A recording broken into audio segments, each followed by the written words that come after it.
Golden Age Radio is starting now. Subscribe to get future updates. Saddle up and hang on to your 10-gallon hat.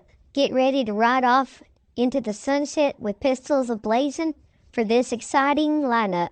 Starting with the Lone Ranger, Gunsmoke, Half Gun Will Travel, Wild Bill, and then the Texas Rangers, followed by Dragnet, Calling All Cars, Richard Diamond, Secrets of Scotland Yard, and Black Museum.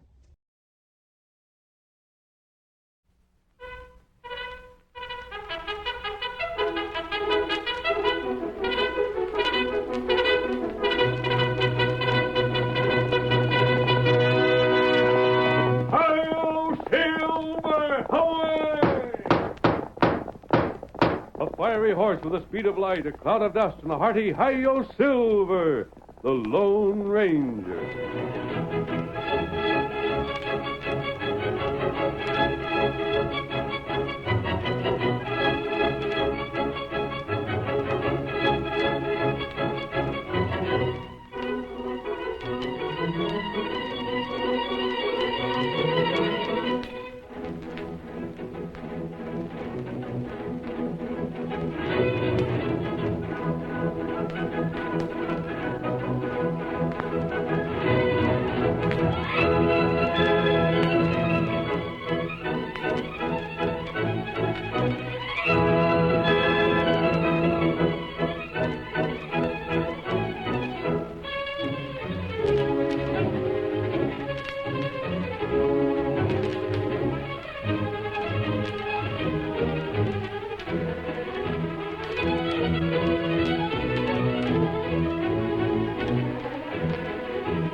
Whenever men gathered around the campfire in the early days of the western United States, stories were told of the masked rider of the plains. No one could match his courage or resourcefulness, and the history of his great fight for law and order is really the history of the winning of the West. Return with us now to those thrilling days of yesteryear, when adventure lay at the end of every trail. The Lone Ranger rides again. Come on, Silver! We're heading for the gold country! Someone's waiting in the trail ahead! Hi-yo, Silver! Away!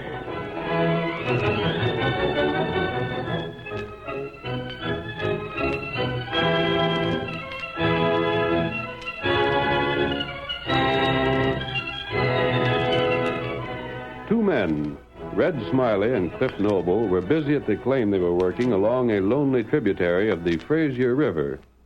It was early spring, and the third partner, Clem Peterson, had taken advantage of the opening trails to go to town for supplies.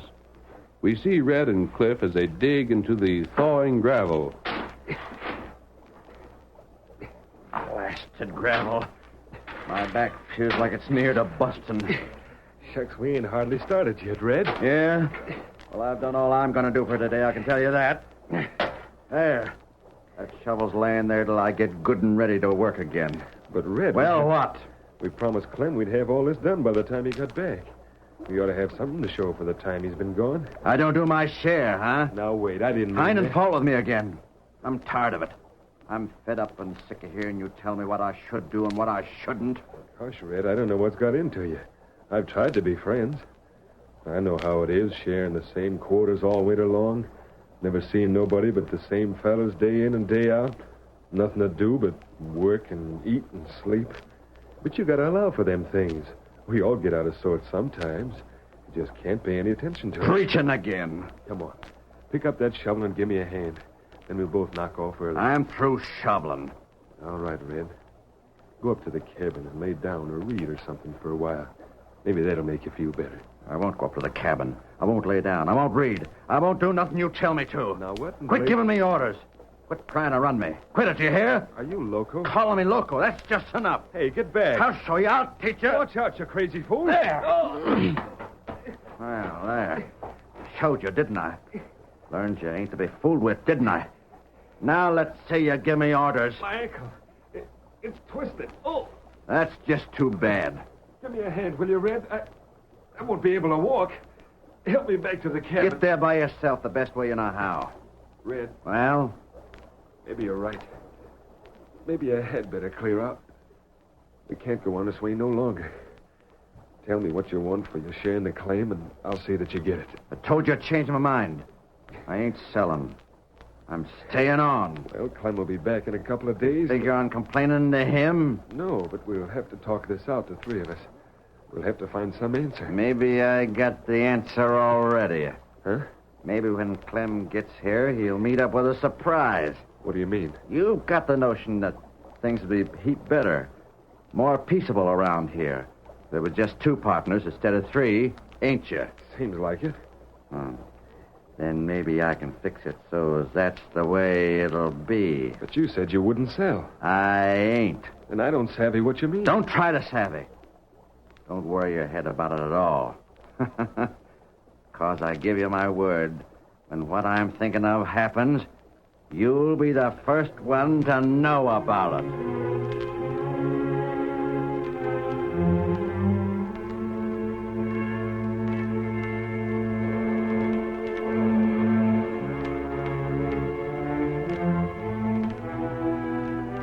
It was the following day that Red Smiley, spurring his mount over a rough, rock-strewn trail about a mile from the cabin, shouted to the stranger on a great white horse that he saw approaching from the north.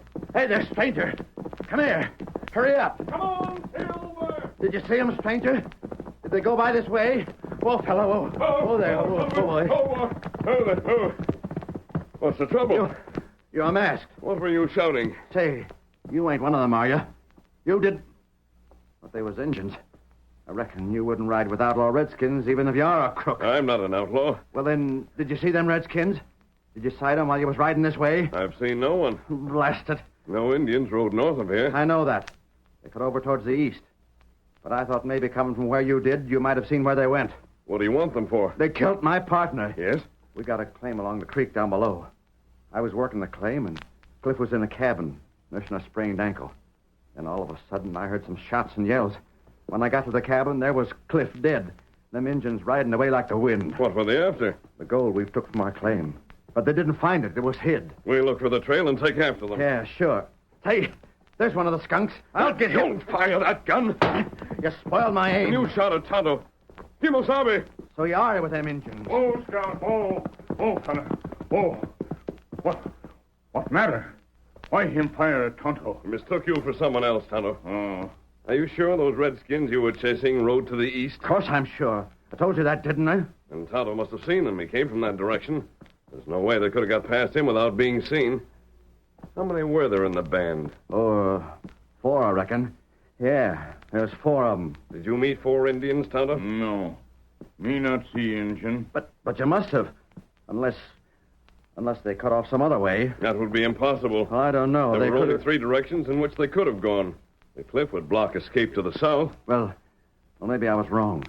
Maybe they rode to the north. I came from the north. Well, the east. You just heard Tonto say no one went past him. That's sure strange. You don't suppose they doubled back and slipped past me, do you? Perhaps. It's either that, or you're in cahoots with them, like I said before. You can think what you wish. Well, I haven't the time to sit here arguing with you. I'm going after them critters. And if I find you're in with them, I'll be back to look you up. And don't you forget it. Get up. Get along there. Get up there. You came along at the wrong time for that fellow, Tonto. Why him after Injun? He isn't. What him say? He made a that bad he- mistake, Kimasabi. I saw him before he saw me.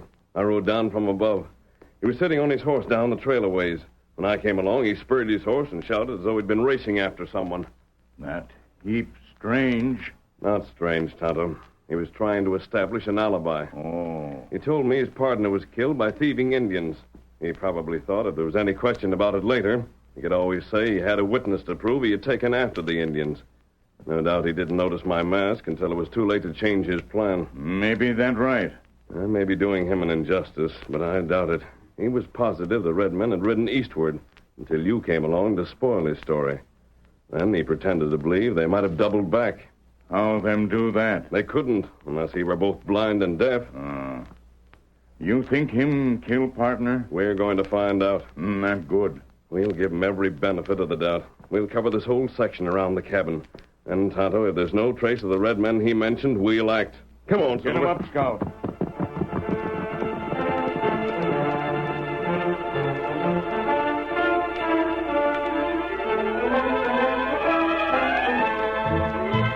When old Clem Peterson, the third partner in the claim, returned to the cabin with supplies from town, Red Smiley made haste to tell his version of Cliff's death.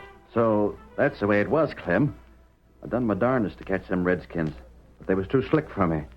They got clean away. Cliff dead. And him almost like a son to me. You don't feel no worse about this, Clem, than I do. You sure it was Injuns? There couldn't be no mistake. Said I caught 'em in the act, didn't I? I showed you where their horses trampled up the ground around the cabin, didn't I? Yeah. Hey, you act a mite as though maybe you didn't believe me. I believe you, Red. It was mighty suspicious at first. Well. I suppose the first thing you thought was that me and Cliff got in an argument and I drilled him. You know how things was between you. Clem, you should have known better than that. Shucks, I got mad at him once in a while, sure. But that ain't the same as wanting to drill him. I know, Red. I'm sorry about suspecting you the way I did. You figure there's any way to catch them redskins? I wish there was, but I don't know how. Well, all we can do is tell the law and have a lookout kept, I reckon. Almost wish them Injuns got our dust. Then maybe they'd have been caught trying to spend it. Poor Cliff. I suppose we'll be dividing his share equal between us. I guess. Who's that? I don't know. It might be. There he is, Tonto. Get him. Tonto, get him. Hey, Crooks. the same masked felon Injun I told you about, Clem. Keep your guns another. But what? I'll take him away, Tonto. You come with Tonto. Let me loose, Redskin. Go on, Red. Tonto, as you covered. Now, look here. Hurry. Get on with you. No, let me go. What do you think? You won't be harmed. Close the door, Tonto. Stranger, what does this mean? You're in no danger, Clem. Tonto took Red away so that he couldn't hear what I had to say to you. Huh? I suppose Red told you Cliff was killed by Indians. He told me how it happened, sure. Red killed Cliff. What's that? That Indian story was invented. But he showed me the hoof prints of their horses. I saw them. Well, then... He made those prints with his own horse. He rode it all around the cabin to make it look as though a band of riders had been here. Can you prove that? I can. Tonto and I examined the ground. The prints Red says were made by the Indians disappeared beyond the clearing. There's absolutely no trace of a band of riders except near the cabin. Leaping catfish. You doubt my word, I'll show you myself. Stranger, I ain't doubting. What you said fits right in with what I suspicioned first. You thought Red was the killer? I didn't till he told me that story about Injuns. Then you must know his motive. That's what I couldn't find out. He killed Cliff because he hated him. Yes? Red fought and quarreled with Cliff all winter. It was the biggest mistake I ever made in my life when I asked Red to come partners with us. Why did you? Because I didn't know nothing agin him at that time. All I knowed about him was that he was a first-rate mining man. And we needed a third feller to help us work the claim proper. I see, but...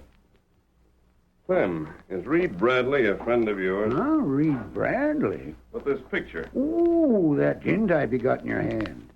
Shucks, does that look like somebody you know, stranger? It did at first. I see my mistake now. This man seems to have a scar across his cheek. That's a picture of Cliff. Oh, Mister, I almost wish you hadn't told me about Red being guilty. why? Why? Because there ain't no way to prove it on him. Or have you found proof? No, nothing beyond the lack of hoof prints. They wouldn't be enough to jail him for 30 days. I wonder... Clem, what kind of man is Red? Gosh, you've seen him, stranger. He's big with red hair. I didn't mean that. What's his disposition? There's just one word for it. Ugly. He's the kind that gets moody and sulks and nurses crazy notions like spoiled young'uns do sometimes. He was always saying we was giving him the worst of it. If we tried to be friendly, he figured we was scheming something against him. If we let him alone, he thought we felt we was too good for him. I see. But I've had my fill of that. Maybe we can't prove the polecat's a killer, But that don't mean I have to stay partners with him. What will you do? I'll give him his choice. He can either buy me out or let me buy him out. But by heavens, it's going to be one or the other. No. Huh? Don't dissolve partnership. Stay here. Keep on working the claim with him. Are you loco, too? Me stay here with a killer? You'll be in no danger. Tonto will be on hand to watch every minute. I'll give him his orders. But why should I stay here? To help Red brought to justice. Say, have you got some scheme? Red will ask you what we talked about when Tonto lets him return. Tell him I questioned you about your whereabouts at the time of the murder. Make him believe you're angry at me and resent my accusation. Make him think you was here because you suspicion me. Yes. And then what? Then let me borrow this picture of Cliff. Oh, but that picture... It's going to pin the murder on the guilty man. Clem, listen to me and I'll tell you how.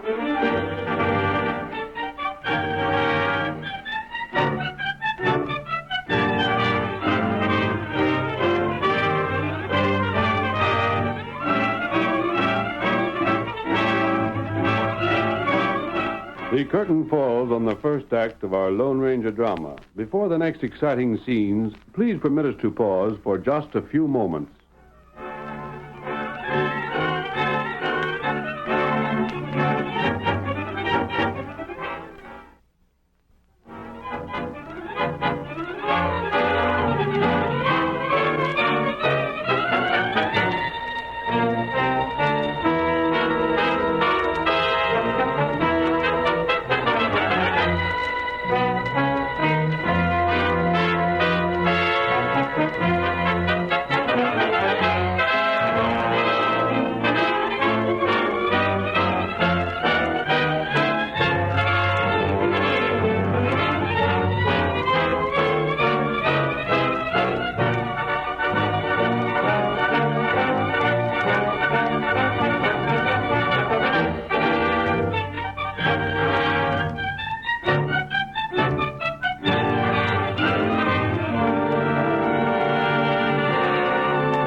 Now to continue our story. The Lone Ranger explained to Clem Peterson the plan he had in mind and secured his promise to cooperate. A brief word with Tonto, and then, riding alone, the masked man raced across the wilderness trail, the hoofs of the mighty Silver beating a thunderous tattoo that echoed and re-echoed through shadowed canyons and sunlit valleys. Almost 5 days passed. The work at the claim seemed to go on much the same as ever. Red Smiley was unconscious of Tonto's watching eyes, guarding against treachery. And Clem Peterson, obeying the Lone Ranger, appeared to harbor no suspicion against the big red-headed man who worked beside him. We see them now as they enter the cabin at nightfall, wearily dropping their tools to the floor and... Honest, Red, I'm so doggone tired I could sleep standing up. Gosh, it's good to sit down. Yeah. Hey, you want to fix the grub tonight, or you want I should do it? Don't matter to me. What's ailing you, Red? You don't sound like you're hankering for grub. Me? I could finish off a bear. I ain't hungry. After all the work we put in... I said I wasn't hungry. Ain't that enough for you? Gosh, Red, there must be something wrong with you. Maybe you'd better get to town and see a doctor or something. You wasn't hungry yesterday either, was you? What if I wasn't? No, the day before. Ain't hurting you none, is it? Oh, of course it ain't. I'm just worried about you, all. You ain't been sleeping so good either, come to think of it. Didn't I hear you stirring around about 3 this morning? Blasted, leave me alone. Shoot yourself, I was only asking. Where you going? Just lighting a lamp. Mighty gloomy outside, ain't it? Hadn't noticed. Sort of mysterious, wouldn't you say? Seems a mite more cheerful like with the lamp gone. Funny how this time of day always does something to me. What do you mean? Oh, I don't know as I can put it in words exactly. But when the sun's just gone down, the shadows start creeping down the sides of the mountains, and there's just enough of a breeze outside for the wind to kind of moan through the firs and pines. Well, just along about that time of day, I get to thinking of all the mean and nasty things I've done since I was a youngster. Get to wishing I hadn't done 'em. What kind of fool talk is that? Huh? Ain't you never felt that? I- Haven't you never got to thinking over your... Hey, what's the matter with you? Red, you ain't listening to a word I'm saying. The window. Window? What about the window? Could be some cleaner. Blast it, don't you see nothing? You mean that oak just outside? Why, sure. It's gone. Oak? It ain't neither gone. I'll find out. What in blazes are you looking for? Nobody outside. Nobody. Hey, shut that door. You're letting all the cold in. Gosh, Red, you look like you seen a ghost. Like I seen what? I say you look like you'd seen a ghost. Yeah. Yeah. And for a second, I thought I had.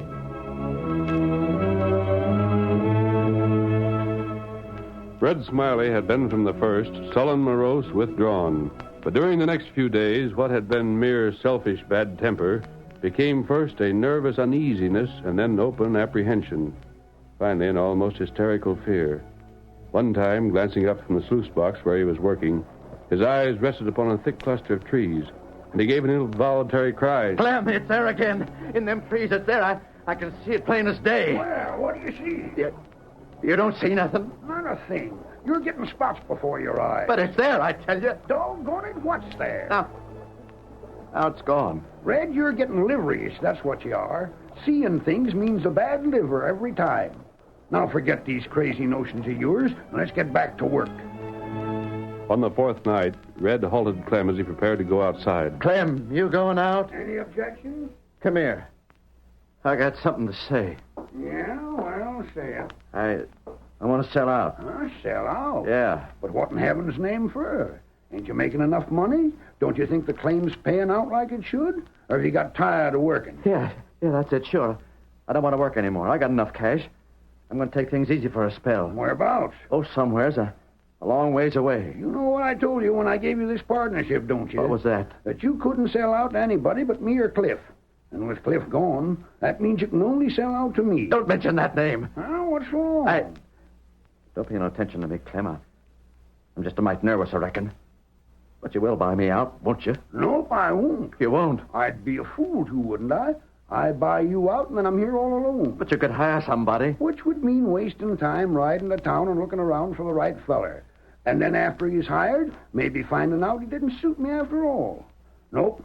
I'm satisfied with things the way they are. You gotta buy me out. You gotta. Yeah? Why? I can't stand it here no more. I just can't. Now, Red, you're just upset about something. Clem, listen, please. Give me anything. I'll sell for nothing almost. And you can name your own price. Just buy me out, that's all. I said no before, and I'm saying it again. But if I was you, Red, I'd get me some sleep and think things over. Good night. I'm going out for a spell. Sleep? With that face staring at me all the time, every place I look, all hours of the day and night. Sleep? I'm going mad. I won't stay here. Oh, not another night. Where's my bedroll? My share of the dust. I'll pack and get right now. Right now. When Clem left Red alone in the cabin, he hastened beyond the clearing into the heavy undergrowth. But less than a minute's walk brought him to another clearing, where the masked man waited beside Silver. Is that you, stranger? I've been waiting for you, Clem. Is everything all set? Tonto got back today. He knows just what to do. Good. Mister, I think tonight's the night. Yes? If Red ain't getting ready to light out this very minute, then I'm the poorest judge of human nature there ever was. We'll be able to hear him from here. Yeah. I don't think he'll waste much time packing if he's leaving. He won't like staying in that cabin alone. I like it. You should have seen the look in his eyes when I said I was stepping out for a spell. He didn't like to show himself up for a coward by asking me to stay. But that's what he wanted to do, all right. Will he have to saddle his horse? Nope. He must have had his mind made up to clear out since morning. I noticed he left his horse all saddled. Wait. Huh? There was a square light just showed. The door must have been opened. Perhaps he's leaving now. I'll listen for him. I don't hear anything. It'll take a little time to get his war bag loaded. Yes. Get up. There he goes. And so scared, I'll bet he's riding with his eyes closed. Here, Silver. Get back to the cabin, Clem. I'll get Red. Don't let him drill you like you did Cliff, stranger. I'll handle him. Come on, Silver. After him, boy. We'll see him in a moment. There he is. Come on, old fellow. Come on. Come on, Silver. Come on, boy. Get along there. Get along. Hold up. Pull up there. What the? Rein up your horse. Come on, Silver. Back. Stay away from me. Get back. Don't slap, Leather. What do you want to be? I ordered you to stop. You hold him, Silver. Pull back, boy. Oh, Silver. Let me go. Who are you? The masked man. You're going back to that cabin.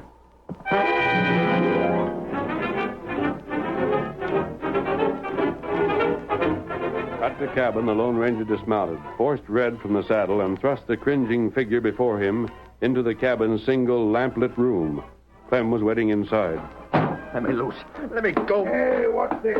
Who's your masked friend, Red? Make him let me go. Sit down. Not that chair. This one, facing the window. No, please. There. Next time, you'll do as you're told without my repeating it. Red, how come you got a crook for a paw? He ain't no friend of mine. Clem, draw on him. Do something. Yeah? Well, if he ain't a friend of yours, what's he doing here? How'd you happen to meet up with him? He caught me when I was clearing out. When you was clearing out. Well, I You meant was going to leave me here all alone after what I said? I guess I got a right to do as I please. I reckon I don't have to stay where I don't want to. Oh, if that's the way you feel.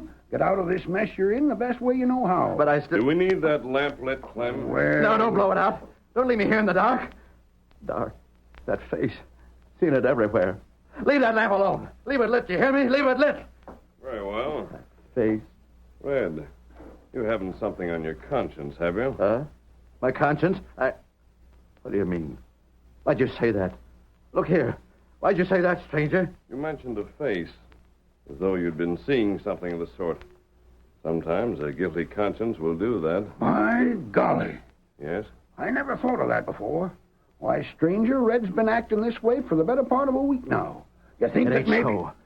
I've done nothing. I'm not If going you have, Red, you can't expect your conscience to quit troubling you unless you've confessed. What are you hitting at? What could I have done? I never done nothing. You can't say that I've done Pretty it. moon outside, stranger. You can see it through the window. I'd noticed it. The window. I won't look. The window. No! Hey, who shut out the lamp? I've seen it again. That same face. The scar. Just like Cliff's. Make it leave me alone. Make it go away. I can't eat. I can't sleep. It's driving me crazy. Crazy, do you hear? Someone light that lamp again before this fool goes out of his head for sure. Have you another But, candle? look at There's that one face. on this shelf. I'll get it myself. That scar. And the dead white face always staring at me. Always staring at me. There we are. I don't know what to do with Red, stranger. I'd better see that he gets to town some way after all. The wall. Huh? Something's written there. It got in here. It was in here when the lamp went out. It wrote that. I know it did. Well, I'll be... Something wrote on this wall with charcoal. And Red, it says you killed Cliff. I did it. Sure, I did it. I gotta confess. I can't let that face be staring at me day and night all the time. Sure, I did it. Just make it stop haunting me this way. And that story about the Indians killing Cliff wasn't true? No, I made it up, all of it. I killed him. He was all telling me I was no good. He drove me loco with the way he picked on me. I fixed him. I did it myself. Come on in now. Here's your prisoner, Sheriff. I think you heard his confession. You bet I did, mister. Red, hold out your hands. I'm putting the cuffs on you. Just so I never see that face again. There. I reckon that'll hold you. Reed, you did a good job. I did just what you told me, friend. What? That's him. That's the same face. You said I wouldn't see it again. You said if I confessed, I wouldn't. Mr. Bradley, you'd better wipe off that scar you got painted on your face before Red here really does go crazy. Yeah. Scar. Painted. Red, there was absolutely no evidence against you that would have served to bring you to justice. There was only one person who could punish you, and that was yourself. But I You see, Red, when the masked fella got a look at that tin type of Cliff I had, he noticed Cliff looked a lot like Reed Bradley here. So he went after Reed, disguised him with a scar and all, just like Cliff had, and brought him back here. But it was only me that seen the face. You always said you never seen nothing, Clem. Because that was part of the masked man's scheme. That made you sure you was being haunted. Tricked. Then Tonto went after the sheriff, told him what we was doing, and had him here in time to be on hand when you broke down. And I thought there was no way I could be caught. I had it figured that I could get Red, away. you forgot something. You forgot that no matter how cleverly a crime is committed, there's always one man that knows who did it. Huh? Who's that? The criminal. If you hadn't known you was guilty, you'd never been caught. It's just too bad you're going to be hung, 'cause that's a lesson that might have done you some good.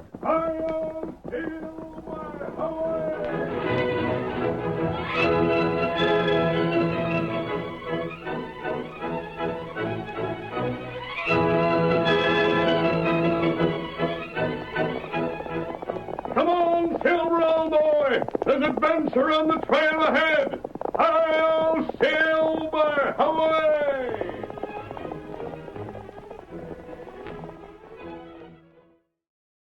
Thank you for visiting Golden Age Radio, rumble.com/C/GAR. Please support our veterans by visiting veteransradioministry.com. Together we can honor their great sacrifice. Thank you.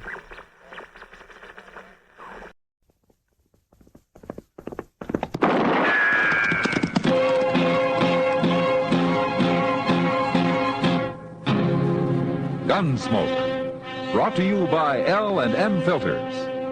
This is it. L&M is best, stands out from all the rest. Around Dodge City and in the territory on West, there's just one way to handle the killers and the spoilers, and that's with a U.S. Marshal and the smell of Gunsmoke.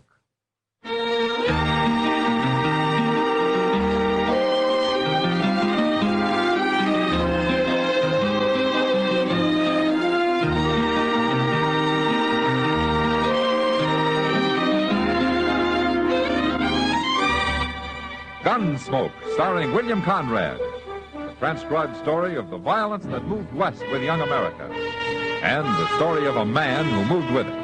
I'm that man, Matt Dillon, United States Marshal.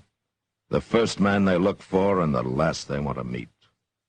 It's a chancy job, and it makes a man watchful and a little lonely.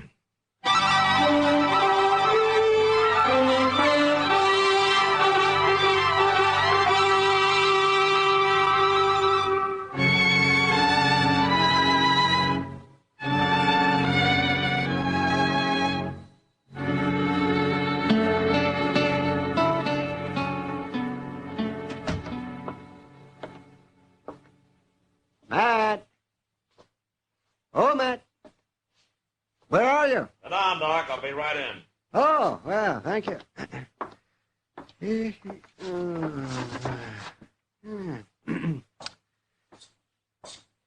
How are you, Doc? Fine. What are you doing out there, man? Watering the prisoners? I haven't got any prisoners. Oh, well, then you're falling down on the job. Offhand, I can think of a dozen men around Dodge that ought to be in jail. Well, why don't you give me a list, Doc? I'm going to need somebody to bring to trial next week. That's so? What do you mean? Well, there's a new circuit court judge coming. He's going to be disappointed if there's nothing for him to do. A new judge? Mm-hmm. What happened to Judge Brooking? Oh, he needed help, I guess. After all, he has to cover about the whole of western Kansas. Well, who is this new man? What's his name? I love the name of Judge Stokes. That's all I know about him. Well, I hope he's a good one. I've seen some remarkably unlearned judges in my time. Oh, it's not an easy job, Doc. And out here, it doesn't pay enough to make it worthwhile to most men. Judge Brooking could probably do twice as well back east. Yes, and so could I, Matt. Yeah, I know, Doc. But then you wouldn't have anything to complain about. You would shrivel up and die if that happened. Well, at least I wouldn't go to the pauper's grave I'm headed for now. Lend me $100, will you, Doc? I will lend you $100. Go on in, Homer. Oh, Mr. Dillon. Doc. All right, Chester. Well, who's this you got, Chester? This is Homer Tisdale, Mr. Dillon. There's a complaint against him. A complaint? Yes, sir. You know Van Walcott, who's taken over that little store next to stage office? Yeah, I know him. Well, sir, he's coming over here in a few minutes. He claims Homer was trying to rob him. Oh? I figured it'd be best to settle the thing right here with you. Were you trying to rob him, Homer? Yes, sir. With a gun or what? No, sir. I've got no gun. Ah. You were trying to steal something out of his store, is that it? Yes, sir. Where you from, Homer? I haven't seen you in Dodge before. No, sir. I've been homesteading in the Saline River. I got starved out. I had to quit. Mm-hmm. Didn't have no luck at all. Well, you sure don't look as though you'd been eating very regular. No, sir, ain't. Well, you got him here. Yes, I got him here, Walcott. Dirty little thief. Marshal, I want to sign a complaint against this man. Mr. Walcott, you've been in Dodge about a month now, haven't you? What's that got to do with it? Well, back east, I guess they're a little more formal the way they handle things. Now, why don't you just tell me what happened, huh? Well, I was next door at the stage office talking to Jay Buford. We heard a crash over to my store, something falling. So we run out, and there he was.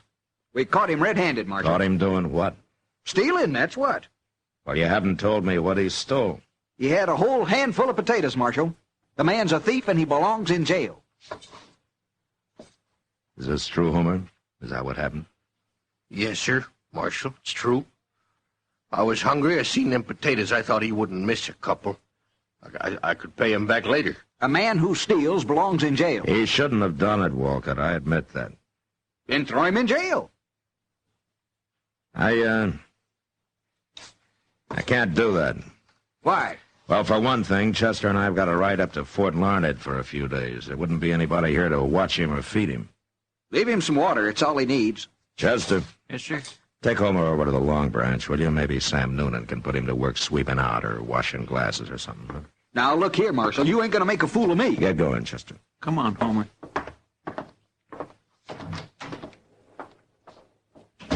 Now, look, Marshal, I'm telling you... Mr. Walcott. Why don't you go back to your store, Maybe somebody's found a few pennies and wants to buy that handful of potatoes.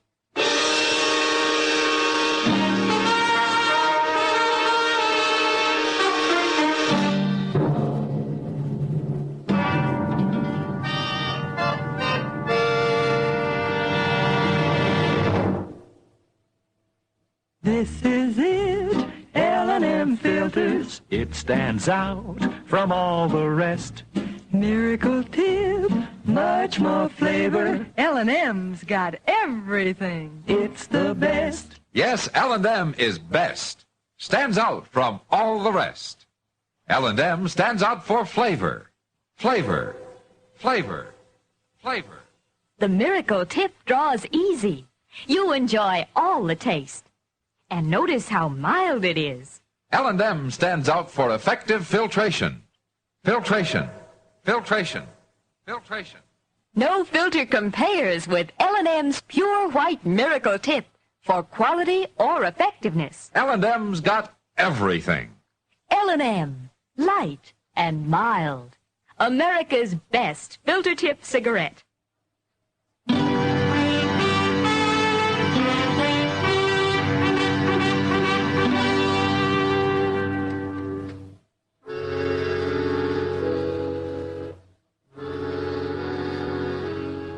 Doc was right. There probably were a dozen men around Dodge that should have been in jail. But if the law was going to start locking up men like Homer Tisdale, I figured they wouldn't need me to handle the job. At least that's what I thought on the way to Fort Larned. It was 4 days later when we got back, and I found out different. We were riding up Front Street, past the stage office, when Jay Buford, the stage company manager, and Van Walcott spotted us and started yelling. I had Chester take my horse while I got down and went over to see what they wanted. You came back just in time, Marshal. If he'd done what I said, it wouldn't have happened. I was just telling Walcott if you didn't get back today, we'd have to do something ourselves. What's the trouble, Buford? Murder. Murder and robbery, Marshal. Right there in the stage office. Charlie Reynolds is dead and $10,000 is gone. Happened this morning. Hold up. It was about 8 o'clock, Marshal. And I just opened up my store and gone into the stage office to say good morning to Jay. He was standing there talking to Charlie Reynolds, and I no sooner got inside than the voice out back yelled at us to throw up our hands. We did, too. And then this gunman come forward wearing a mask. Knew right where the money was, too. I had it in the treasure box waiting for the stage to go north, Marshal. He opened it up. It was all bills. And he scooped them out into his pocket, and then he stood there, Marshal. And he told us not to try to follow him. And then before he could even move, he pulled the trigger on poor old Charlie Reynolds and killed him. Just like that, no reason at all. You didn't follow him, he got away. Who's gonna follow a killer like that? We ain't crazy. Any idea who it was? You bet we do. Who? That mask didn't hide nothing. Well, who was it? Homer Tisdale. What? Plain as day, even if he hadn't spoke. Homer ain't so meek as he looks, Marshal. He's a killer, that's what he is. All that other's just pretending. You should have put him in jail first off. Any idea where he is? Must be halfway to Texas by now. But you better find him, Marshal. Yeah.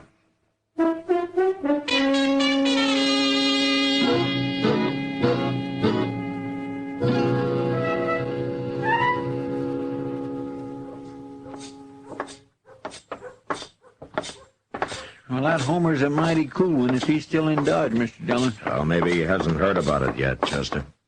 You don't think he did it, do you? We'll ask him if he's in here. There he is, sleeping out back them tables. Oh, hello, Marshal. Chester. Hello, Homer. Feller's looking for a drink. It ain't 10 o'clock yet. Homer, how long have you been here? Well, I come to work around 8:30, Marshal. Why? Where were you before that? Out back. Sam lets me sleep in the shed he's got out there. Homer, can you prove that you were out there at 8 o'clock? Did anybody see you? No. Nobody ever comes out there. Why, Marshal? Well, the stage office was robbed this morning, and a man was shot and killed. J. Buford and Van Walcott witnessed it. They say you did it. Me? They're willing to swear to it. Well, I didn't rob him. I didn't kill nobody. I wouldn't do nothing like that, Marshal. You don't believe him, do you? It doesn't matter what I believe, Homer. But there are 2 witnesses, and you haven't even got an alibi. Well, Marshal, I was right out back there. I was eating a little bread and some bacon a feller give me. Homer, will you promise me something? Why, sure, Marshal. What? That you won't leave Dodge. Well, I'm in bad trouble, ain't I? Yeah. I won't run, I promise.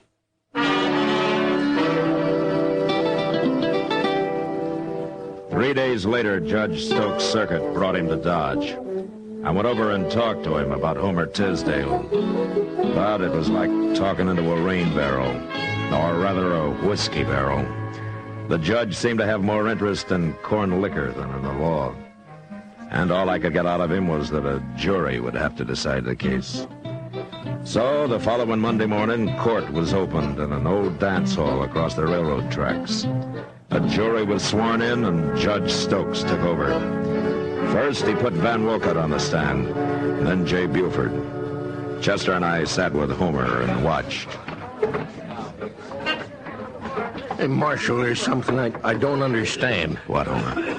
Well, this judge, he's been talking to Walcott about me, and now he's going to talk to Buford. Yeah? Well, ain't he going to ask me nothing? Oh, sure, he'll put you on the stand, but you'll have your own lawyer to help you. Well, what? That man sitting right over there, he's the lawyer the judge appointed to defend you. Oh. Well, how can he help me? He ain't even talked to me. He won't know what to say. Well, he will talk to you, Homer. I guess there's no hurry about it. Mr. Dillon, I never seen that lawyer before. Did you? No, he's a stranger to me, too, Chester, but Judge Stokes seems to know him. Well, what I don't understand is why they ain't no persecutor. It's prosecutor, Chester. But I asked the judge about that, and he said that there was no need for one. Well, I guess he knows what he's doing. Buford's sworn in now. Let's listen. Now, Mr. Buford, we've heard the testimony in detail from Mr. Wolcott, so to speed things up a little, I'll just ask you a few questions. Yes, sir. You were at the stage office when the holdup took place, right? That's right, Your Honor. And you saw everything Mr. Wolcott saw, is that right? Yes, sir.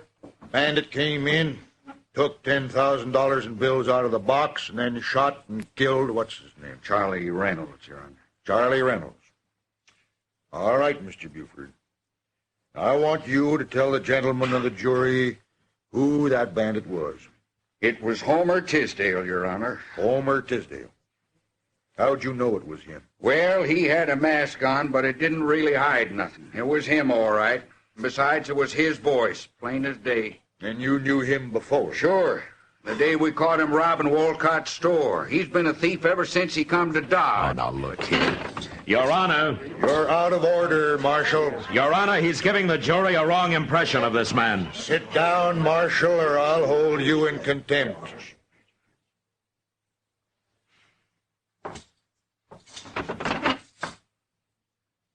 That's better. The jury is competent to judge the evidence, Marshal. All right, Mr. Buford, you may step down. Yes, sir. We'll now hear from the defense. Take over, Mr. Ship.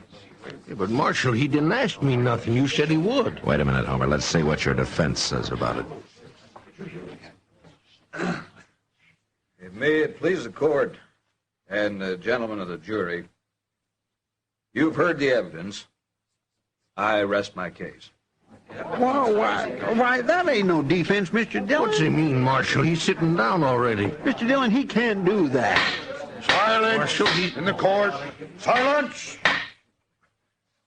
The jury will retire to consider the evidence, and it will return with its verdict in, say, a half hour.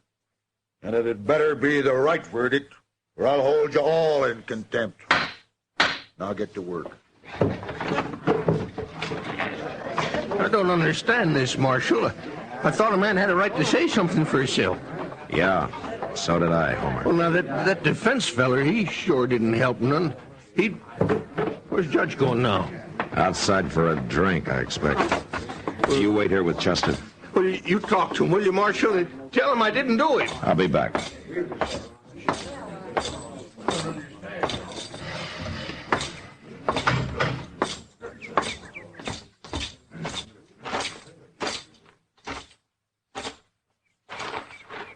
Have a nip, Marshal?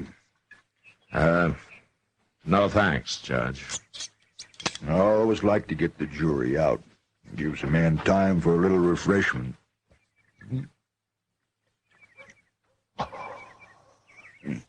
That's good corn you make here.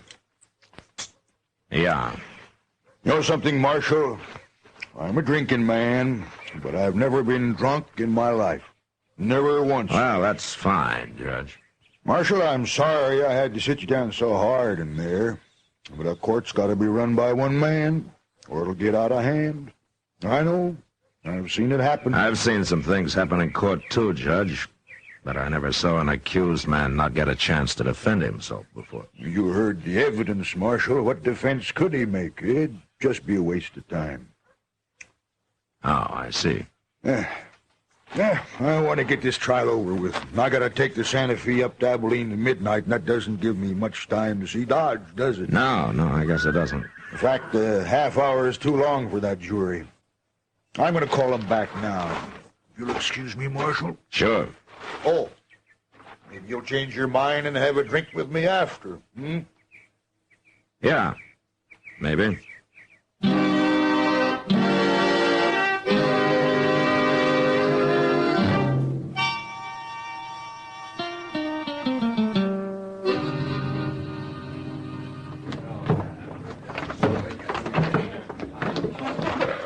My, he sure didn't give that jury much time, did he, Mr. Dillon?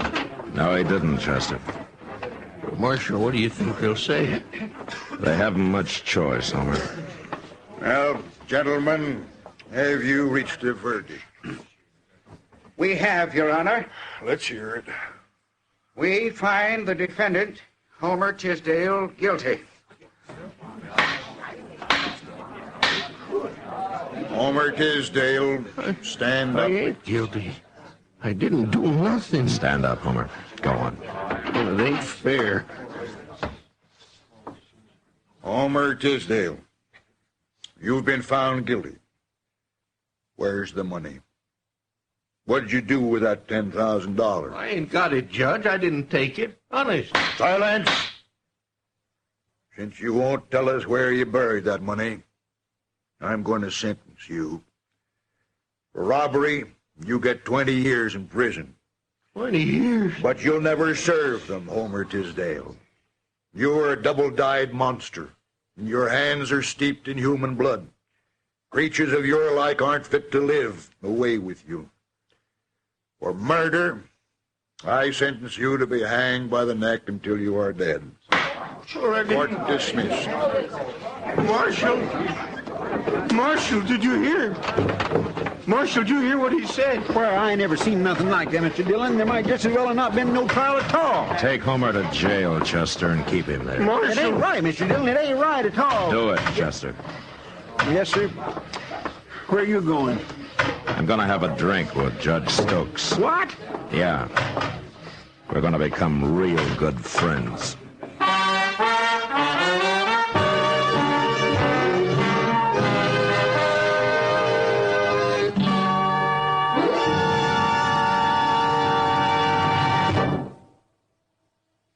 L&M is best, stands out from all the rest.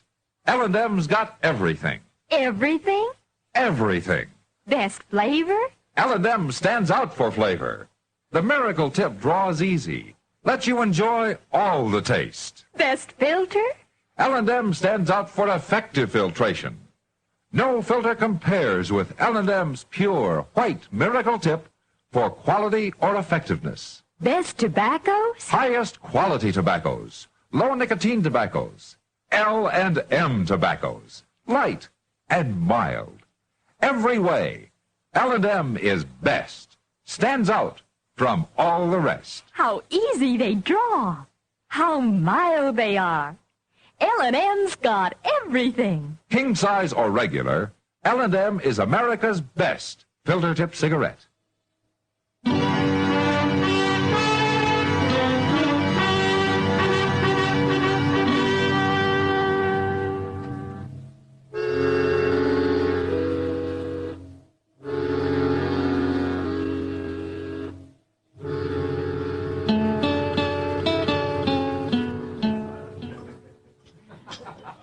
Have another drink, Judge? No more, Miss Kitty.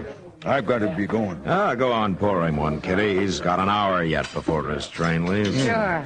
You'll have another, Judge. But There.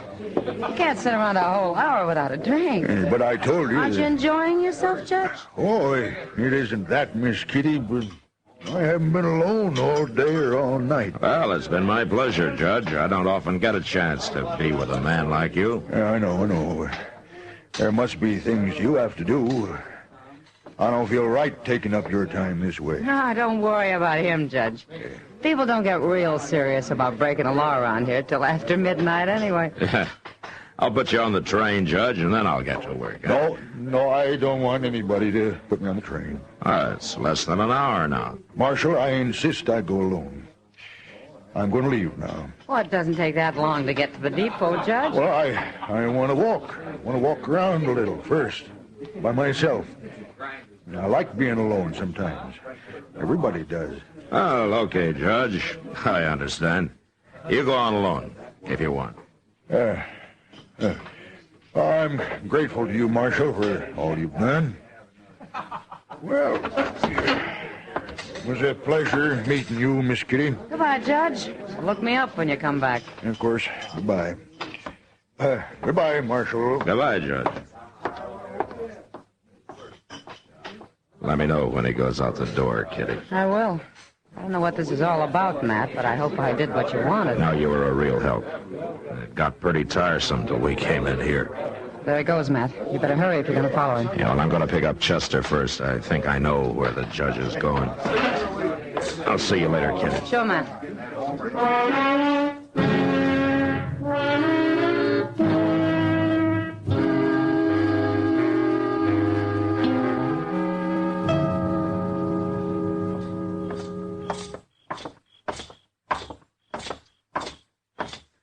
Gracious, it must have drove him crazy, Mr. Dillon. You dogging him around that way. Well, it worried him some, Chester. That's how I knew I must be right. Here we are. We'd better watch through the side window or they'll see us. Yeah.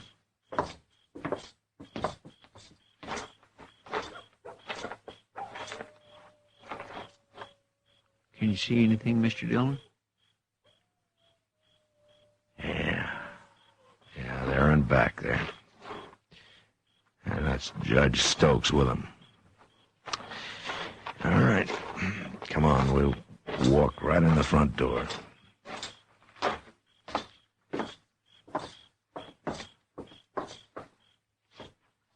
Now, look, Chester, you get to one side when we go in, huh? Yes, sir.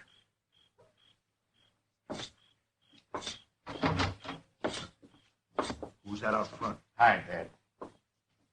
Dillon. What's he doing here? Well, I thought you wanted to be alone, Judge. Shoot him. Shoot him, I tell you. He knows. Well, Buford, Walcott, which one of you is going to shoot me, huh? One of you must have a gun somewhere. You shot Charlie Reynolds. No?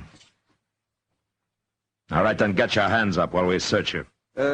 I got a gun, Marshal. Here. I'll give it to you.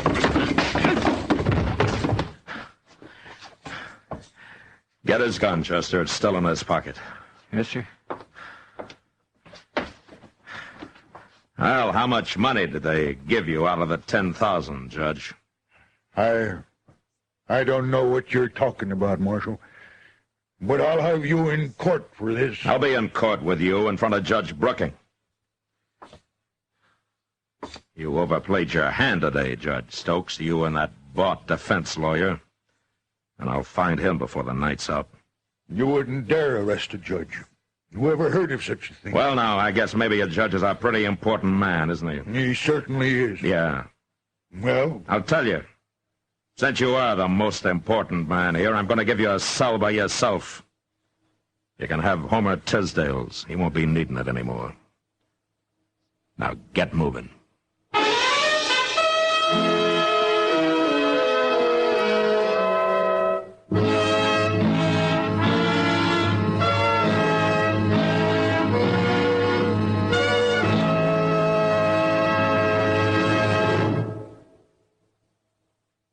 And now our star, William Conrad. Thank you, George.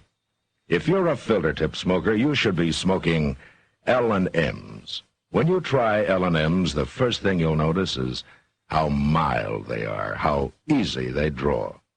With L&M's pure white miracle tip, you enjoy all the taste. Try L&M's today. You'll like them.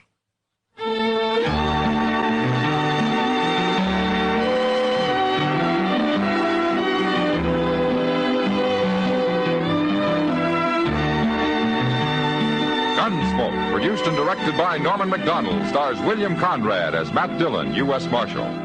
Our story was specially written for Gunsmoke by John Meston, with music composed and conducted by Rex Corey. Sound patterns by Tom Hadley and Ray Kemper. Featured in the cast were Lawrence Dobkin, Vic Perrin, John Daner, and Harry Bartell. Harley Bear is Chester, Howard McNear is Doc, and Georgia Ellis is Kitty.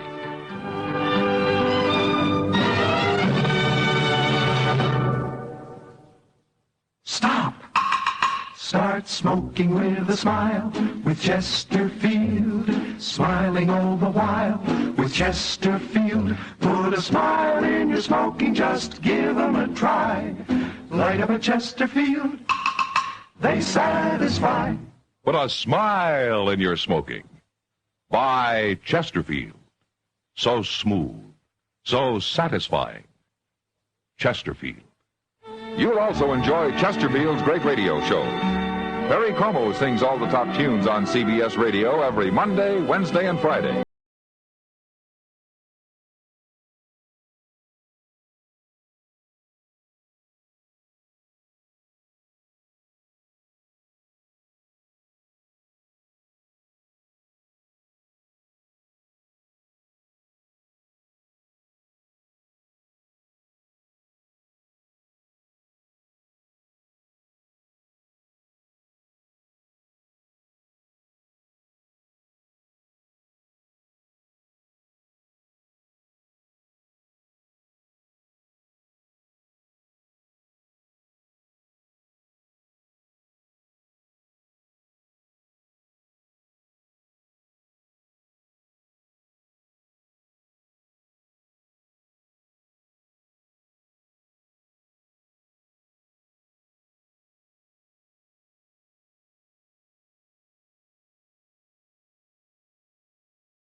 Lost in Brazil invites you on an unforgettable journey, where every moment is an adventure waiting to be discovered. Join us as we uncover the soul of Brazil, one incredible experience at a time. Click on the link in the description and embark on the ultimate Brazilian odyssey.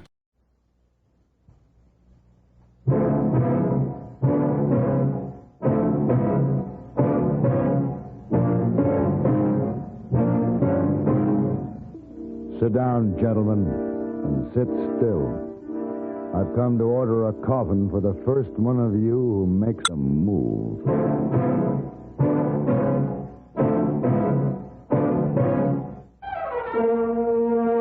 Have Gun Will Travel.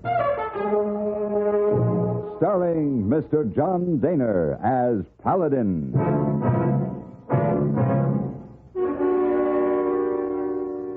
San Francisco, 1875. The Carlton Hotel, headquarters of the man called Paladin.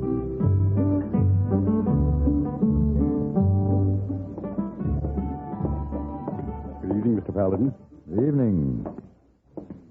Oh, here the paper, Mr. Paladin. Oh, thanks, hey boy. Excuse, please. Must go a lady look for me. Lady?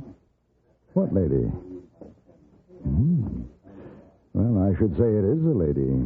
Oh, very sorry. Could not catch tickets to opera. All sold out. Oh, I had so hoped to sit in that performance. And you still can. Huh? I couldn't help overhearing your difficulty. I have an opera box, if you would care to be my guest. Oh, thank you. But we could not presume on your courtesy. We? My husband and I, Senor... Paladin. Oh. Now, of course, the invitation extends to him also. We have been looking for you, my dear. Oh, Miguel. Senor Paladin, this is my husband, Senor Rojas. Senor? And Dr. Mayhew. Great pleasure, Mr. Paladin. Dr. Mayhew. Senor Paladin has kindly offered us his box at the opera tonight. There were no more tickets. Very kind. Dr. Mayhew is, of course, included in my invitation. That's very gracious of you, Mr. Paladin. The invitation is accepted? We accept, on the condition that you join us and be our guest for dinner, Mr. Paladin. Is that not correct, my dear? Quite correct, Mr. Paladin. Until this evening, then, buenos dias. Mr. Paladin? Husband don't like you. I'm afraid you're right. But then, why should he? No one could be more at home with history than Edward R. Murrow. For more than 20 years now, he's focused his attention on world affairs, broadened his viewpoint with travel, and sharpened his perspective by meeting and getting to know many of the leading statesmen of our time. 5 evenings a week on CBS Radio, Edward R. Murrow shares his experience with you. For a clear, concise report on today's important developments, join us on most of these same stations when it's time for Edward R. Murrow with the news. A fuller understanding of current events is waiting for you, too, on every lively edition of our World News Roundup. 7 mornings a week on CBS Radio, the World News Roundup takes you to the scene of the news for eyewitness reports by CBS News correspondents. Hear what's happening direct from where it's happening. Get the feeling of the news along with the facts as our World News Roundup comes your way at breakfast time tomorrow.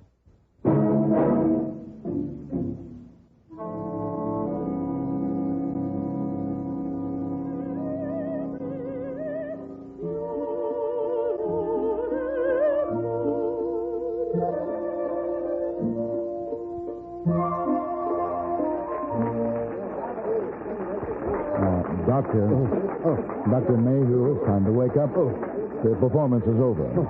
Yes, of course. I'm sorry, Mr. Paladin. Opera is not one of my special likes. Which one was this? The Marriage of Figaro by Mozart. Oh, yes, of course. Well, at any rate, Don Miguel's wife seems to have enjoyed it. Miss Doña Maria is a remarkable woman, Doctor.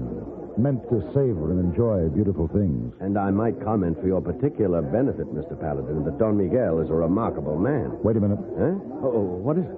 Someone behind the curtain. What? Don Miguel! Look out! Don Miguel! Senor Paladin, help him. My husband has been hurt. Please, Doña Maria. Dr. Mayhew will do all he can. Paladin, he needs treatment at once. We'll have to get him out of here.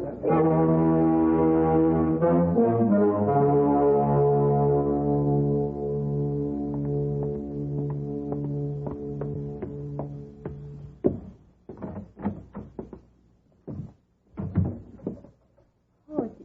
is you, Senor Paladin. Yes. Any news? No, not yet. We are still waiting. I spoke to the police. There'll be no trouble. It was a clear case of self-defense. The man attacked your husband and was shot down. It was lucky Don Miguel was armed. Yes. Is he always armed? I do not know. Did you see the man who attacked your husband? Of course I saw him. Did you know him? No. The man looked very surprised at the way things turned out. Why doesn't Doctor make you hurry? Doña Maria, has Don Miguel ever been attacked like this before? No. Yes, he has. There is no need to lie about it. It's an insane blood feud that has cost many lives already. This was bound to happen. They failed tonight. They will not fail another time. Blood feud? Perhaps I can help? This is not a tragic opera, senor. In this case, death is very Doctor, how is he? He's resting quietly. You may go to him now, Doña Maria. Doña Maria. Yes. Give him my card. This is not time for fun. Have guns will travel? Give it to him, please. See, I will.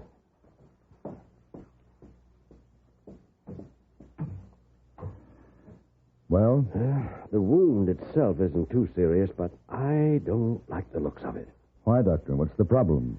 There was poison on the knife blade. Nothing familiar. A plant substance of some sort. The question is, will Don Miguel live? Yes. For perhaps a week.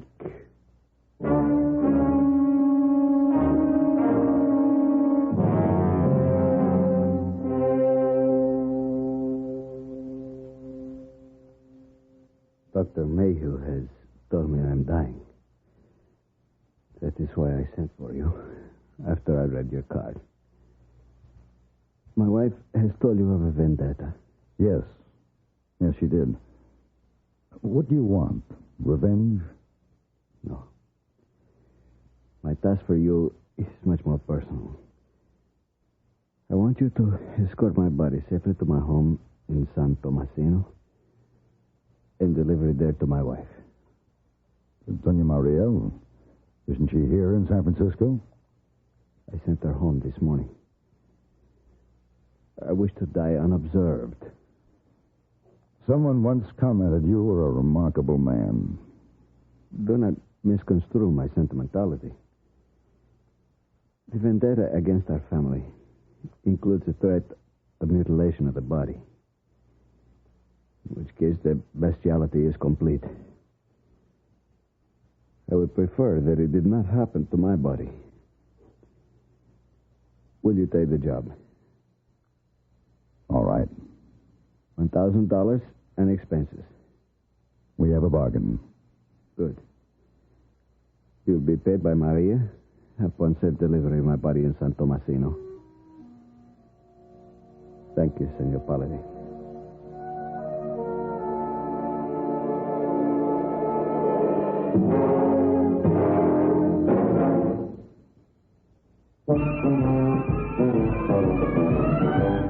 Of all leading filters, cigarettes, Kent filters best, Kent filters best. It makes good sense when you smoke Kent, Kent filters best. Of all of the brands of cigarettes, Kent tastes the best, Kent tastes the best. A richer taste than all the rest, Kent filters best.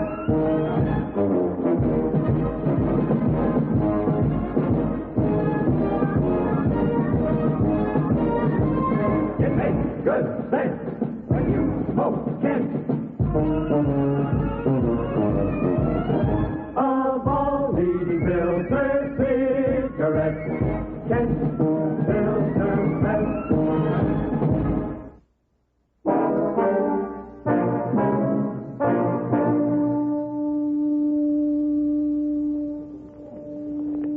Oh, big robbery in San Francisco. What did you say, hey boy? Big robbery in San Francisco. $230,000. Oh, very careless. You read? No, I was reading something else. Don Miguel Rojas, distinguished visitor from Mexico, died last night of knife wounds suffered last week when he was attacked by an unidentified assailant while attending the opera. Mr. Paladin? Yes? I am Mr. Wilkins. Oh, yes, the mortician. You sent for me. May I be of help to you? You can turn one of your clients over to me, Mr. Wilkins, the late Don Miguel Rojas. Here, this is a letter of authorization. The body is to go into Mexico. You'll need a certificate to cross the border, sir. I have that from Dr. Mayhew. And how do you propose to transport the body? I've hired a stagecoach, Mr. Wilkins. When would you like to start? As soon as possible. Don Miguel will be ready. Good day, sir. Good day. Oh, how long you be gone, Mr. Paladin? Oh, 12 days, 2 weeks at the most.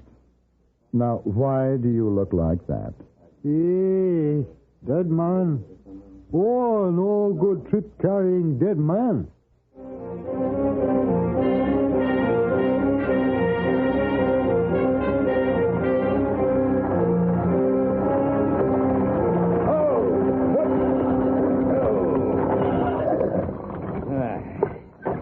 You know, border stations are all alike, Mr. Paladin.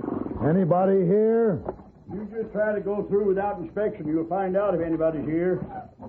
Where's your destination? San Tomasino. Name? Paladin. My driver is Timmons.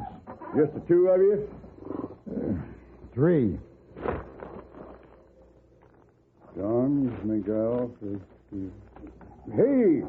You can't take a dead body across the border. Yes, I can. There's a statute book. Read Article 8, page 14. You want to inspect the coffin? Open that thing up? Oh, not me. All right, then. What's the country like between here and San Tomasino? Well, empty, except for a water hole called Loma Verde. The rest is rattlers and blow dirt. Oh, go on. Inspection's over. Let's go, Timmons.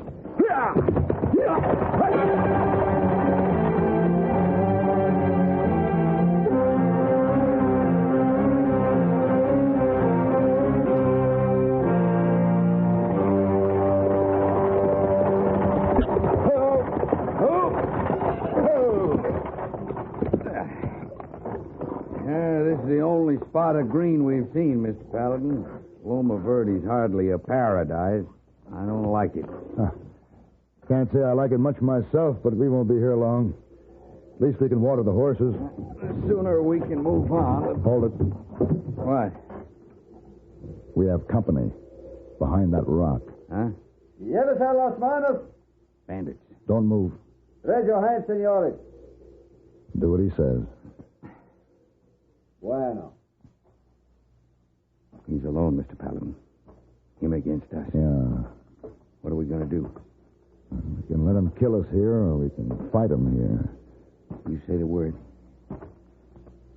Now.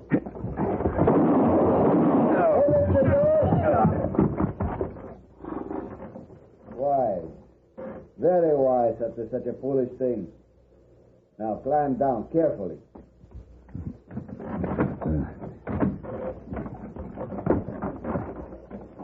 Now what? You may bury your friend if you wish. Wait a minute. Seems I know you from somewhere. Quite possibly. If I take off the handkerchief, you might remember where. Don Miguel. Of course. You're not a bad shot for a corpse. Do not make me prove that point again.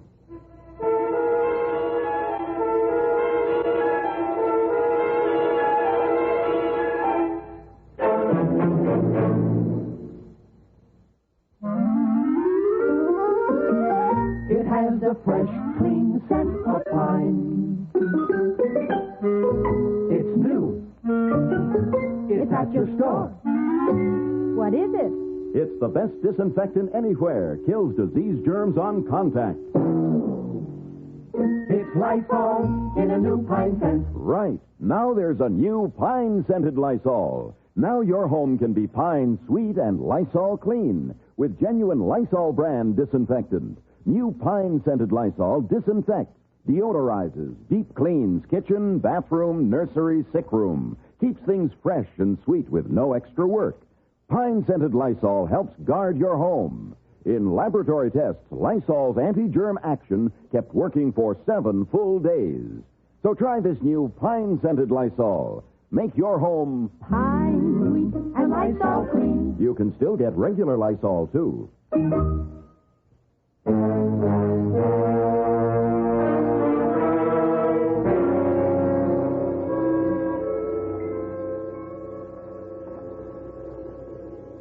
Turn around, please. Your gun? And now we can talk like gentlemen. Sure. Now, I would like to satisfy my curiosity about that cargo. Open up my coffin.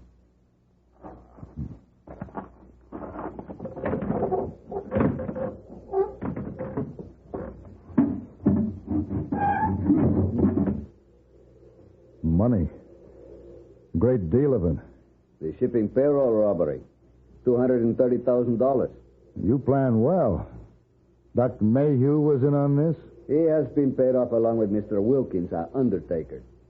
They made my death seem very convincing. But not as convincing as yours will be, Senor Paladin. What are you waiting for? First, you must help me with another burial. The money must be hidden until certain arrangements are made.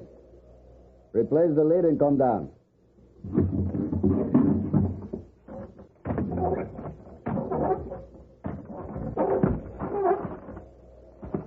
I warn you, any false move will shorten your life and will assure you a much more unpleasant death than you now contemplate. Pick up the shovel. Now move. When you staged that attack at the opera, what about the man who was killed? The man was hired to play a part. I changed the ending of his scene. No wonder he looked surprised. You cannot play chess without sacrificing pawns. Now, dig. All right. You're in check.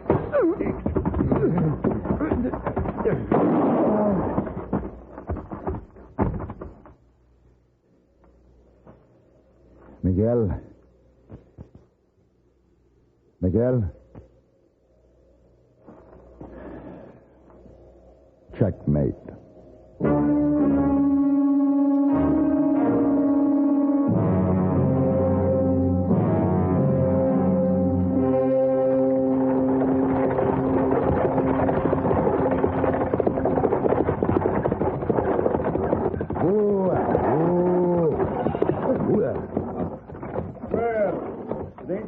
Carrier, come back to the border. Hey, did you deliver that? The coffin's still up there on top. And the corpse is in the coach. Take a look. You see? Just sit where you are, mister, and start explaining. That is the body in the coach. The coffin up here is filled with stolen money. What are you trying to pull, mister? You don't think I'm telling the truth? No. There's an easy way to prove it. Come on up here and open the coffin. All right, I will. Here. Give me a hand. Right. Well, I'll be. What's your name? Farley. Mr. Farley, there's a lady in San Tomasino waiting for the body of her husband, whereupon she will pay me my fee. I need your help. What's this got to do with me? I thought you might want to get credit for the lady's arrest if she's a part of the plan. What about all this money? What do we do with that? The colonel in command of the 3rd Cavalry at Nogales will sign for it and escort it back to San Francisco. All right. We'll turn the money over to him and start back. But how do we know if this lady is guilty or not? Suppose you leave that up to me, Mr. Farley.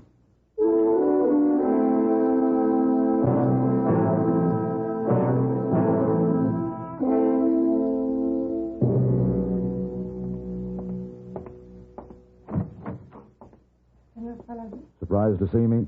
No, but I thought... I didn't wish to disturb the servants. You see, my errand is quite personal. Yes, my husband sent word before he... Would you like us to bring the coffin in this way? Very well. Excuse me. All right, Mr. Farley. I don't like this, Paladin.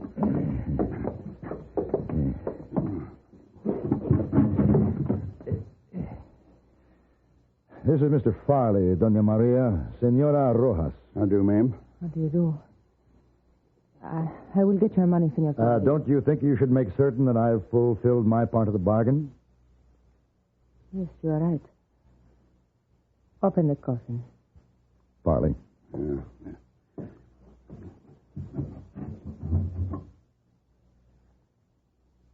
That is my husband. I will get your money. What do you think, Farley? Not guilty. No woman could be that calm. She thought her husband was alive and then saw him dead. And you're satisfied she had nothing to do with him? Yeah. All right. Wait for me at the stagecoach. Yeah. Don't be too long.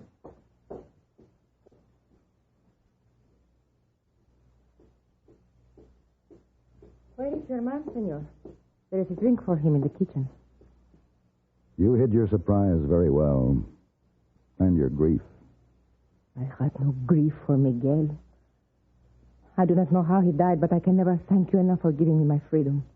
My life with him was a nightmare. I can believe you. I saw it in your face. Goodbye, Doña Maria. Wait. Your money? No, I'd rather not. Please, senor. It gives me pleasure to pay for my errors. Especially since this is the last payment. Very well. Should you come again to San Francisco, I hope you'll come with me to the opera.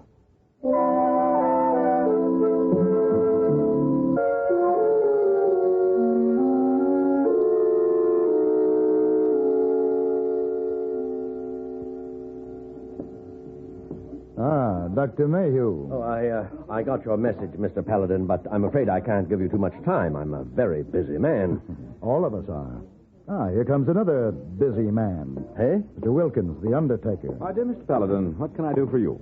Sit down, first of all. Thank you. Doctor? Wilkins. Well, Paladin, what is it you want? I'd like to order a coffin. A coffin? For whom? For whichever of you gentlemen makes the first move. Well, This is a derringer in case identification escapes you.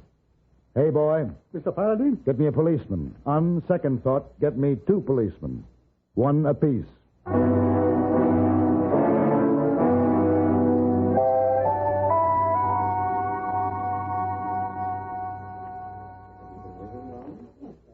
Oh, big story in papers. Dr. Mayhew and Mr. Wilkins all in jail. Where they belong, hey, boy. Here we are. Oh, where are we? San Francisco Opera premiere tonight. Hey, boy, I want you to take this over to the Opera House and buy me a box. Oh. Now, what's the matter with you? Last time you go to opera, a man get killed, money get stolen. Oh, big trouble. You know, learn. Of course I learn. What would you have me do? No opera, no lady. Hey, boy, I'm afraid you have a lot to learn.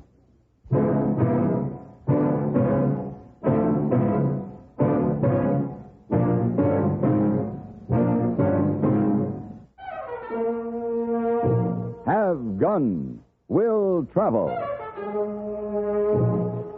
Created by Herb Meadow and Sam Rolfe, is produced and directed by Norman McDonnell, and stars John Daner as Paladin, with Ben Wright as Hayboy. Tonight's story was written by Ken Kolb and adapted for radio by John Dawson. Featured in the cast were Lillian Bayef, Harry Bartell, Joseph Kearns, Howard Culver, Ralph Moody, and Vic Perrin. Hugh Douglas speaking.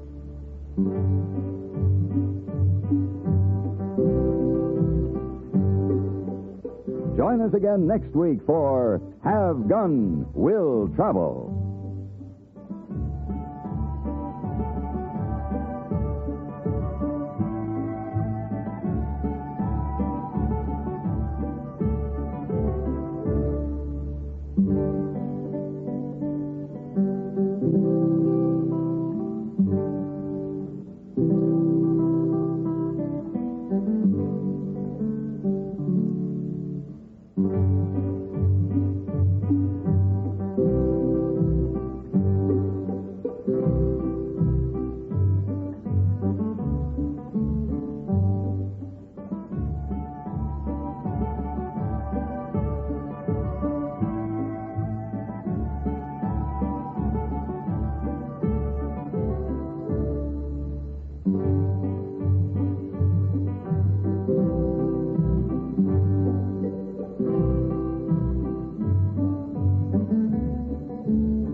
you for visiting Golden Age Radio, rumble.com/C/GAR. Please support our veterans by visiting veteransradioministry.com. Together we can honor their great sacrifice. Thank you. Kellogg's, the greatest name in cereals, presents Wild Bill Hickok!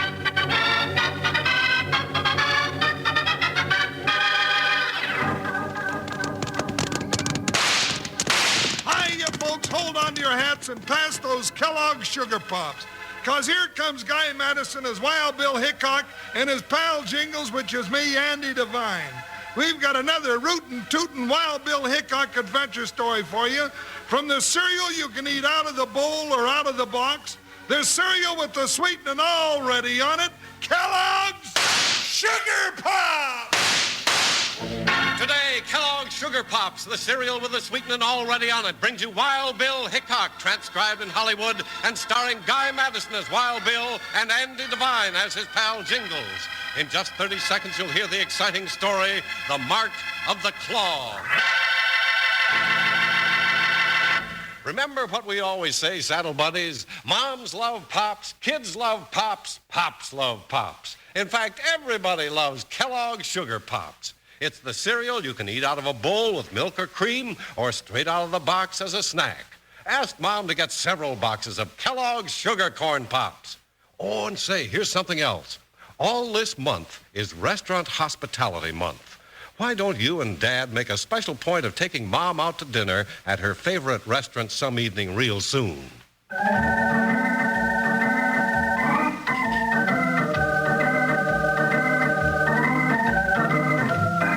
When the pioneers moved over the western plains, they ran into savage resistance from the proud Indian nations. And into the middle of this struggle rode United States Marshal Wild Bill Hickok with his staunch saddle partner Jingles. Their job? To find a magic key to peace on the plains. A search which led them to the Mark of the Claw.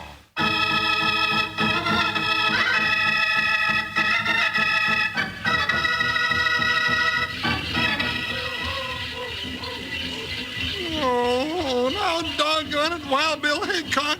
See what your curiosity did? Got us tied up here all ready to be burned at the stake. Sorry, Jingles, I should have come alone this time. But it took a whole Indian tribe to catch us. Yeah, but what do they want with us? We're in somebody's way, partner. Well, we ain't gonna be in it long. Doggone it, it ain't just being tied up here like a brace of hogs at a barn raising with the bonfire hunters that gets me. No? No, it's them monkeys dancing around us all night and that music. Why, they haven't played O Susanna even once. You might send a request to the medicine man. He seems to be running this party. Now, this ain't no time to be funny, Bill Hickok. Keep your chin up, Jingles. At least they haven't set a torch to this bonfire yet. No, but they will come sunup, and that's not far off. Doggone them Indians, they're making me miss my beauty sleep. Hold on, partner. Medicine man's holding up his hand. Uh-oh. Bill, you reckon they're getting ready to light this fire now? Huh, Bill? I don't know, Jingles. Oh, dadgummit. Why didn't I stay in East Side, Delia? I could have been head dog catcher by now with Saturdays off. Quiet and listen. What'd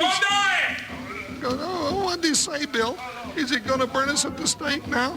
Huh, Bill? No, not yet. He's leading them off to the big console teepee for a powwow.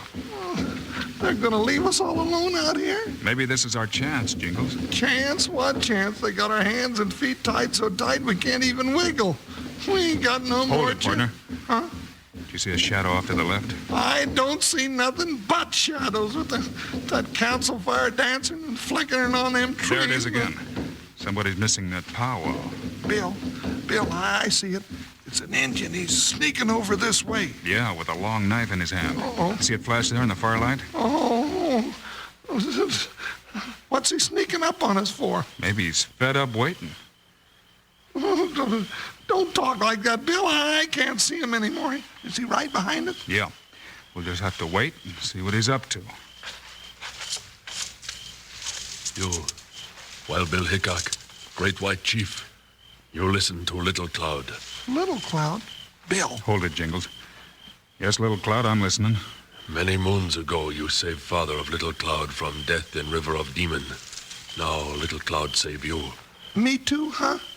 If I'd have been there, I'd have helped save your papa, honest. Little Cloud set you free. Then you make promise. Little Cloud is a great brave with a strong heart. Bill, he cut you down. Now, how about me, huh, Bill, huh? Me cut big moose thorns, too. Moose. Yeah. Anyway, we sure do thank you. Wait. White man Hickok make much good medicine. Now make promise to Little Cloud. What promise? You bring peace to my people. Well, now that's a right big order, Little Cloud. That's how we got strung up there in the first place. There, Drum. Council over. You make promise. We'll do all we can, Little Cloud. You go Valley of Eagle. Talk with great Indian wise man named Butonka. Butonka no. Bill, somebody shot him. Little Cloud. Butonka knows about mark of the claw. Go now. Indian boy, hold your horses. Back of Blue Rock. Take him. Oh. He's gone, Jingle. Yeah, and here come the Indian. Run for the horses. Don't tell me, just get out of my way. Hurry it up, partner. We can't let him catch us now. We've got a promise to keep.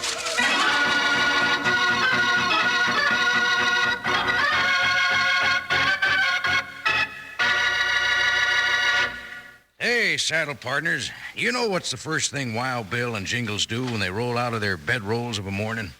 Well, they head pell-mell for the chuck wagon and a big heaping bowl full of crunchy Kellogg sugar corn pops and milk. That's what they do. Start the morning with something good for you and good tasting is what Wild Bill says. And Jingles allows us how Kellogg sugar corn pops fill the bill mighty near perfect. Try Kellogg sugar pops for breakfast yourself with a little milk or cream on top, or eat 'em right out of the box as a real delicious tasting snack most any time. Either way you eat 'em, you don't need to add sugar because the sweetening is already on 'em. Ask Mom to buy several boxes of Kellogg sugar corn pops at the grocer's today. Okay, now let's sing our little sugar pop song. Here we go. All together now, sing. Yippee! Sugar pops. They're sugar-coated, taste so sweet. Just pour on some milk. Boy, they're neat.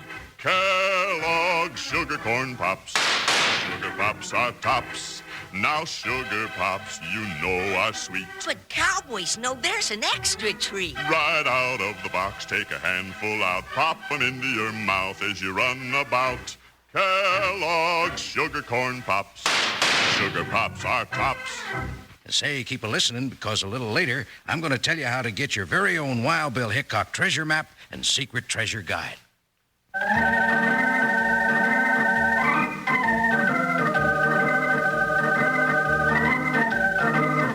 The Indian brave, Little Cloud, had saved Wild Bill and Jingles from being burned at the stake, but at the cost of his own life.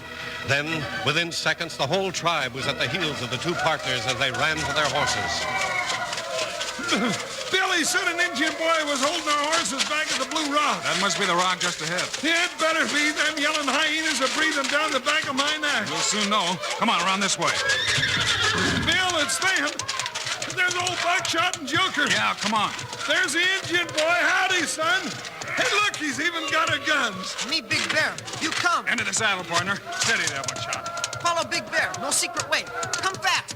You get Joker. No, I mean, jump, Joker. Hey, with him, Jingles. Hi, Buckshot.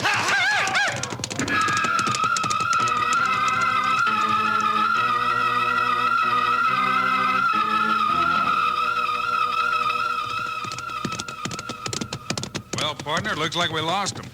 You're a good guide, Big Bear. Yeah, he sure is. Left that pack of braves baying at the crossroads. Just in time, too. It's nearly daylight. Braves no give up yet. You come this way. Hey, Bill, he's leading us into a tunnel. Seems to know what he's doing, Jingles. I sure hope so. Hey, this tunnel ain't very long. I see daylight at the other end. If we'd known about this last night, that medicine man and his tribe never would have caught us in that ambush. Now, don't talk about it. I can still feel myself flying over that bonfire. Big Bear's holding up his hand to stop.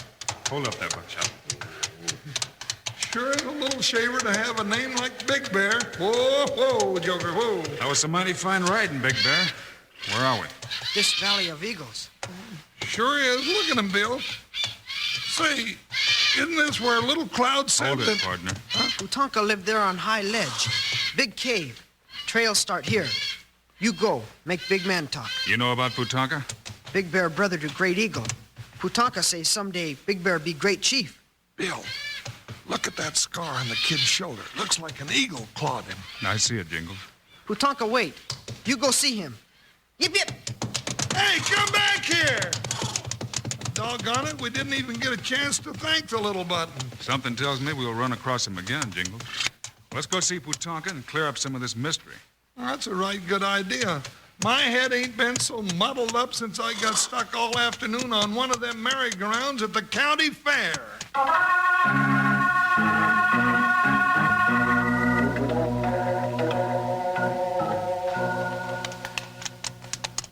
This a cave, Bill? Looks like it, Jingles. Ooh, Buckshot. Oh, Joker, oh. Look at all the totem poles. Ooh, ain't they spooky? Each one has a meaning to the Indians, partner. Them doggone eagles up there, they sure make good watchdogs, but Quiet, Jingles. Here he comes. Huh? Welcome to Valley of Eagles. I am Putonka. Well, now, howdy, Putonka. This here's Wild Bill Hickok. I know who you are. Oh, you do? Who told you? Jingles. Everyone knows of the famous Wild Bill Hickok and his friend, Jingles. Well, we were told to come to you by Little Cloud. Big Bear brought us here. I know. Both followed my bidding. Well, it looks to me like you know everything, Putonka. I know there is but one man in the West who holds the power to save my people. I have given the life of my son to bring him to me. You are that man, Hickok. Little Cloud was your son? Yes. His work is done. Then you're the Indian chief Bill saved from the River of Demons? That's right, partner, but that's past. Now let's listen to Putonka. It is a simple story, quickly told. I was the chief of all chiefs of the nation. The white men came. I would have made friends with the white men, but others around the council fire would not. They rode the warpath. Now the drums of war beat from sun to sun, and painted braves have learned to shoot the thundersticks of the white man. Oh, it's a mess, all right. Where do they get the guns, Putonka? From the treacherous agents of the Beard of Fire. Beard of Fire? Oh, what's that mean? Jingles, who's got a red beard that we know? A red beard? Now, let's see. Well, I ain't sure. I was... Jergens, Bill. Be-Bold Jergens, that's That is the one. Yeah. His freight wagons are as the buffalo upon the plains. He's got a lot of them, all right. You mean that no-good snorting sidewinders that cause all this trouble, giving guns to the Injun? Looks that way, Jingles. Well, that cuts our job out for us. That's all, Putonka. We'll be riding. That is not all, my friend Hickok. The Beard of Fire is not the only evil one. There is also the medicine man who guides the feet of our braves toward the warpath. Well, now, I'll take care of him. I've already got a good mad on at him anyway. It is well. In his place must stand the power of the mark of the claw. Now, what's that? Look, so you will know it again. On my shoulder. We have seen it before, Putonka. Yeah, the little button that brought us here. Big Bear, he had one. It is the sign of my family. The family of great chiefs among my people. Big Bear is my grandson, the next of the great chiefs. His destiny is in your hands, Hickok. But what about you, Putonka? When you return, I shall be gone. There is danger for you ahead. May the protecting shadows of the Great Eagle cover you as you ride. Go. Come on, Jingles. We got plenty of man's work waiting down the trail. Time we were riding.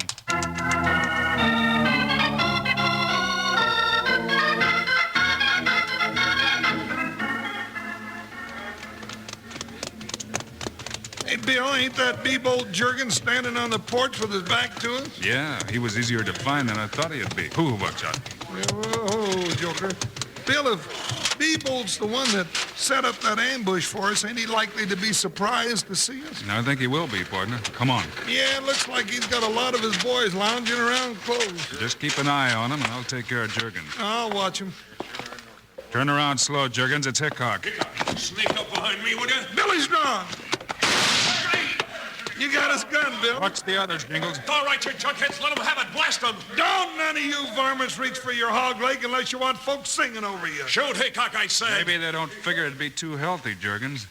Now, while Jingles keeps them occupied, let you and me talk. We got nothing to talk about that I know of. We might talk about how surprised you are to see me when you thought I was being burned at the stake about now.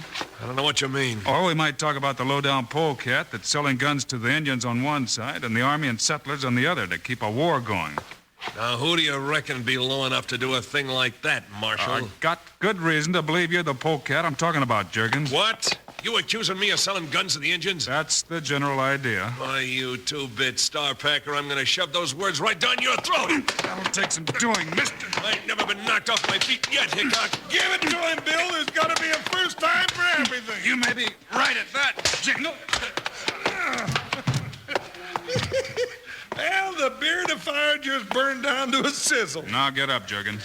You're going to pay for that, Hickok. If it's the last thing I see you do. It will be, you sidewinder. Now listen to me, Jurgens. We're going after proof that you're selling guns to the Indian tribes. And when we get it, you better be hard to find because I'll come looking for you. When you do, you better come well-heeled, Hickok. From right now on, I'm out to get you any way I can. Now, ain't that a big noise from an empty barrel? Come on, Jingles. We have another rat to smoke out in the open, and I'm getting real impatient.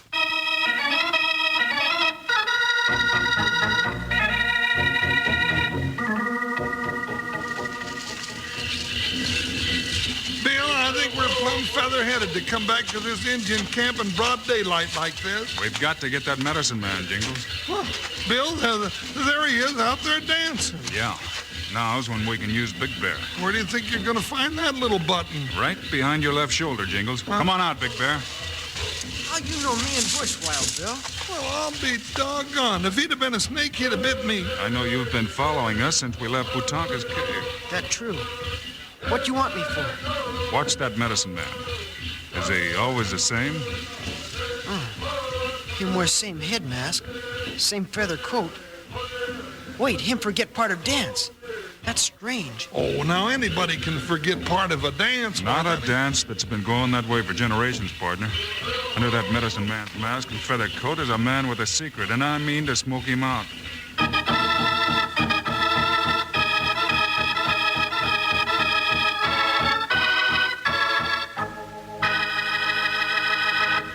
Okay, Wranglers, here's the information I promised you. Just send 25 cents in coin along with your name and address and one Kellogg's Sugar Corn Pops box top to Kellogg's, Box 320, Battle Creek, Michigan, and quick as a Pony Express rider, we'll send you your Wild Bill Hickok treasure map and secret guide. And loopin' lariats, wait till you see this map. It's a full 2 feet high and 3 feet long, a full-size map of the United States with color drawings of the Indians, bandits, prospectors, and pirates. And best of all, buckaroos, this treasure map points out the reported locations of fabulous hoards of lost treasure, gold nuggets, silver bullion, and treasure chests of jewels and pieces of 8 in every state in the country. But that's not all. Listen to this. With every treasure map, you also get Wild Bill Hickok's secret treasure guide with his own personal list of lost treasures. You just got to get Wild Bill Hickok's treasure map and secret guide, so send your 25 cents in coin along with your name and address and one Kellogg's Sugar Corn Pops box top to Kellogg's, Box 320, Battle Creek, Michigan. Don't wait or delay 1 second, because these treasure maps and secret guide booklets are going fast, and you wouldn't want to miss getting yours, now would you? Now, this offer is good only in those areas permitting such offers.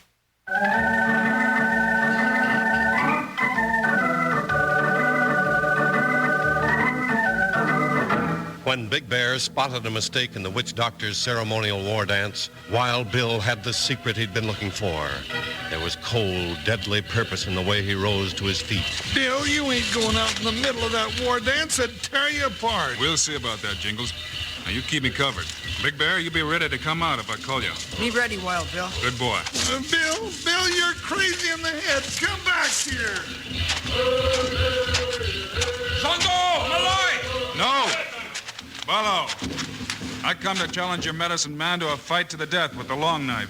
You burn at the stake! Your tribe will decide that. You hear me, Brazen Otana. If you want this fight, let the drum stop. Remove the medicine man's mask and strip him to the waist. Then draw the circle. No! Then I'll take your mask off. No!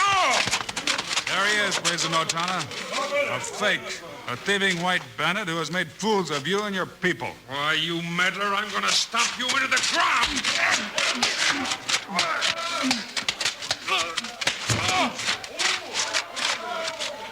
Well, I'll be a bow-legged mud turtle.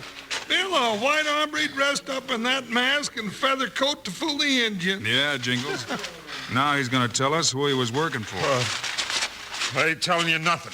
Then you'll get all the blame for selling guns to the Indians, and the judge will just... No, it wasn't me. I just kept him stirred up because I knew Indian talk and dancing. Then who were you working for? I'll tell you. I ain't taking his blame. It was... Bill, he's dead. Hey, there's the varmint that shot him there in the trees. Yeah. Now we know how Little Cloud died. I'll get him, partner. You stay here. He's got a rifle, Bill. Yeah, and he's gonna need it. Hurry up, Hickok. I'm just waiting until you get close enough to drill you right between the eyes. Better make it quick, Jerkins. This is your last chance. One's all I need, and this is it. That finished your rifle, Jerkins, and my gun's still loaded. Now come out of those trees and head for that Indian camp. You ain't gonna turn me over to the Indians. No. I'm gonna turn you over to the sheriff. After you tell the Indians you caused all their trouble. You're gonna make me tell them that? That's right. It's the truth. Bill, you sure pegged that hombre right. It was B-Bolt Jennings all the time. Braves and Otana. This man, B-Bolt Jerkins, the Beard of Fire, has caused all your trouble. Hear him say it. Go ahead, Jerkins. Yeah, I caused it. I sold guns to both sides and kept the Indians fired up through that phony medicine man. Hey, Bill, how about, well, you know, the mark of the claw, huh? I'm coming to that, partner. Call Big Bear. Oh, sure. Hey, Big Bear, come on out here. Bill wants you. Now, Braves and Otana, return to your peaceful ways. Return to your rightful chiefs who bear the mark of the claw. Yeah, like little Big Bear here. He's gonna make you a real fine chief, ain't he, Bill? He sure is, Jingles. Well, I guess we can go now. Wait a minute, Bill. I got something to do first. All right, now, start the drum. That's it, now start the dancing. And that's the way to celebrate. You got a new chief, and we got a varmint to take to jail. Time for everybody to gather around and do-see-do.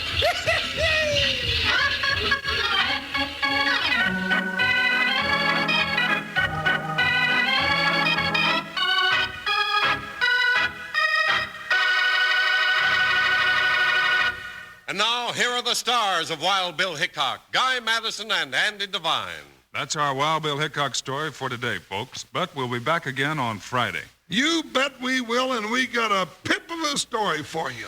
It's about a vacation for Wild Bill and Jingles, which turns out to be a dangerous vacation. You won't want to miss it, kids. Meanwhile, Andy and I hope you'll remember to ask Mom to get a big package of the cereal with the sweetening already on it. Kellogg's Sugar Pops. In the bright yellow packages with the pictures of Guy and me right on the front.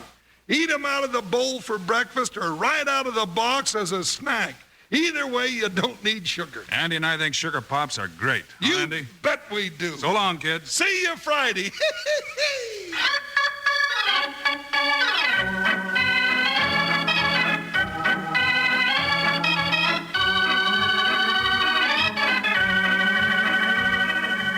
Kellogg's, the greatest name in cereals, has brought you another exciting story of Wild Bill Hickok, starring Guy Madison and Andy Devine in person. Today's cast included Frank Gerstle, Rye Billsbury, Johnny McGovern, and Jack Moyles. Our director is Paul Pierce, story by Larry Hayes, music by Dick Orant. This is a David Heyer production, transcribed in Hollywood. Now, this is Charlie Lyon speaking for Kellogg's, the greatest name in cereals, reminding you to listen again Friday, same time, same station, when Kellogg's Rice Krispies presents Wild Bill Hickok in A Dangerous Vacation.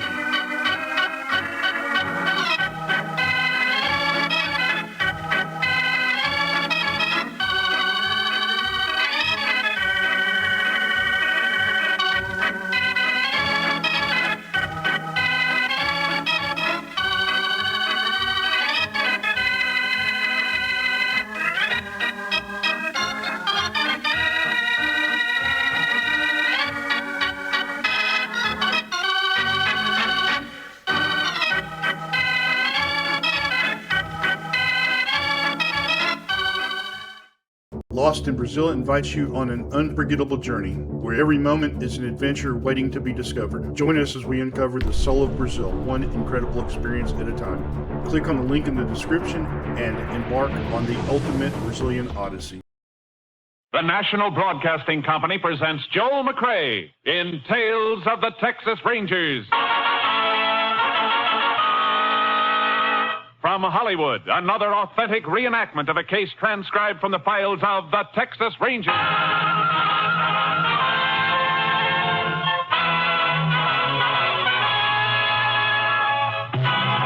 of the Texas Rangers, starring Joel McCrea as Ranger Jace Pearson.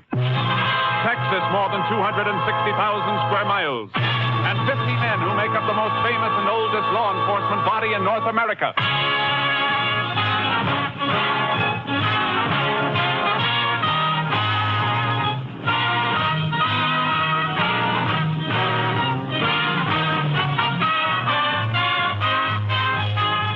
Now, from the files of the Texas Rangers come these stories based on fact. Names, dates, and places are fictitious for obvious reasons. The events themselves are a matter of record.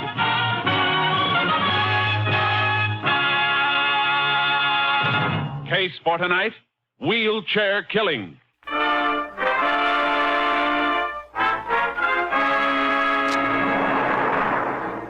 It is 8:40 p.m., May 1st, several years ago. Colby, Texas, near the edge of the Great Piney Woods, is unusually crowded as several hundred young men from a nearby CCC camp have converged on the town to spend their monthly allowance. In the office of Sheriff Pete Saunders, the sheriff and his deputy are standing by in case any emergency should arise. I don't know why I'm so groggy, Sheriff. Not even 9 o'clock. Well, if you're that tired, Reg, I don't think there's any need for you staying any later. I can handle things. Why don't you go home? With all them young bloods in town? Oh, they seem to be all right. No sign of any fuss. I walked down Main Street a while ago. They were behaving. Just saying camp is new. It's the first payday they've had around here. Man can get pretty high with $30 in his pocket. They don't get the whole 30, Reg. They only get 5 of it. Government makes them send the rest home. Oh, I didn't know that. Sure, that's the whole idea. Wait till I get this. Sheriff's office. Sheriff Saunders speaking. You'd better go to the old house on Log Hill. You'd better go there right away. Old man Swain's place? Yes. Yes, hurry. Go there quickly and bring a doctor. Why? What's the matter out there? Who is this? Well, I'm just calling, that's all. You better go right away. You better give me your name if you... Hello? Hello? Yeah, what's the matter? She hung up on me. Come on.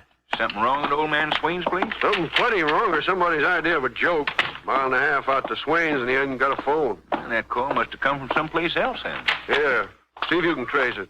Then pick up Macker and Carl and follow me out to Swain's. I'll get the doc on the way.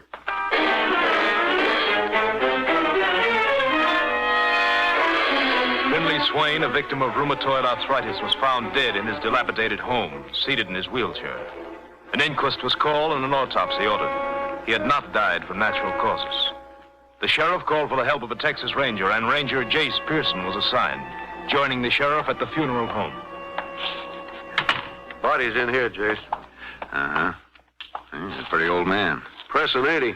Crippled up bad the last 20 years or so. Hadn't been for that phone call, I'd have figured his heart just gave out. Guess the doc would have, too. Good thing you asked for a coroner's inquest. Let me see the autopsy report. Yeah. He died about 8 last night. Ruptured spleen, concussion. Doc says he was beaten to death. Funny. No marks on the body. No, all the damage was inside. Whatever he was hit with, it didn't leave any marks on him. Length of rubber hose, maybe. Something like that wouldn't leave a mark. You find anything like that? Didn't have much chance to look, Jace. Maybe my deputies will run across something, though. I left 3 of them out at Swain's last night. Why 3 of them? I may need more than that when it gets around that the old man is dead. Place will be loaded with vultures. What do you mean? Well, it's kind of a funny thing, Jace. The old man was kind of peculiar, living off by himself in that big old house, not even a cleaning woman to help him.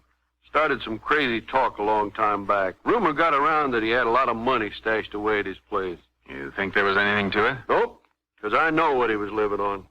Got a check for $70 every month from some insurance company. Annuity? Yeah. Too bad everybody didn't know that. He probably killed by somebody trying to force him to tell where he hid the money people think he had. That could be a motive. On the other hand, Might be other reasons for killing him that we didn't know about. I doubt it, Sheriff. When a man comes into a place to kill with nothing else on his mind, he does it fast. This beating took time. Come on, I want to look at Swain's place. The sheriff was right about the vultures. If his deputies hadn't been on guard, the house would have been a shambles. One of the deputies came inside with us. At the old man's wheelchair? Yeah, hadn't been moved. That's where we found him sitting. My lab crew will be coming in from Austin. They can dust the chair for prints while they're going over the place. What's this on the floor? Where you standing there? Yeah. I don't know. Felt a little crunchy when I walked across it before, like somebody spilled some sugar. It's not sugar. It's more like white beach sand. No beach sand around this country, Jay. Just the same, that's what it looks like. Lab boys can tell whether it is or not. Right near the old man's chair, too. He get around much? Outside, I mean? Best of my knowledge, he'd never wheel himself further than the front porch to get the sun. How'd he get his food in? Reg can tell you that. We used to sit on the porch and flag down a passing car or truck, ask him to pick up things for him at the market. I stopped by often to get him things. Had a red flannel shirt he'd wear. Spotted easy from the road. Let's look through the rest of the place. Hey, wait a minute. What is it, Jay? A few more grains of sand on the floor here. More of it right on into the kitchen. Let's go out back. There's nothing here, Jace. Just a stump field all the way back to them hills. Somebody's been out here, though. Look. Part of a shoe mark on the ground. Barely see the outline. The toe dug in deepest. Man must have been running. Only one thing wrong about the whole setup, Jace. That phone call I got was from a girl. It doesn't register as the kind of a killing that'd be done by a woman. Besides, a murderer doesn't usually call in a report. Too bad you couldn't find out who made it. Well, at least we know it came from a payphone in the lobby of the Colby house. The desk clerk didn't notice anybody, though. I see. Well, let's spread out a little, see if we can cut across any more tracks like this one. Reg, you move off to my right about 5 paces. Right, Jace. I'll fan out on this side. Good. Well, let's move. All right. I'm getting some light tracks over here, but the ground's too hard. They're not very clear. You must be on the right trail. There's nothing at all over this way. I'm going to find you. Hold it. Go ahead. Find something, Reg? Yeah. Hey, you better come here. What is it? Man's sock. It's more than just a sock. Knotted at the middle and heavy at the toe. It's full of sand. So that's where those grains of sand come from. That killer must have thrown that away while he was running, Jace. Here's a murder weapon, Sheriff. Now all we gotta do is find the person who used it.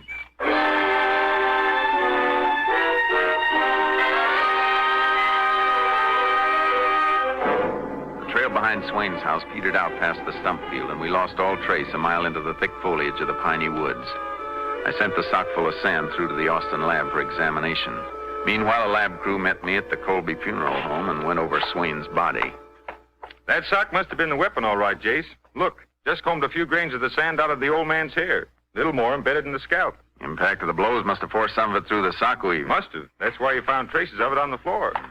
How you making out there? Don't know much yet, Sheriff. You check with the other lab men out at Swain's? Yeah. Usual jumble of smeared prints. That may be a report from Austin. I'll get it. All right. Hello? Yeah, speaking. I've had Reg checking on that ahead. sand, Jace. No firm in the area handles that grade. That's funny. Right. Isn't likely the killer came from far off. Why not? Well, talk about the old man's having money stashed away is sort of a local rumor. I'll tell him. Andy in Austin with a report from that sock. There an army camp around here anyplace? No, why? That sock is army issue. Oh, wait a minute. There's a new CCC camp up in the Piney Woods, Jace, about 9 miles from here. Hey, they're civilian, but they get their clothes from army issue. Camps are run by army officers. More than 100 men up there. Yeah, and a good chance that one of them is the boy we're looking for. That rumor about Swain having money's been around for a long time. If somebody from the town was going to do him in, they'd have done it before this. Come on, Sheriff. Let's drive up to that camp. All right. Well, it'd be better if we could borrow a truck from someplace. Why a truck? Old Loggers Road is the only one to the camp. High centers. Kind of rough on a passenger car. Especially one towing a horse trailer like yours. Well, I got charcoal in my trailer. Can't we cut straight through the woods on horses? It's a good idea. Save us time in a couple of miles. You got a horse at your place? Yeah, it's on the way. All right, I'll drive you out. We'll start from there.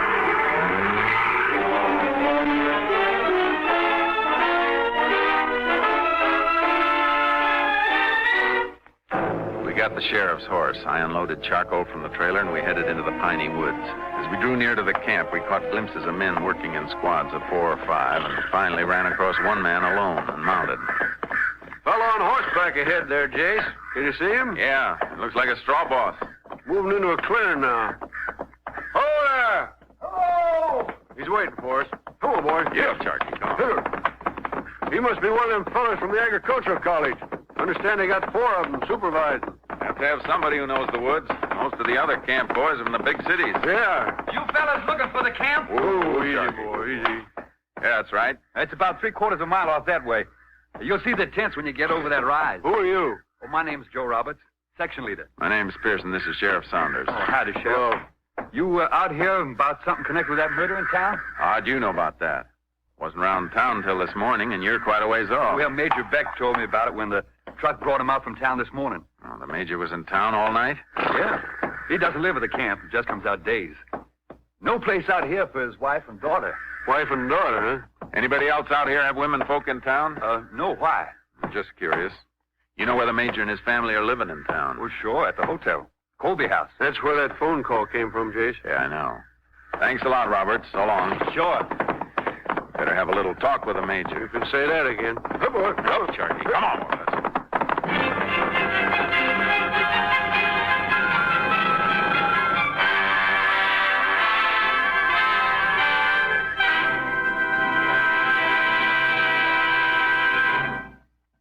In just a moment, we will continue with Tales of the Texas Rangers, starring Joel McCrea as Ranger Jace Pearson. It's the Silver Jubilee on NBC. Every Friday evening, there's another stirring adventure series for Western fans on this station. Yes, every Friday, NBC brings you the King of the Cowboys, Roy Rogers, with the Queen of the West, Dale Evans. Make your date for thrilling listening with the Roy Rogers Show every Friday evening at this same spot on your dial. There's action and adventure in Paradise Valley when Roy Rogers rides the airwaves, and there's also a song or two by these wonderful Western entertainers, Roy and Dale. Be sure to hear them Friday. We continue now with Tales of the Texas Rangers. And today's case, Wheelchair Killing, an authentic story from the files of the Texas Rangers.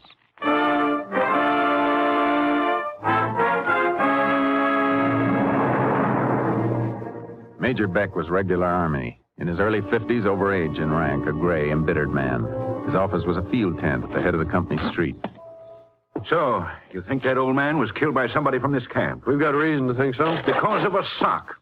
Socks like that have been general issue since 1917. I don't like any accusations against my command, especially accusations based on such flimsy evidence. There's something else beside the sock, Major. I notice your company street between the tents is paved with gravel. Yeah, what about it? Is that gravel bedded in beach sand? You can see it around the borders, can't you? Sure, we can see it. It's the same kind of sand we found in that sock that Swain was beaten with. There's no beach sand anyplace else in this area, Major. Where'd this come from? How do I know? An advanced cadre of engineers set the camp up. Suppose the sand was trucked in with other material. All right. Everything you've found points to this camp. I should have expected something like this. What do you mean by that? Oh, what would I mean, Ranger?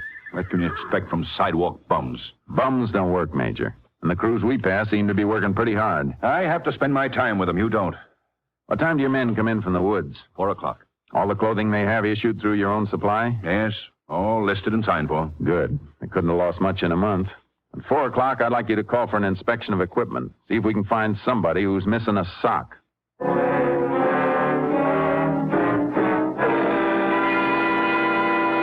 All sorts of equipment was missing. Shirts, extra shoes, mess kits. But there was only one man who couldn't account for a pair of socks.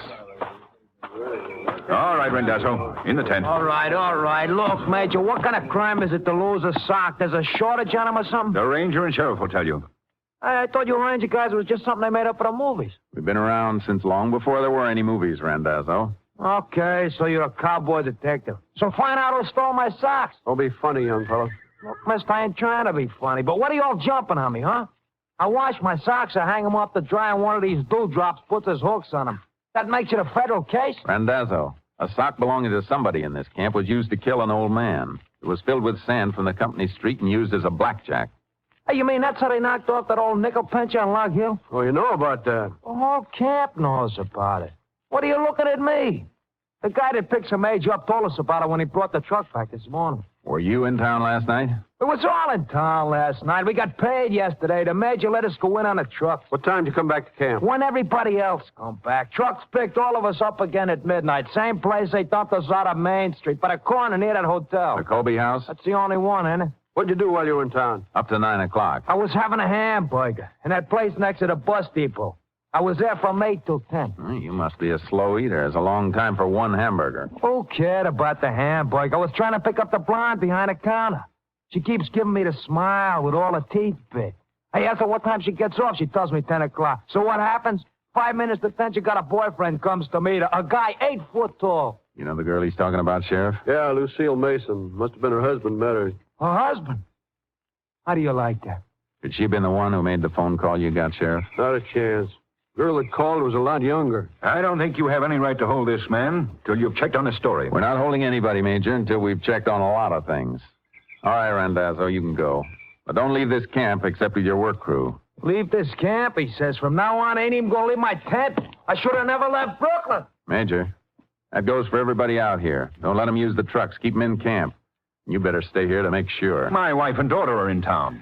Well, I can't stop you from going home. But if you do, the sheriff will have to send deputies out here to keep the men confined to the camp area. I don't want civil authorities here. I'll stay. Thanks. Come on, Sheriff. Let's get back to town. You know, Jace, I kind of got an idea. So have I. A girl's voice, young, not from around here. And the major's daughter staying at the Colby house. I think he knows more than he's telling. Acts kind of funny. No, he's all right. Probably a pretty good man. He hates his men. Because they're not what he's used to. But give him credit for one thing. He doesn't want any of them involved in this. If he had the authority to do it, he'd probably take that Randazzo and hang him to the highest tree. But when he thought we might take the man in, he went to bat for him. Yeah, I see what you mean. Hey, there's that fellow Roberts we met riding in, the section leader. Yeah, giving our horses water. Good for him. Your horses are kind of thirsty. Yeah, thanks for taking care of him, Roberts. That's all right. Say, how'd you make out with Randazzo? He seems to be all right. Most of them are.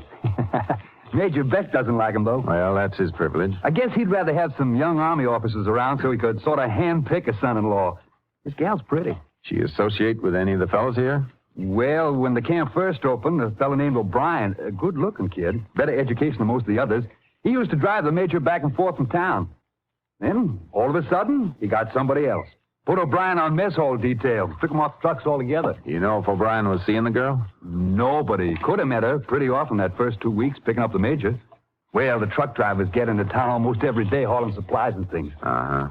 Well, thanks a lot, Roberts. Horses look like they had enough, Sheriff. Yeah. Come on, boy. So long, Roberts. So long. Get up, Sharky. Come on, boy. Come on. Well, Jace, what's our next move? Ride out of here to my car and then drive back to town. We're going to do Major Beck a favor. What kind of a favor? Just tell his daughter he won't be in town tonight. Let's see if you can recognize her voice.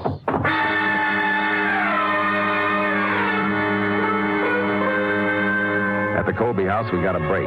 The Major's wife wasn't in, but the daughter answered when we knocked at the door of her room. Who is it? Is that your mother? Sounds like the voice, Jace. Good. I got a message from your father, miss. Oh, just a minute. That's the voice, all right. What's the matter, miss? Sheriff and I can't look bad enough to make you go pale like that. I thought when you said you had a message, it would be somebody my father sent from camp. What did he want you to tell me? Just that he won't be in town tonight. You mind if we come in, miss? We'd like to talk to you. Well, I have a lot to do, and I... We only want to know where you were between, say, 7 and 9 o'clock last night. We know that you were in the phone booth in the lobby at 8:40 because that's where you called my office from. Please don't talk in the hall. Come in. Were you out at old man Swain's house last night? Yes. Yes, I walked out there just before 8 o'clock. What for? To meet somebody. Somebody named O'Brien? Oh, he didn't have anything to do with it. Johnny liked the old man. How'd you and your boyfriend come to pick Swain's place for your meetings? Because my father or somebody might have seen us if we met in town. How'd this Johnny get to know a crippled old man who never left his house? When he was driving one of the camp trucks, Mr. Swain waved to him from the porch one day. Johnny saw he was in a wheelchair, and he stopped to see what was wrong. The old man wanted some things from town, and after that, they got to be friends. That fits, Sheriff. Your deputy said Swain had flagged down a car or truck when he needed anything. All right, miss. Now, what about that meeting last night? Johnny got a lift from camp on the last truck in. After the early trucks came in, I started to walk out to Swain's, like I always did, so that Johnny could catch up to me on the way. On the road out of town where nobody would see us walking together. Did he catch up to you before you reached Swain's? Yeah. And then when we got there and went in, we saw that the old man was slumped over in his chair. He raised his head just once and said something about not wanting to be hit again. And then he almost fell, but Johnny set him back in the chair. And then we couldn't get him to move again, and we got frightened, and since there was no phone, we came back to town. You both left the house together, by the front door. And then when we got back near town, we split up. I came back here to the hotel and called from the lobby. Well, we weren't even sure he was dead until we heard it was murder. I reckon you're going to have to come along with us. We'll send somebody out to get O'Brien. No, just a minute, Sheriff. Miss, Yes, where does Johnny O'Brien come from? His home? Boston. City boy all his life? Yes. Oh, now my father's going to find out we're married. Married? Yes, we were married last week. Your father's going to find out, all right. But not from us, from you. I think you better tell him. Come on, Sheriff. We're just going to leave her? For now, come on. Jace, I know she sounded like she was telling the truth. She was telling the truth. You know anything to back that up? A few things. Whoever killed the old man bolted out the back door. One person running. Yeah? They found the old man conscious, still alive. So she says. And it fits. If the old man had died after the beating with no disturbance, the killer'd spent some time looking for hidden money. He'd have moved things, left dust rings. He didn't because he had to run. That brings us back to the fellow with the missing socks, Randazzo. Yeah, he's not the one either. We're going back to the camp and talk to the men who drove those trucks in last night. We want the man who came into town on a truck and went back on foot. What we need is a missing passenger on the return trip. If there was a missing passenger. We followed somebody's trail all the way across Log Hill into the piney woods. Whoever it was kept going. They wouldn't have gone that deep if they were going to cut back to the road. Okay. I guess somebody who'd been scared off like that would head for the camp instead of the town. Sure gives us a big bunch of suspects, though. No, it doesn't, Sheriff. What chance would a man from the city streets have if he tried to make his way to a camp 9 miles deep in the piney woods, especially on foot and at night, with no path to follow? It takes somebody who'd spend his life in open country. Only men who fill that bill are the camp section leaders. Yeah, and the truck drivers will be able to account for them. Out of the camp, the section leaders are bosses, and nobody forgets seeing a boss.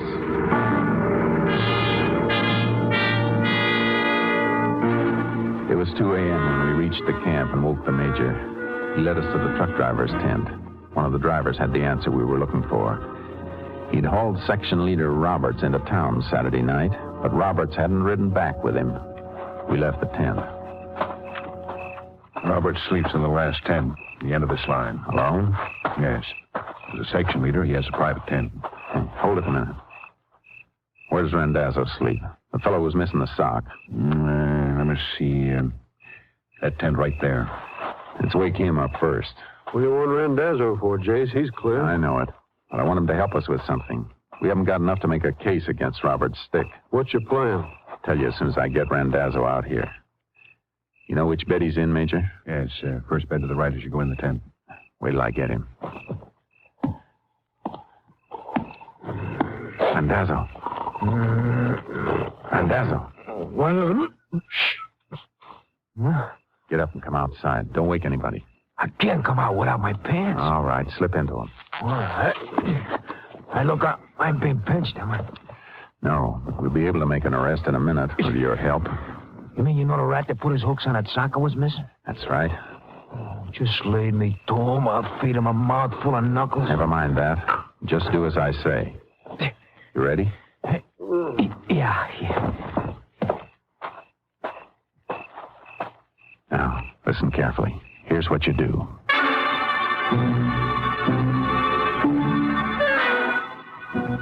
I gave Randazzo the plan, and we went over with him to Robert's tent, ready to jump in if the plan worked. This is the 10th. All right, Randazzo.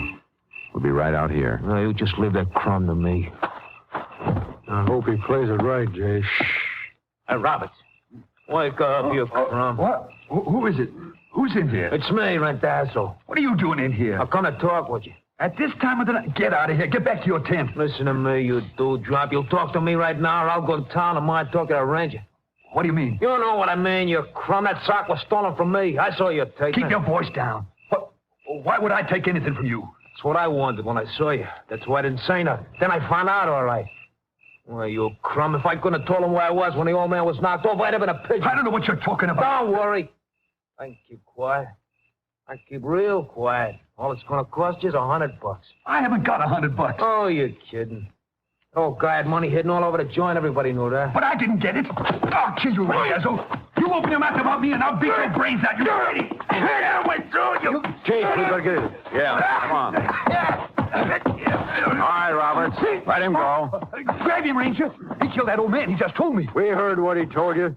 Try these cuffs for size. He's lying about those socks. I never had You better anything. shut up until you get a lawyer. You all right, Randazzo? Yeah, sure. I'd have flattened him if you hadn't come in.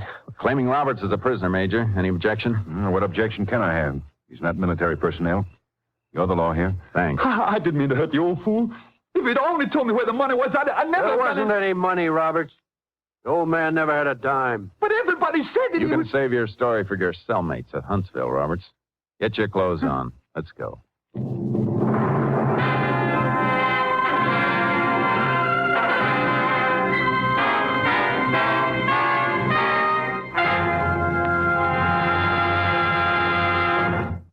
Harlan Roberts made a full confession to the brutal murder of aged and crippled Finley Swain.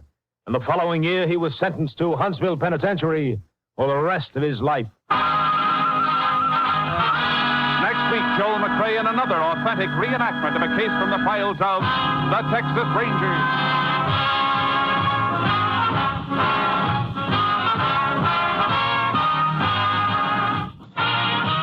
Joel McCrea is currently seen starring in the Universal International Technicolor production Cattle Drive. The cast included Tony Barrett, Bill Johnstone, Tom Tully, Mike Barrett, Frank Gerstle, and Tom McKee. Technical advisor was Captain M.T. Lone Wolf Gonzalez of the Texas Rangers. This story was transcribed and adapted by Joel Murcott, and the program was produced and directed by Stacy Keach. Hal Gibney speaking.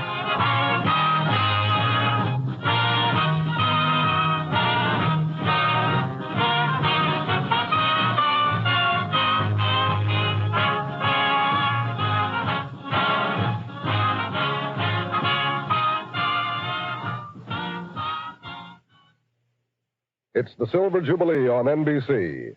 Today, hear the big show broadcast from Paris and featuring such stars as Fred Allen, Josephine Baker, and your unpredictable hostess, Tallulah Bankhead. Then join in the fun with Phil Harris and Alice Faye as they bring you a half hour of mirth and music. Later, Theater Guild on the Air presents Casanova Brown with Diana Lynn, Dan Daly, and Kenny Delmar.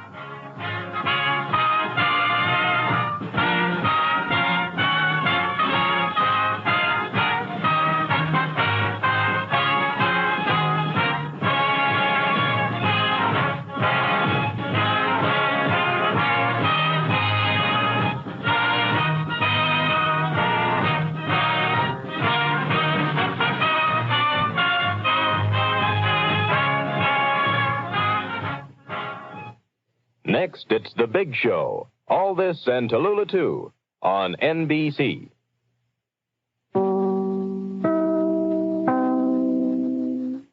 Thank you for visiting Golden Age Radio, rumble.com/C/GAR.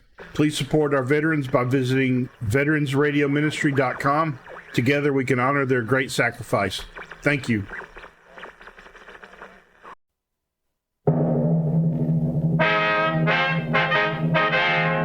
Sound off for Chesterfield. Chesterfield, the only cigarette in America to give you premium quality in both regular and king size, brings you Dragnet.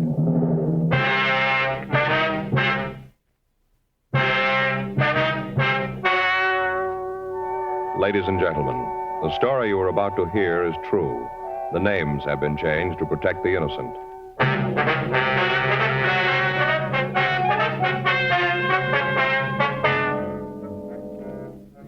You're a detective sergeant. You're assigned to narcotics detail. You get a report that high-grade heroin is being sold in your city. The key men in the operation are well hidden. You have no leads to their identity. Your job, stop them. These are the reasons thousands are changing to Chesterfield, and why you should change to Chesterfield today. Only Chesterfield gives you scientific facts in support of smoking. Only Chesterfield names its ingredients. Ingredients that give you the best possible smoke. Only Chesterfield gives you premium quality in both regular and king size. That means king size Chesterfield contains tobacco of better quality and higher price than any other king size cigarette. It's the same fine tobacco as in regular Chesterfield. And there's enough to give you more than a 1/5 longer smoke. Yes, more than a 1/5 longer smoke from king size Chesterfield. So remember, Chesterfield is the only cigarette to give you premium quality in both regular and king size. Buy 'em either way you like 'em. Premium quality Chesterfield, and much milder.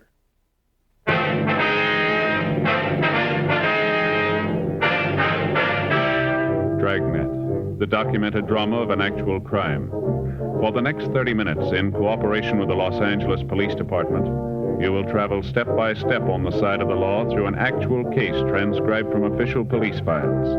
From beginning to end, from crime to punishment, Dragnet is the story of your police force in action. It was Tuesday, August 3rd. It was warm in Los Angeles. We were working the day watch out of narcotics detail. My partner's Frank Smith. The boss is Captain Kearney. My name's Friday. It was 9:37 a.m. when we got to the main jail. Felony section. Hi, John. Friday, Smith. What do you want? Anderson, 302. Anderson, 302, interview.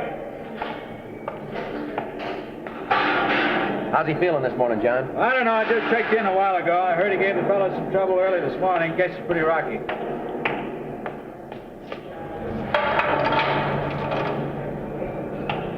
Hi, Anderson. What do you guys want? Want to talk to you.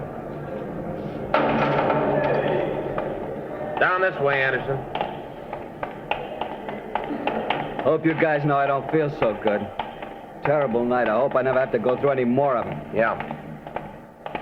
You gonna do something about it? What do you mean?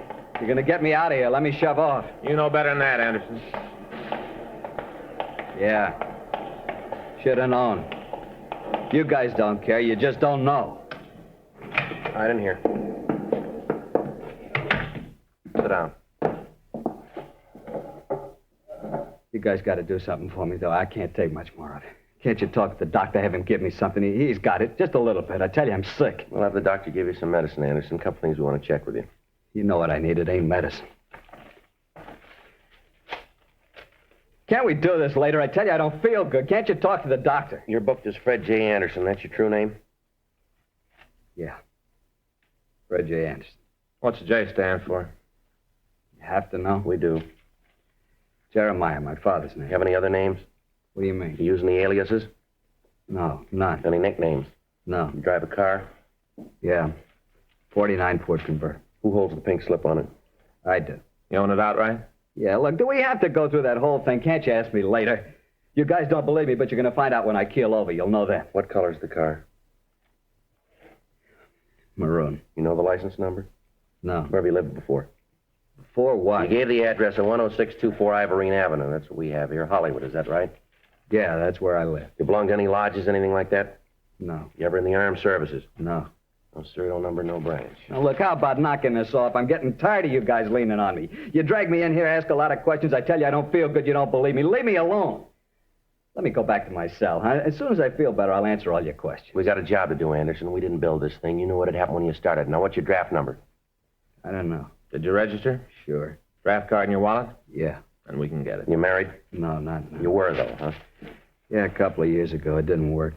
Bud was too nosy. Always wanted to know what I was doing. Always asking questions. Have any kids? No. What's your wife's name? Adelaide. How do you spell that?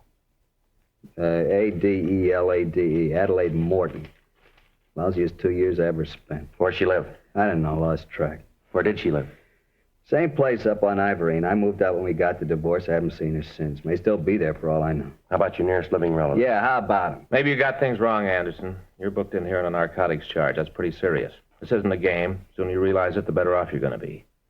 All right. Nearest relative? My brother lives in St. Paul. I don't know the address. I got it at home.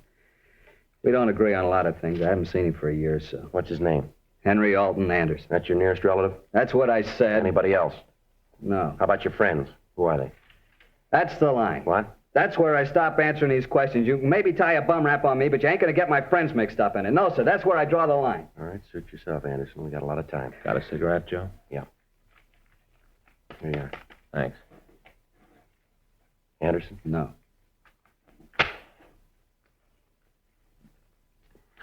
Thanks. Yeah. Why you have to know who my friends are? For a lot of reasons. I don't want to embarrass them, that's all. I don't want them to have to answer a lot of silly questions. You can see that, can't you?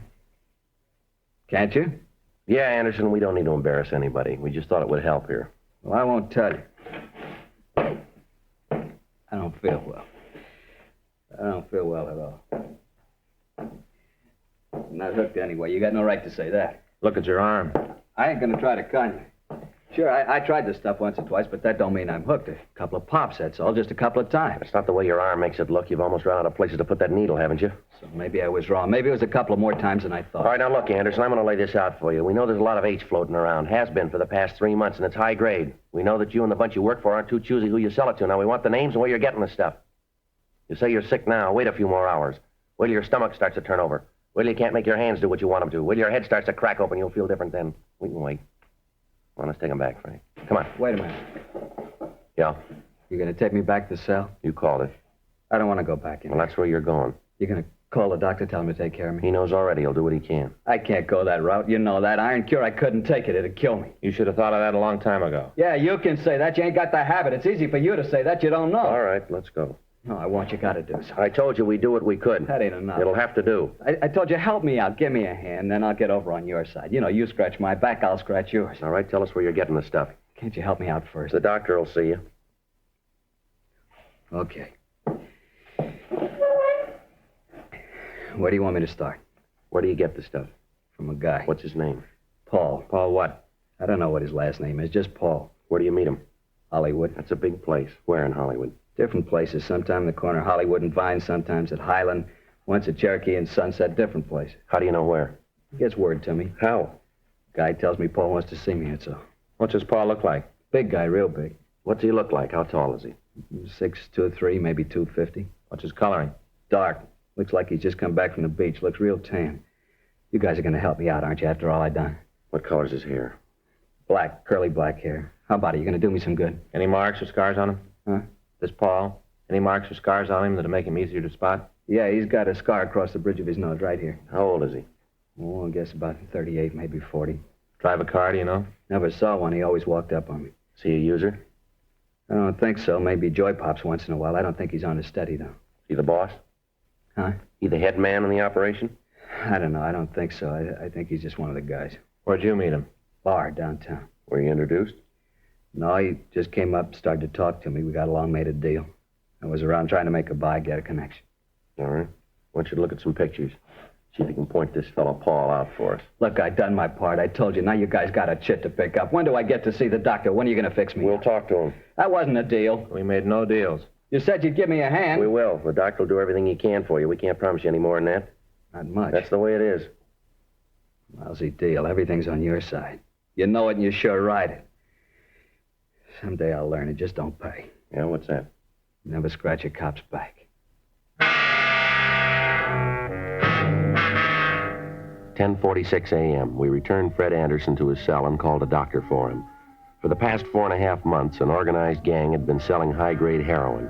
From our informants, we learned that the drug was being made available to anyone who could pay the price.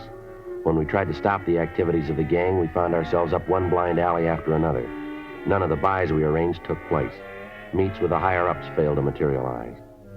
When Fred Anderson was picked up, the narcotics found on his person was of the same quality and type that was being pushed around town.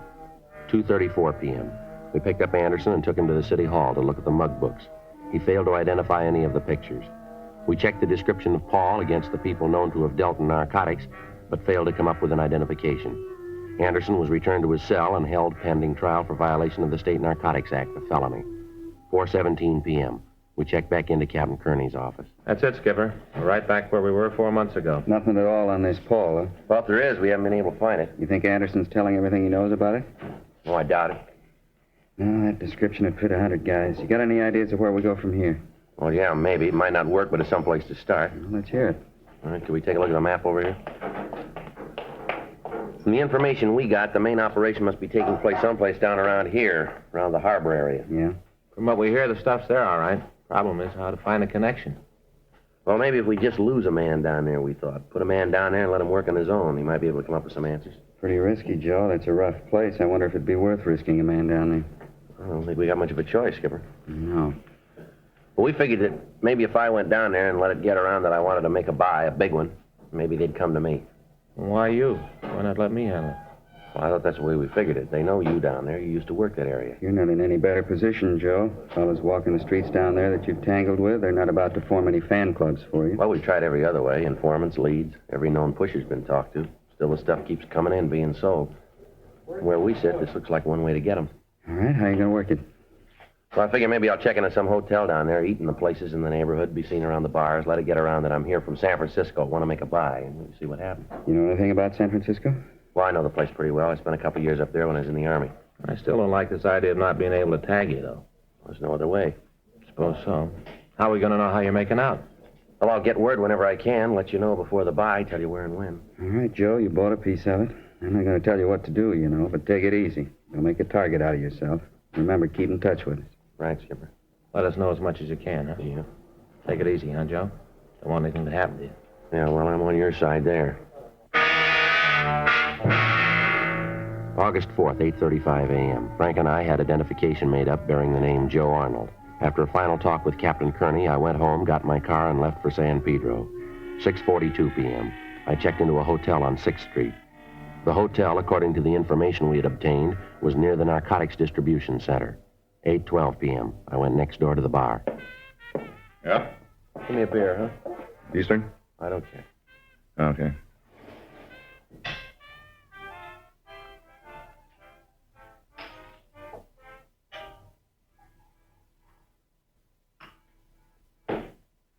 That'll be 30 cents. All right.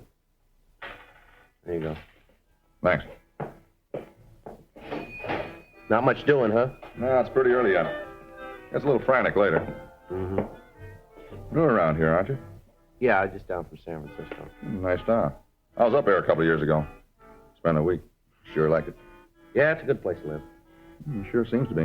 You know, if I could get a job up there, I think I'd move up. Yeah? Hey, slide down, huh? We can talk while I clean up these glasses. Well, that is, if you don't mind. Talk. Oh, it's all right.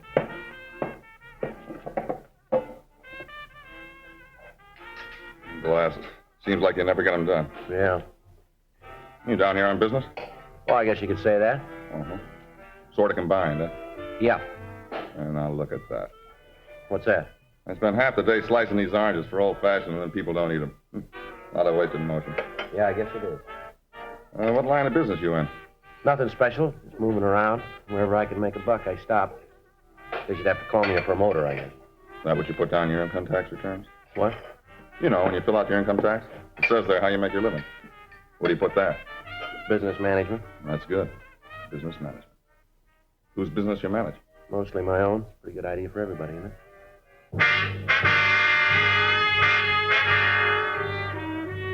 3 weeks passed. I spent some time in most of the local bars and eating places. On occasion, I'd see other officers from the narcotics detail up in L.A. On each of these meetings, I'd have to pass them by and hope that they wouldn't show any evidence that they knew me. During the 3 weeks, I became friendly with the bartender, and in the course of many conversations, I let it be known that I was in town hoping to make a substantial narcotics buy. At first, he appeared only mildly interested, but then he began to ask more and more questions about my background and about the people I knew in San Francisco. Friday, August 27, 9:31 p.m. All right, Joe. How goes the battle? I'm moving around. That's about all I can say. Hey, want a beer? Yeah, fine.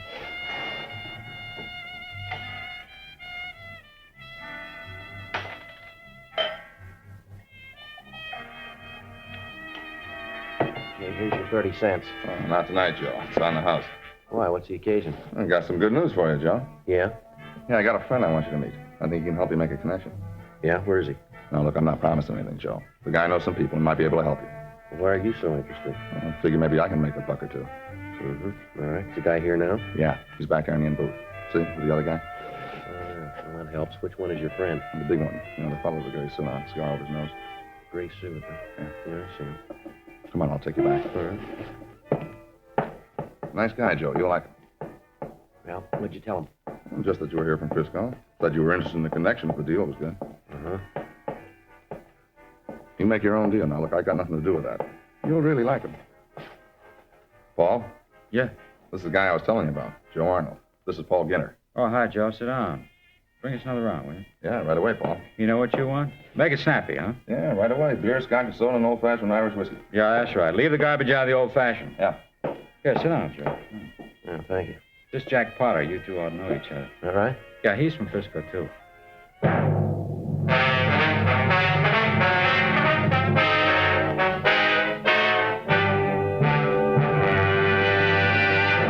You are listening to Dragnet, the authentic story of your police force in action.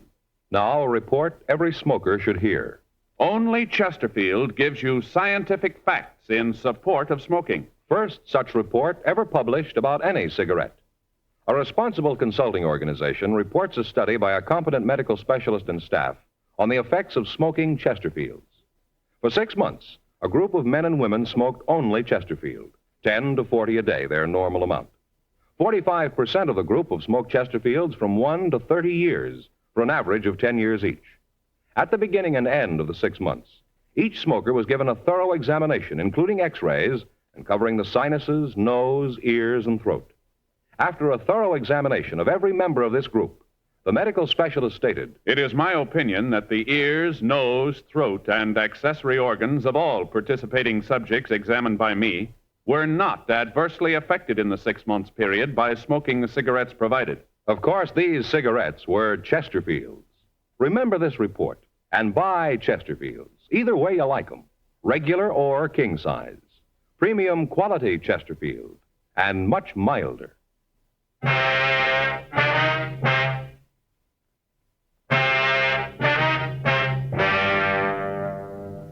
In normal undercover work, the police officer is in constant touch with the men working with him.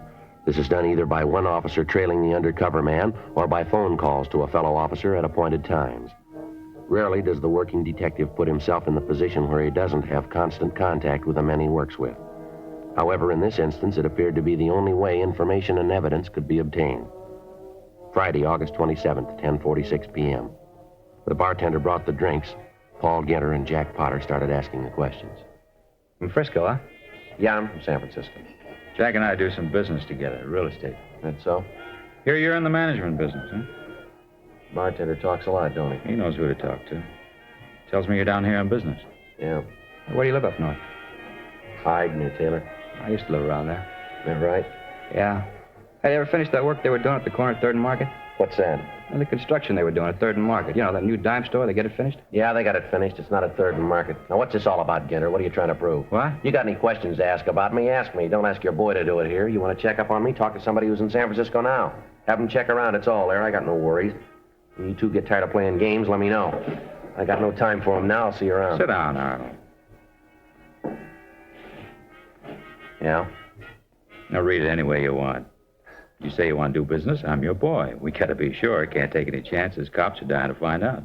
Can't let that happen, you know. Yeah, well, if you're ready to talk a deal, let's get to it, huh?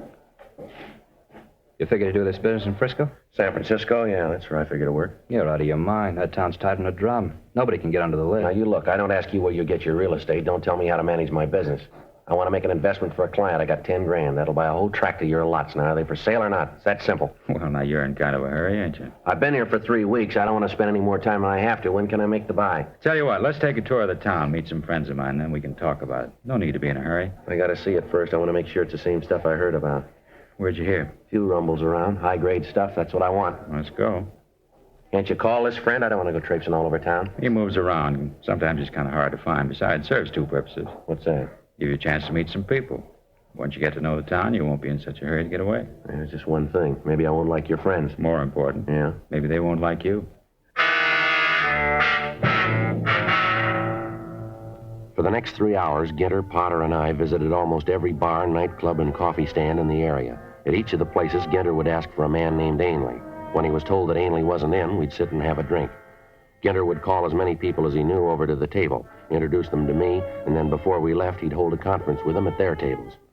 At several of the places, I saw men who I knew were involved in the narcotics trade, but none of them happened to be close to Ginter. It was obvious what Ginter was trying to do. He was checking me with the people in the business to see if any of them could recognize me or could give them any information about me. Saturday morning, August 28th, 3:14 a.m. We stopped for breakfast. Hey, you want some sugar?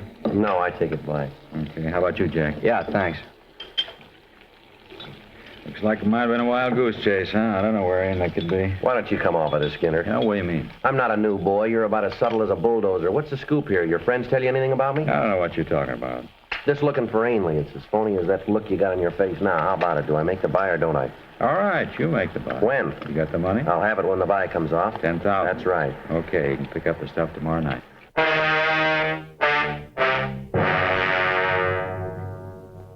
4:30 a.m. Ginter outlined the plan for the buy. At 7:30 that night, I was to meet him on the corner of Lebanon and Spring Streets. He'd take me to Ainley, who had the plant. 5:29 a.m. I drove back to Los Angeles. I put in a call to Frank Smith at his home and filled him in on the developments. It was arranged for me to be spotted when I got to the corner and then to be followed until the buy was made. At that time, Frank and the other officers working with him would move in and take Ginter and Ainley. I told Frank that I'd leave my car at the corner of 6th and Spring at noon that day. At that time, he would place a briefcase on the back seat of the car. In the briefcase would be packages of cut newspaper with a few $10 bills attached to each stack on the outside. I checked into a hotel down on 5th and got some sleep. At 7:30 p.m., August 28th, I was at the corner of Spring and Lebanon. Hi, Arnold. Hello, Ginter. Where do we go? You got the money? In this case here. Where's your car? Lot around the corner. We have to drive to the meet? Yeah. Come on, this way. My car's just around the corner. Don't worry, we'll take mine. All right, no problem. Makes it nice. Here we are. Want to slide in this side? Be quicker. All right. Where do we have to go? It's not far. How come we didn't make the deal in Pedro? Ainley likes to do the big business up here. More people, easier cover. Mm-hmm. When we first pulled away from the curb, I thought I could make out Frank and Captain Kearney in back of us. We drove for about an hour. Ginter cut down every side street in the area. Every place he drove, he kept his eye on the rearview mirror. I was afraid he'd make the tail. He drove out Sunset Boulevard and back down Wilshire, down Spring and over to Hope Street. Along the way, I lost sight of Frank and Captain Kearney. Finally, at 8:36, we pulled up at the corner of Spring and Lebanon.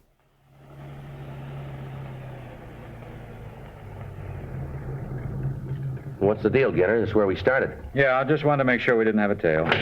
You satisfied now? Yeah. Come on in here. This hotel here? Mm-hmm. Ainley do business in a rat trap like this? He works where he has to. Come on, it's on the second floor. We can walk. You sure this is the same stuff that I heard about? You'll see. Understand, I'm not buying any junk. Don't worry. What we got's good. It's down here.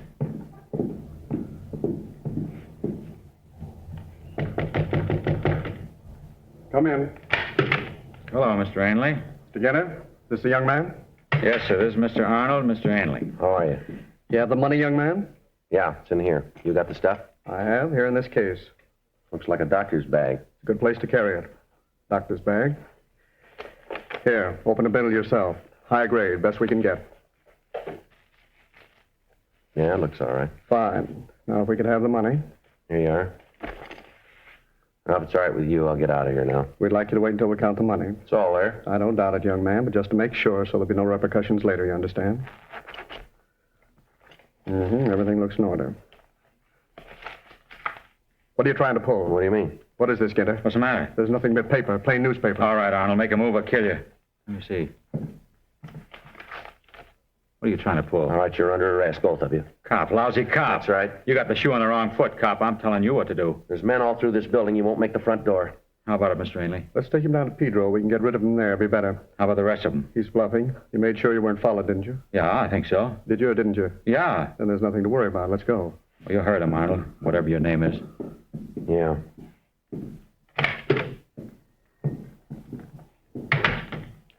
Let's walk down, not too fast. I'm parked out front. Good. Hey, this is far enough. Come on, don't stall. Don't cause any trouble. You won't make it. Yeah, you bet. Come on. Now move.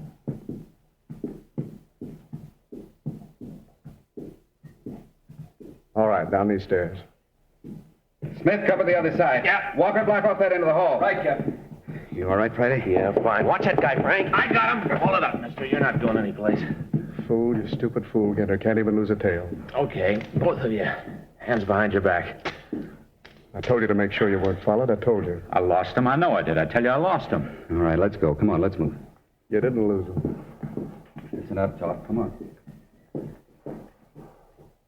Those guys never learn, do they, Frank? What do you mean? Well, they keep lying right up to the finish, don't they? How's that? Well, Ginter and Ainley there. They'll be arguing all the way downtown about them losing you when you were tailing us. Shouldn't be any argument, Joe. We lost you someplace along Wilshire.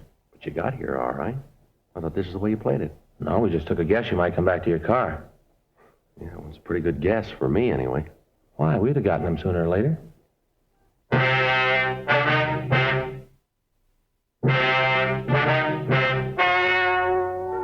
The story you have just heard was true. The names were changed to protect the innocent. On December 9th, trial was held in Department 92, Superior Court of the State of California, in and for the County of Los Angeles. In a moment, the results of that trial. Now, here is our star, Jack Webb. Thank you, George Veneman. Friends, I have just enough time to remind you that Chesterfield is the first cigarette to name all its ingredients. First to give you premium quality in both regular and king size. And first to give you scientific facts in support of smoking. I believe you should change to Chesterfields, either way you like them, regular or king size. And do it today.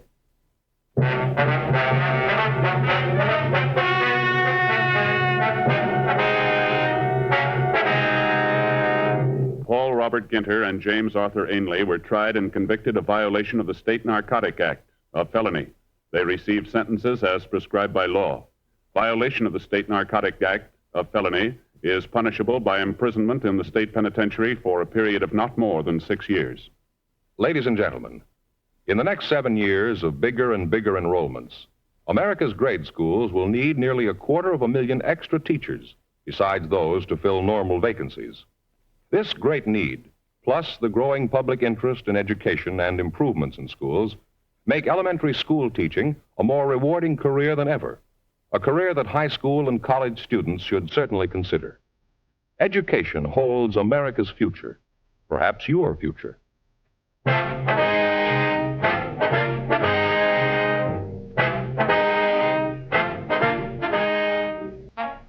You have just heard Dragnet, a series of authentic cases from official files. Technical advice comes from the Office of Chief of Police W.H. Parker, Los Angeles Police Department.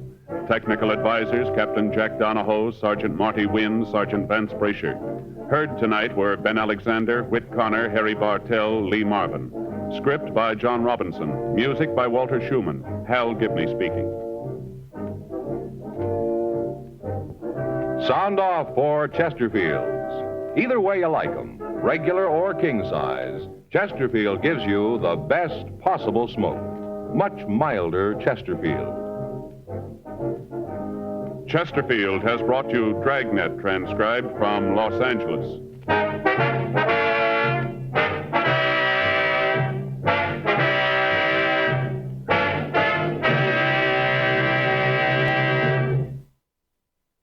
Lost in Brazil invites you on an unforgettable journey, where every moment is an adventure waiting to be discovered. Join us as we uncover the soul of Brazil, one incredible experience at a time. Click on the link in the description and embark on the ultimate Brazilian odyssey.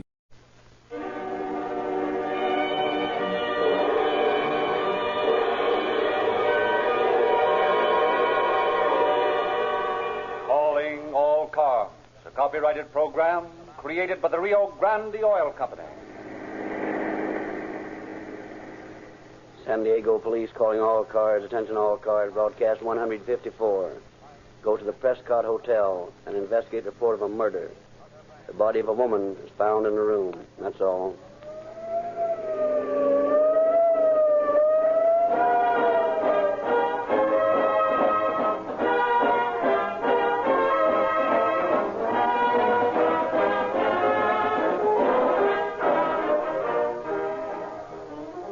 know that the biggest users of gasoline, the city and county purchasing departments, make scientific tests before they specify a gasoline for use in their great fleets of emergency equipment? 4 main questions must be answered. Which gasoline starts quickest? Which accelerates fastest? Which delivers most power? Which is most economical to you? On this basis, Rio Grande cracked gasoline has repeatedly won against all competition in Los Angeles, Oakland, Fresno, Santa Barbara, San Diego, Maricopa, the largest county in Arizona, and in many, many other cities and counties throughout this territory. This success is due primarily to the Sinclair cracking process. From one of the world's most modern refineries comes this balanced gasoline, Rio Grande cracked with tetraethyl. First, quick stopping. Second, fast acceleration. Third, Surging power. Fourth, mileage. These are the factors that cause Rio Grande cracked gasoline to be used exclusively in so many, many police cars, fire engines, ambulances, and other emergency equipment. These are the factors that give police car performance. Try Rio Grande cracked gasoline in your car. Do this tomorrow.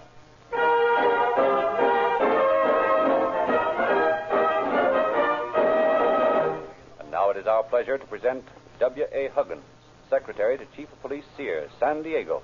Mr. Huggins. Good evening. The San Diego Police Department has had many strange murders to solve, but the case of the girl in room 9 was one of the most incredible cases to be found in our files. Detectives investigating the circumstances surrounding it found themselves literally face to face with a blank wall. There seemed to be no clues to go on, no reason for anyone to have committed the crime. And yet, there was the brutally beaten body of a woman lying in the morgue to spur them on in the hunt for the killer. A hunt which led them from one end of San Diego to the other and back again before they finally got a lead to the murderer's identity and managed to arrest him. But, as you will see, despite the many difficulties they encountered, despite the lack of clues, in the end, the killer was brought to justice, which once again goes to show that when a person resorts to murder, no matter how careful they may be, the chances that they will get away with it are less than 1 in 100.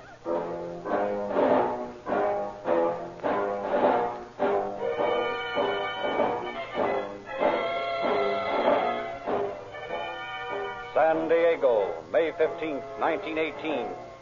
The year that is to write Venus to one of history's bloodiest chapters, the war to make America safe for democracy. From every state west of the Mississippi River, a solid line of men pour into the training camps, the good and the bad, the rich and the poor, all reduced to one common denominator in the final desperate drive to meet war's demands. More men, more arms.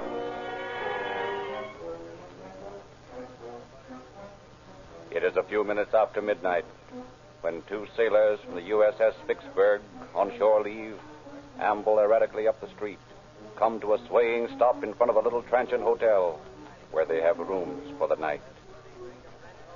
Steady, George, my boy. You're rolling in your own wake. I'm doing nothing of the sort. You're the one that's doing the rolling. I'm rolling. Listen, sailor, I practically carried you out of that joint we were in. You must have been planning on drinking the place dry. Yeah, I would have, too. If you hadn't got so drunk, I'd have taken you home. What do you think of that, huh? What do you think of that? I think maybe we better go in the hotel before we get thrown in the brick. That's what I think. That's a good idea.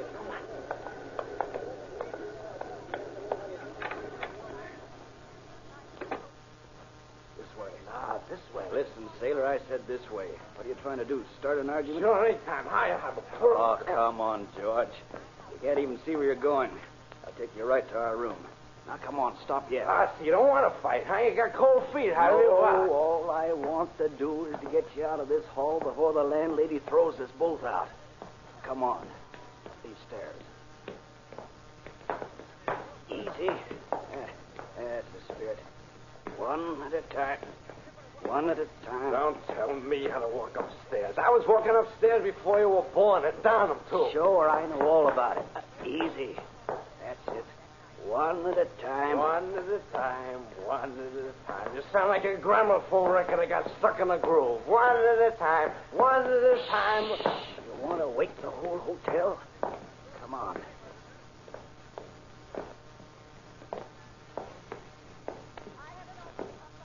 Here we are. Room 8. Oh, no, room 9's the one we're in. Now, listen, George. What do you want to be so stubborn for? I know what room we're in, and it's 8. 9. All right, but shut up. It's room 9. Sure, room 9, but shut up.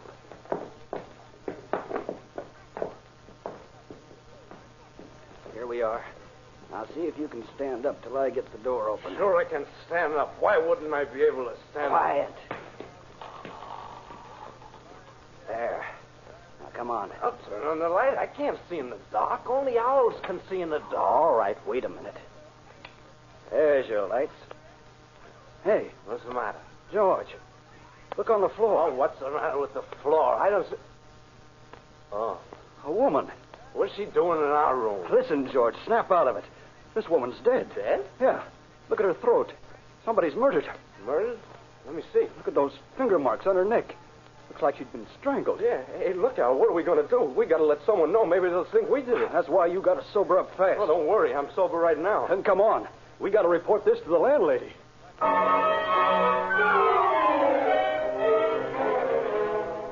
Shocked into instant sobriety by the horror of their discovery, the two sailors rushed down the hall to the landlady's room and tell her about it. And in less than 20 minutes, Chief of Detectives Joseph Myers arrives at the hotel, where he is met by Officer O.U. Martin. Together, the two men look at the bruised and beaten body, and then question the landlady. What is your name, ma'am? Anna Johnson. Anna Johnson, eh? Yeah. Well, tell me, Mrs. Johnson, just what happened this morning. Well, I was asleep in my room. Room 12 it is. A little after 12, I was waked up by someone pounding on the door. When I opened, there was 2 sailor fellows there. They told me there was a dead woman in their room. And what did you do? Well, I got up and put the robe on, and then we went to the room, and I saw it was Clara, and she was badly hurt, so I called the police. Well, do you know of anyone who might have wanted to do this to Clara? Oh, no, I know of no one. She was so sweet, like a sister. Sorry, Mrs. Johnson. Deeply sorry. Thank you. How long has she been employed here? Several months. Married? I believe she was. But she was separated from her husband. Anything happened last night that might throw some light on this? Nothing that I know of. I came home from a show, and Clara had company. A girlfriend and her sweetheart. Oh, they was good friends of Clara's. No chance of their doing this, eh? Oh, no, they was her best friends. Well, what happened then, Mrs. Johnson? Well, they went home about 10 o'clock, and Clara and I had a little food to eat, and I went to bed. Clara came to my room because I had a headache, and she brought me some aspirin. Then she left for her room, and I went to sleep. The first thing I remember after that was the sailor boys waking me. And that's all you can remember? Yeah. Well, thanks a lot, Mrs. Johnson. Don't let anybody touch that body, Sergeant. I'm going down to talk to those sailors.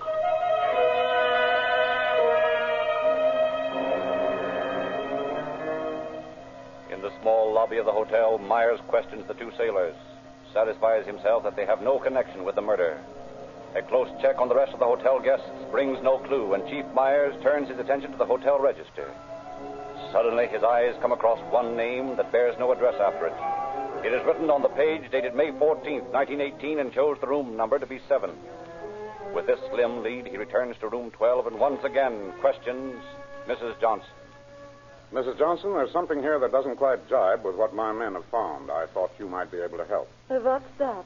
This name on the register. Jack Cree, as near as I can make it out. Who is he? Jack Cree? Jack Cree? Oh, yeah. I remember now. He was a soldier. He stayed here last night? Yeah. He came in early in the evening before I went to the show. I rented the room. Room 7, is that right? Yeah. The boys looked that room over, Chief. The bed hadn't been slept in. Any sign of him? No, sir. Then I'll stake my bottom dollar. He's the lad we want. Look, Martin, get a description of him from Mrs. Johnson and any other information you can get. I'm going to call the office and get Stevens over here to run this down.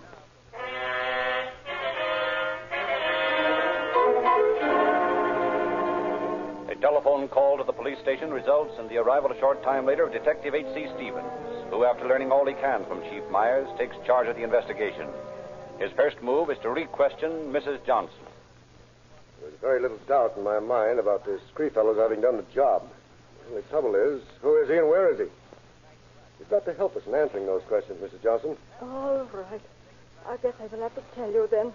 But I had hoped this wouldn't be necessary. What do you mean by that? This soldier, the one you was asking about, he did something that I didn't want to tell. He followed me into my room last evening after I had showed him. He began to act terribly. He tried to make love to me. What did you do? I told him he couldn't behave that way in this hotel and forced him to leave. He called me a dreadful name as he went down the stairs. A terrible name. Was the last time you saw him? Yes. Martin, Chief Myers told me you have a description of the man. Is that right? Yes, sir. I just got it from Mrs. Johnson. There you are. Approximately 33 years old, dark complexion, 5 feet 7 inches tall. Not much to go on with about 100,000 men in uniform in San Diego alone. Pretty slim. What about this girl that was killed? She ever had any trouble with any soldiers or sailors, Mrs. Johnson?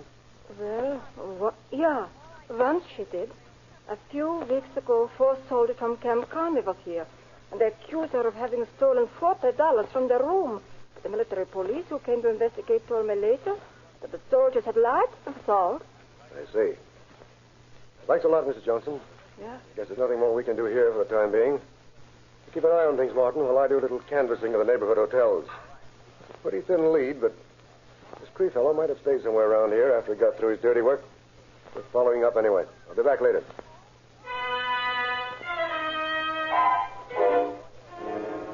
So Detective Stevens begins a tour that takes him from one small hotel to another, up one street, down the next. And finally, as he is just about to give up, he enters the 12th place, the Aspen House on 5th Street, and for the 12th time asks the same question.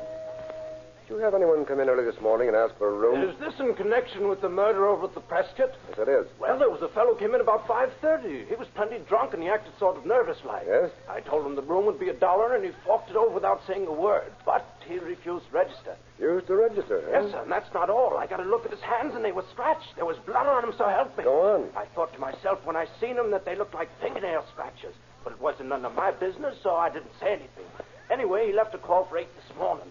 And when I went up and woke him, he jumped up and stared at me for a minute. And then he slammed the door in my face. Is he here now? No, sir. He left about 20 minutes ago. It was an awful hurry. What did he look like? Well, he was about 35, 5 feet 10, I'd say.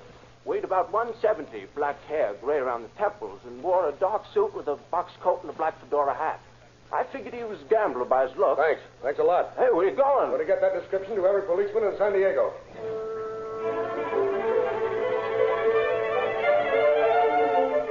Thus, the first real clue of any importance, and the start of a sweeping dragnet of San Diego. Police bulletins describing the mysterious Jack Cree are issued to every man in the San Diego Police Department, to all bus and train station officials, with orders to arrest and hold if located. And while every available officer in the city looks for the fugitive, Detective Stevens pays a visit to the 4 soldiers who had claimed the murdered woman had robbed them. And though he exhausts one clue when he finds their alibi perfect, he stumbles on to another that sends him to the Naval Training Camp at Balboa Park, where he interrogates one of the sailors. I understand that you're a friend of Ed Bolus, is that right? Yeah, I know him.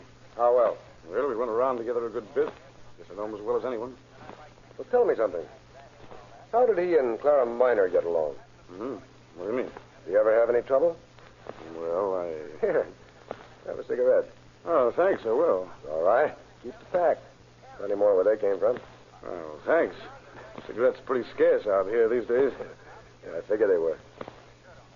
How about Ed and Clara? How'd they get along? Well, they had a little trouble. You know how it goes, another woman and all that. Ed was engaged to Clara, but he sort of fell for this Mary Bedford. It was quite a mess. Well, what happened? Well, this Bedford woman got jealous of Clara and tried to commit suicide. And then when it didn't work, she told Ed he'd better watch his step or she'd make a good job of it next time and kill both of them. I see. You know where this Bedford woman lives? Yeah, I'm afraid I've talked too much right now. Wait a minute. You don't want to shield a murderer, do you? Well, of course not. What are you talking about? Talking too much already. I guess I didn't realize what I was saying. That's the ticket. Where does she live? Over at the Hotel Dinsmore. You know, it's in the same block as the Prescott. Yeah. An odd coincidence, isn't it? Bolus would like to get rid of Clara because she was an obstacle. Mary Bedford would like to do the same because she hated Clara. She lives in the same block Clara was murdered in. I'd say quite a coincidence.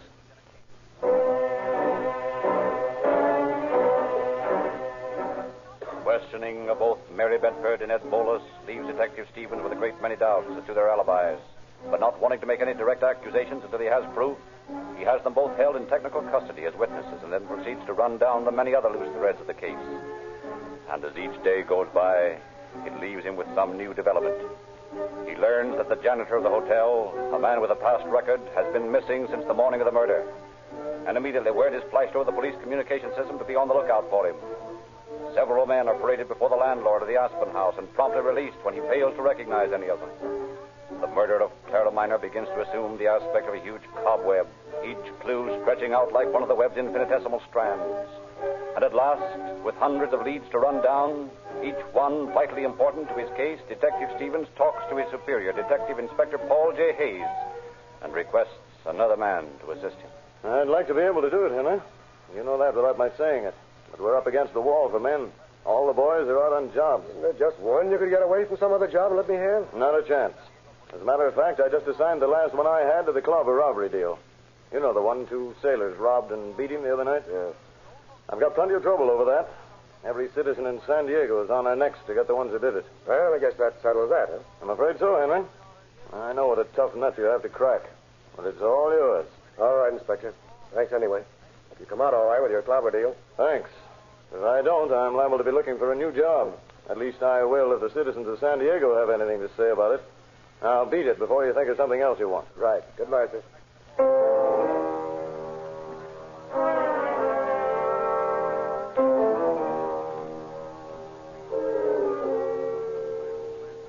So, Henry Stevens carries on his investigation alone. One by one, he eliminates his leads. Patiently, he wades through the mass of information he has gathered, checking this item, throwing away that item. And when he has checked every known point against the other, he finds himself with at least 3 possible suspects. Edgar Bolus, the ex-convict janitor, and the mysterious missing soldier, Jack Cree.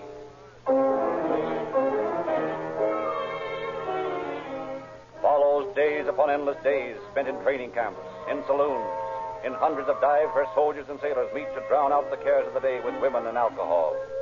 Always the same question foremost in his mind. Pardon me, buddy, but do you know of a Jack Cree in this outfit? Jack Cree? No, never heard of him. Where's he from? Never mind. Doesn't matter where he's from.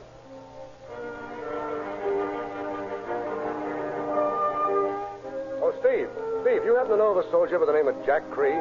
Nah, I make it a habit not to know soldiers' names. Sailors neither, for that matter. As soon as they get to know you too well, they start asking for drinks on the cuff. It ain't good business.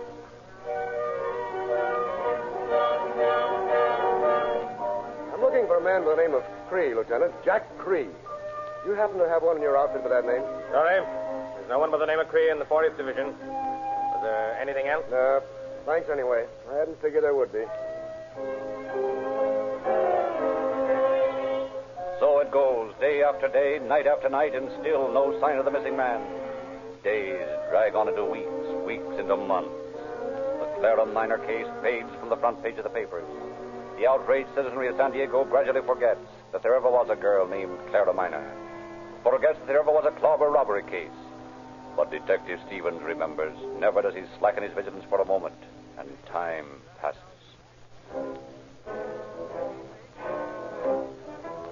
February 1st, 1919. 9 long months since the brutal murder in room 9.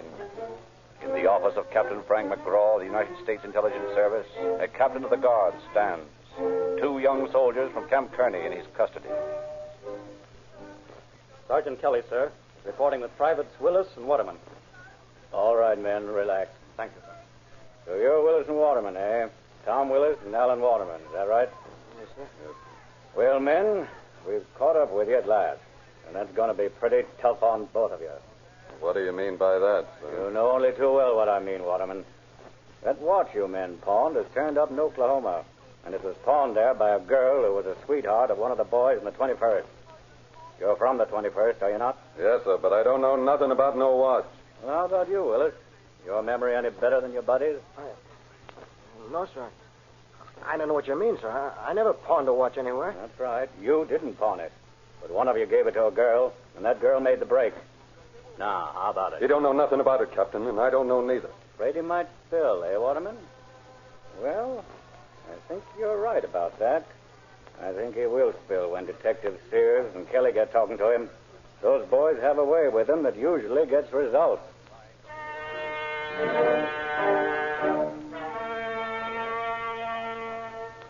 And a short time later, Detectives George Sears and Harry Keller join Captain McGraw in his office, where they're informed of the results of his questioning. Realizing that the younger man, Willis, is almost ready to talk, they have him brought in without Waterman. Sit down, Willis. I want to have a little talk with you. Yes, sir. You're pretty young, aren't you, Willis? Yes, sir. Yes, sir. About 16? 17, sir. Young looking for his age, isn't he, Captain? Yeah. Pretty nice looking, too, for a boy who'd go around robbing people. You know, I don't think Willis planned that deal, Captain McGraw. I have a pretty good hunch that his pal cooked the whole thing up and got him mixed up in it. Now, how about that, Willis? Isn't that what really happened? I don't know what deal you mean. Why, sure you do. You remember old man Clobber, the fellow you and Waterman beat up and robbed? That's where you got the watch. I didn't hit him. Oh, Waterman did, huh? Now then, why don't you tell us all about it? Might just as well, you know. Might go a little easier on you if you came clean. I'm afraid of what Waterman would do. Well, you needn't be. Detective Sears has enough on him right now to send him up for a nice long stretch, even if he never talks. So you can tell him anything you want to. Is that right, Lieutenant Sears? That's right, Wallace. Then I'll talk. I'll tell you the whole thing. Waterman and I did do the job. But I didn't want there to be any violence. He told me we'd just stick a gun in the guy's ribs and take his money away from him. Honest, I didn't have anything to do with the beating end of it. I even tried to stop Ellen when he started hitting him. So the young soldier, 17-year-old Willis, cracks under the skillful questioning of Detective Sears and Captain McGraw, blurts out the whole story while a stenographer takes it down in shorthand. And when he is finished, Detective Sears realizes that his long job is done. The Clobber robbery is solved. Then, suddenly, as Willis is about to leave the room, he turns, looks back at the two men for an instant, and then... Captain McGraw. Yes, Willis? There's something else I'd like to tell you, too. Something I've got to tell you. All right. Start in. Waterman killed that woman over at the Prescott Hotel. He came back to camp the next morning and told me so. He showed me his hands. They were all clawed up. I had to tell you, Captain. I couldn't hold it any longer. It was burning a hole inside of me. I had to tell you. Convinced by the youth's sincerity that he is telling the truth, Detective Sears immediately phones Stevens, tells him to come out at once. And in less than 20 minutes, a police car screams to a grinding stop outside. Detective Henry Stevens rushes into the office. Well, what's up? Hello, Henry. I think we got the lad who killed Clara Manning. What? Yep. He and another lad are the two that pulled the Clobber job. Just a few minutes ago, the younger one cracked and voluntarily told us that his partner, Waterman, had done the Prescott job. Is Waterman here? Right in the next room under guard. Well, hang on until I get back. Listen. Have a line of men with this Waterman among them, will you? I want a positive identification.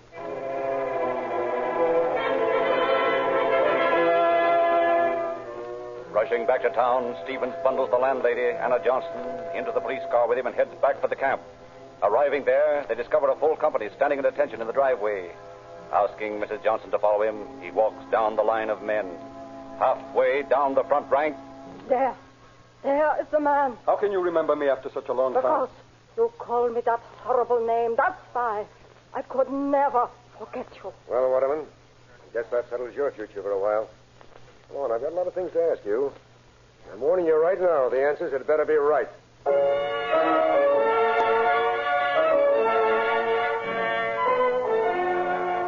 But Alan Waterman refuses to talk. For hours, Stevens hurls questions at him, and the answer to each one is always the same. Waterman will not crack. Then Tom Willis is led in to stand face to face with his partner. Slowly, haltingly, fear staring out of his eyes, he repeats the story he has told McGraw and Sears. Then, suddenly... All right, kid. You can stop talking. I'll do the talking from now on. I killed that woman. I jumped at her as she passed the door to the room. I beat her down, and then I strangled her. With these two hands, I strangled her. Just the same as I'd strangle anybody else who made insulting remarks about soldiers. Go back to the other room now, kid. Thanks. She said the soldiers was no good. So I decided to kill her. I waited out in the hall until she passed, and then I grabbed her. You didn't even have time to yell. Is that your only reason for killing Clara Minor, Waterman? Yeah, that's the only reason. She said what she did. I knew then that I'd have to kill her, and I did. I strangled her with my bare hands. And then I took a lace from my leggings and wound it around her throat till she stopped moving. No one can talk about soldiers that way and get away with it, because a soldier is the finest person in the world.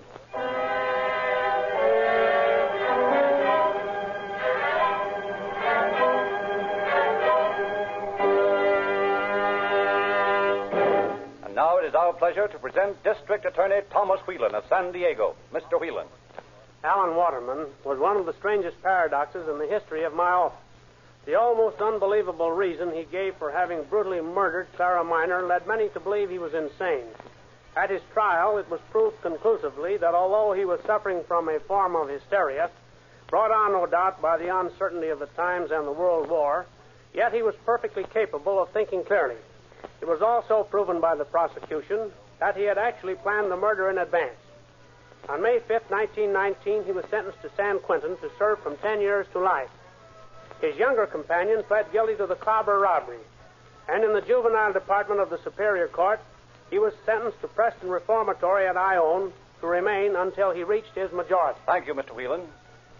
If Rio Grande cracked gasoline is so full of snap, so full of speed, so full of power, says the skeptical motorist, how can it also be so economical?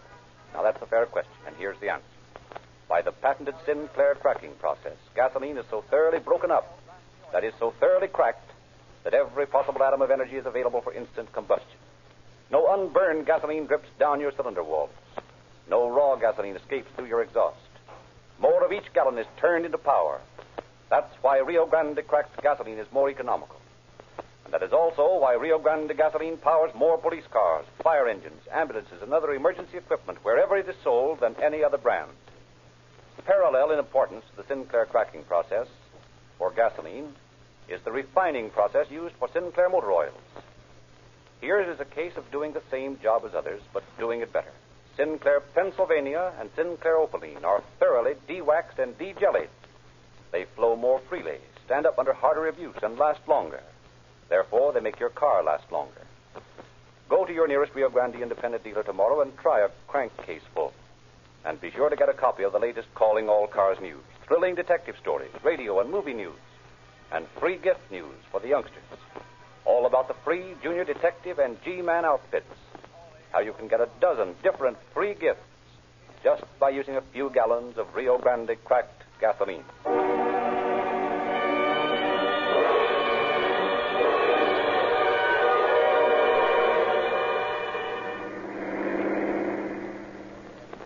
San Diego police calling all cars, attention all cars, to cancellation broadcast 154. Suspect in this case now in San Quentin. That's all.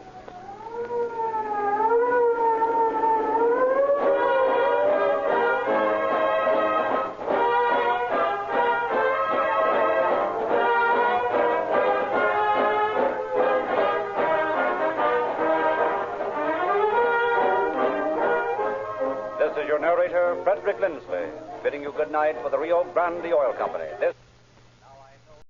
Thank you for visiting Golden Age Radio, rumble.com/C/GAR. Please support our veterans by visiting veteransradioministry.com. Together we can honor their great sacrifice. Thank you. This is your FBI.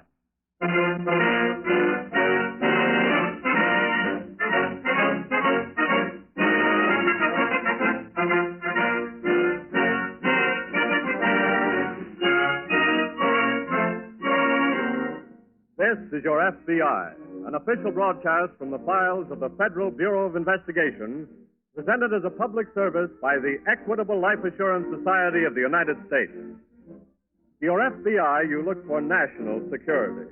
To the Equitable Society for financial security. These two great institutions are dedicated to the protection of you, your home, and your country.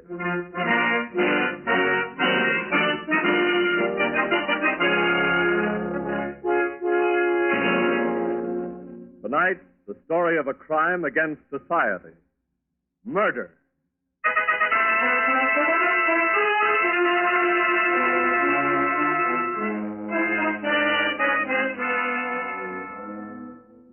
the crime-mad era of the 1920s and early 30s, state boundaries proved havens for the gangster criminals who plagued the nation. Law enforcement agencies had to rely upon complex systems of extradition to bring these lawbreakers to justice. But since 1934, since Congress gave the FBI jurisdiction to track down these fugitives, pursue them across state borders, this type of roving criminal has almost disappeared. For the criminal, there is now no refuge in flight. The proof of this, a man who called himself John Dixon is an excellent example. His flight began in a city in Florida, in a well-to-do home in that city, in fact, in the living room of that home. You go ahead and put on the light, will you, dear? Okay. Double features always wear me out. I wish you'd felt that way before we left. I've always... Just stay where you are, folks. Fred! Quiet, lady. Who are you? I was just doing a little work here. I'm afraid you came in at the wrong time. Fred, he's a burglar. Lady, I told you to be quiet. I sometimes get nervous with a gun in my hand. Martha. That's what he says. You're very smart. Now, just come in and sit down. Very well. Come on, dear. All right. Shades are down, phone's cut. We shouldn't be disturbed. Now, there's just one other precaution I think I'd better take. There's some cloth and adhesive tape on that table there. I brought it along just in case. Well? Your wife will use it on you first. Fred. Please, Martha. You must obey. You won't mind it. Come on, put it around his mouth. Oh. I'm sorry, dear. Oh, yeah. Did I hear you folks say you'd been to the movies? Yes. What'd you see? I don't remember. Just put the adhesive over the cloth. Oh. Like this? Yes. Have you seen the new Crosby picture, Central? No. It's honey. I caught it last night. Is that too tight, dear? Leave it that way, lady. That's perfect. Poor darling. Now, I'm afraid I'm going to have to give you the same treatment. Oh, please. Sorry, lady. Oh, no, please. Oh, no. I always hate to do a job this way. Oh. But you must appreciate my dear. Oh. Just stay still. That's You'd only come home 15 minutes later. I'd have been out of here. And we wouldn't have had to go through all this. There you are. Now, if you'll both sit down, I can tie you up. Right over there will do. Come along. That's good. I have a few of your possessions in that bag. I'm afraid I'm going to need transportation, too. Have you your car keys, sir? In which pocket? Fine. Now, why don't I sit down with you, have one little farewell drink, and leave?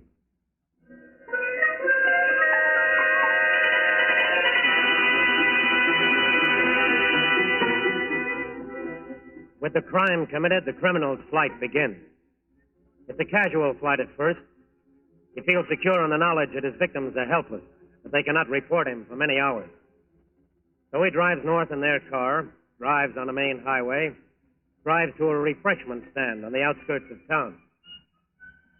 Good evening. Oh, hi, Mac. Can I get something to eat? Sure. How about a hamburger? Sorry, Mac. Meatless day. Oh. Cheeseburger? Fine. Huh?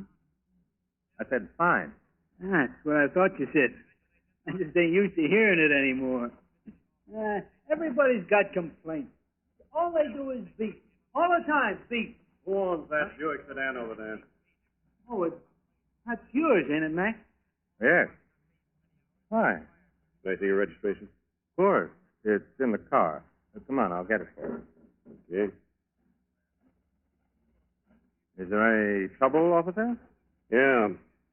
This car was reported stolen. Well, it must be a mistake. I've been driving it all day. I still want to see the registration. Wait. It's in the glove compartment here. Here we are. Hey, what happened? Cancel my order, Max.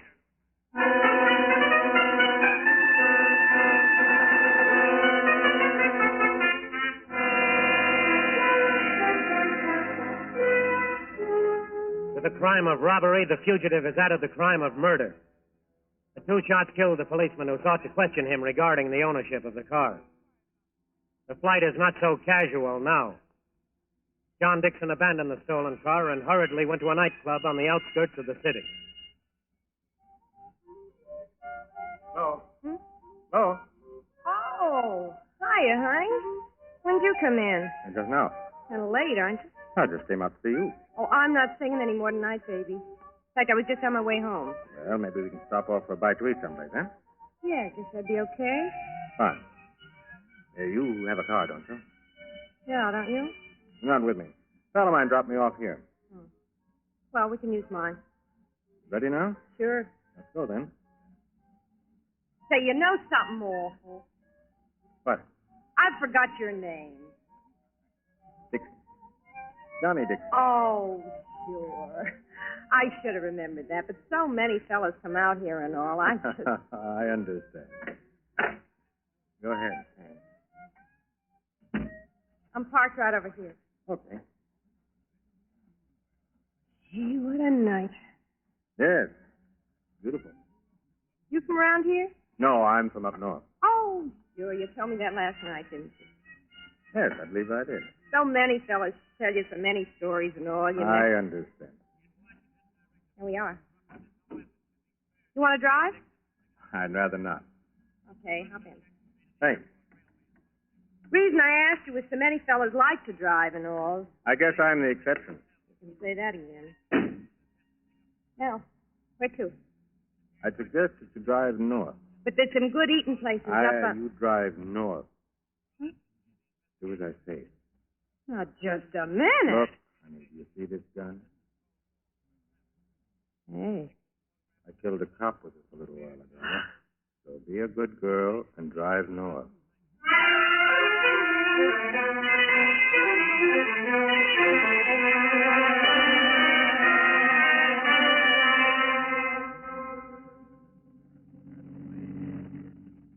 Tired, Flo? I said, are you tired? Yeah. Sorry, I can't relieve you of the driving. I just think it's better this way. For you, maybe. What time is it? Almost 4 a.m. Tell me something, will you? What? Is this a regular business with you? What do you mean? Killing people? Cops? No. Why'd you do it? He tried to interfere. What with? I was driving a car. It wasn't mine. You steal cars, too, Yes. I'm quite versatile. You sound like you were proud of it. I am. I'll stick to singing things. Well, there's not a great deal of difference. What do you mean? We both enjoy prominence, being in the public eye. Kidding? Not at all. You're undoubtedly pleased when you see your picture in the paper. Well, I am, too. You got a press agent? No. But my picture was in True Detective magazine 3 times last year. With numbers under it. Still satisfied. Okay. Oh, wait a minute. What?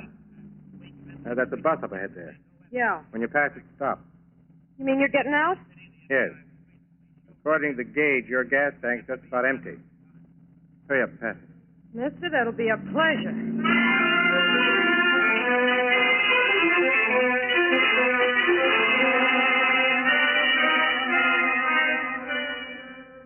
John Dixon left his car, left his unwilling companion after crossing the state line into Georgia. This was a mistake for him. A costly mistake, for he was now under the jurisdiction of the FBI, as are any and all criminals who cross state lines to avoid prosecution. Exactly 1 hour after Dixon left the nightclub singer, she was telling her story to special agents of the FBI. Did you see this bus, Miss Harvey? Yeah, sure. Can you describe it? Well, it was an interstate bus. Was there any sign on it telling where it was bound? I didn't see any. It was heading north, though. And this was a little after 4 a.m. That's right. Now, I'll check with the bus terminal here, see what they can give us. All right, Nick. He sure had plenty of nerve. How did you meet him? Oh, he'd come into the club a couple times. Do you recall who introduced you to him? Nobody, really. In my line of work, you meet so many fellas and all. Did he seem to know anyone else from the club? No, I don't think so. Had you ever been out with him before? No. The name he gave you was John Dixon. That's right. Probably an alias. I wish I could describe him for you better, but like I said before, he looks just like 100 other guys. That's the same report we received from the couple whose home he robbed. Did they give you anything? Yes, a good deal. That bus was bound for Savannah. You sure? Yes, and it's an express. Doesn't make any stops. Oh, that's a break. How do you mean? We're going up to the Savannah field office tonight. We have tickets on a plane that leaves here in exactly 15 minutes. No kidding. We'll teletype a report ahead, but it's just possible that we might reach Savannah in time to meet Mr. Dixon in person.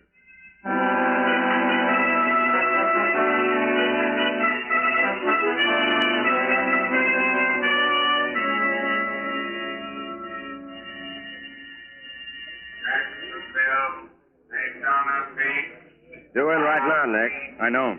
I wish we had more to go on. His description, I mean. Well, if he flagged the bus down on the highway, the driver should record. This could be it now. Yes. Let's stand over here. Right. Not many passengers. Can't be more than a dozen. No. This is Savannah. Last stop. I see nothing but women. 2 soldiers there. Yes, but no other man. Driver. Yeah? We're special agents of the FBI. Here are my credentials. Oh. Well, what can I do for you? We're looking for a man. He boarded your bus on the highway about 30 miles north of Jacksonville. This bus? I believe so. It was a little after 4 a.m. Well, I was there a little after 4 a.m., but I didn't stop this bus for nobody.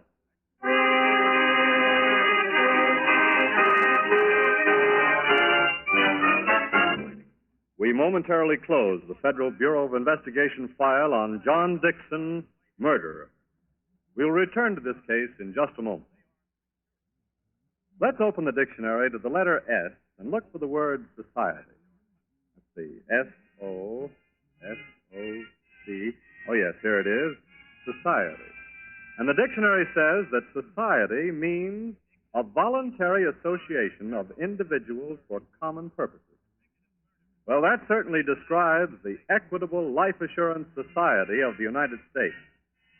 The Equitable Society is a voluntary association of 3,200,000 men and women.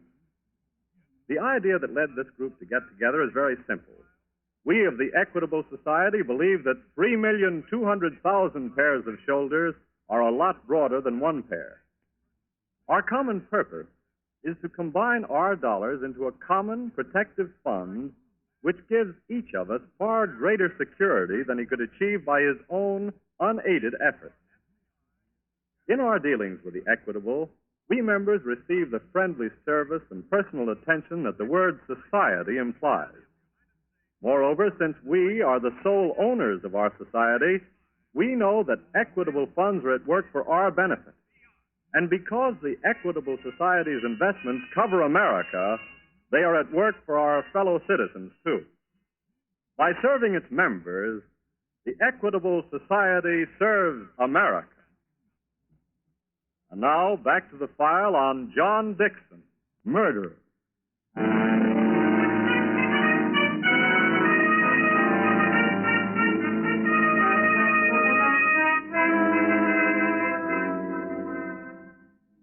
A fugitive, a clever fugitive, can find many ways to elude the law. He can travel on railroads, buses, cars, trains.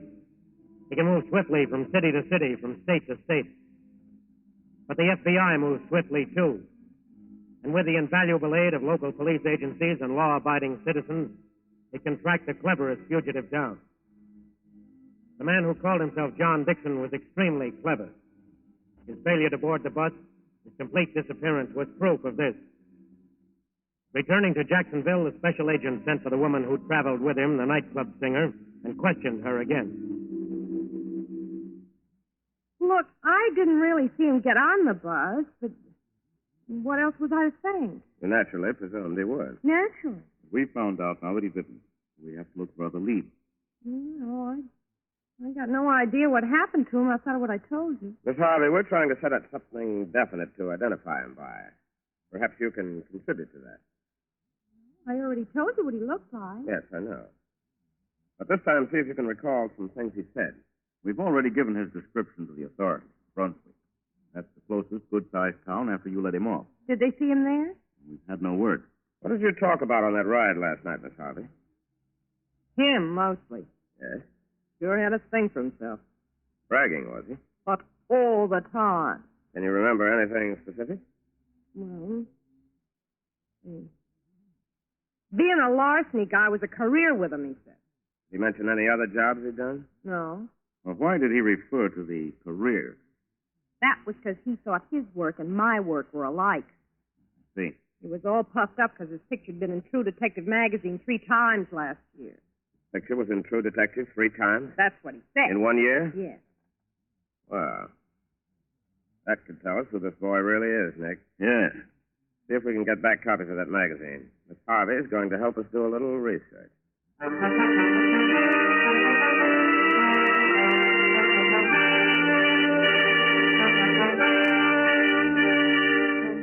The idle remark, the boasting remark made by the man called Dixon to the nightclub singer brought results.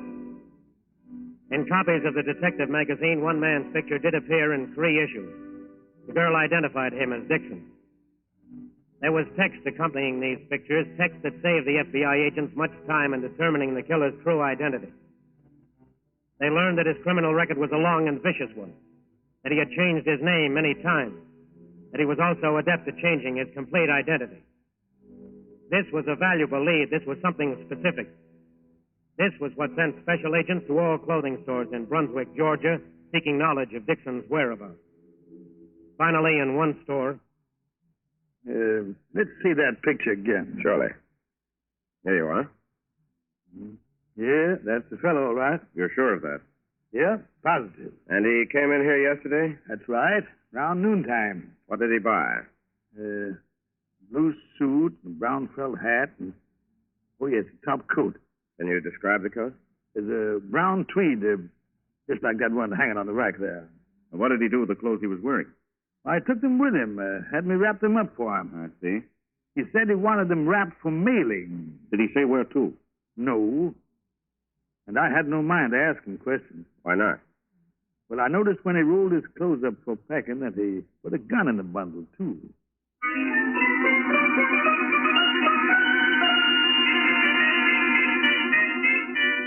A clue. A clue that is 24 hours old. In 24 hours, a man can cross and recross our continent, but still there was now a clue. The special agents, armed with Dixon's complete description, visited all transportation centers in Brunswick.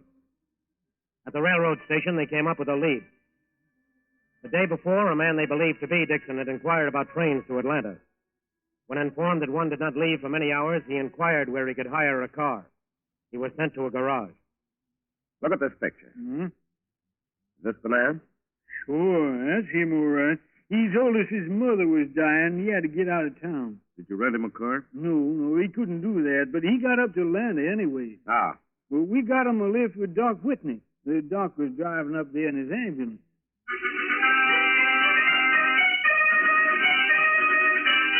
For sure, I remember him. He was a pleasant enough fellow. And you drove him right here to Atlanta? Oh, I drove him right to the airport.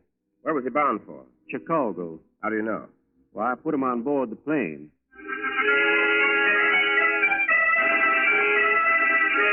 Yes, I remember him. He occupied seat 5 on yesterday's run. Did you talk with him? Mm-hmm. What about? Well, he said his mother was dying, and he inquired about the flight to Omaha. Did he say he was going there? He wanted to, yes.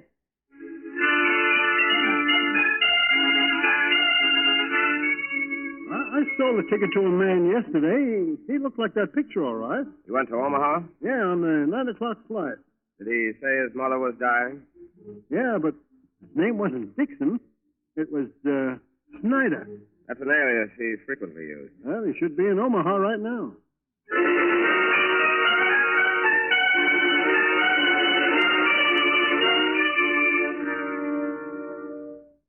That's the story, Mr. Bryant. He arrived here in Omaha late last night. Yes, he was on the 12:35 flight. Any report on him at the airport? He took a taxi into the center of town. How do you know? We contacted a soldier who was on the plane. Yes. The soldier reported that he'd ordered a cab. He sent word ahead to have it waiting. Yes. When he got into it, a civilian climbed in after him. In his description, it had to be Dixon. And this soldier dropped him off downtown? That's right. What makes you think that his flight is ended here? All the conversations he had along the way with ticket agents and other airline employees indicated that this was his destination. Very well. We'll do a complete check on him here at once.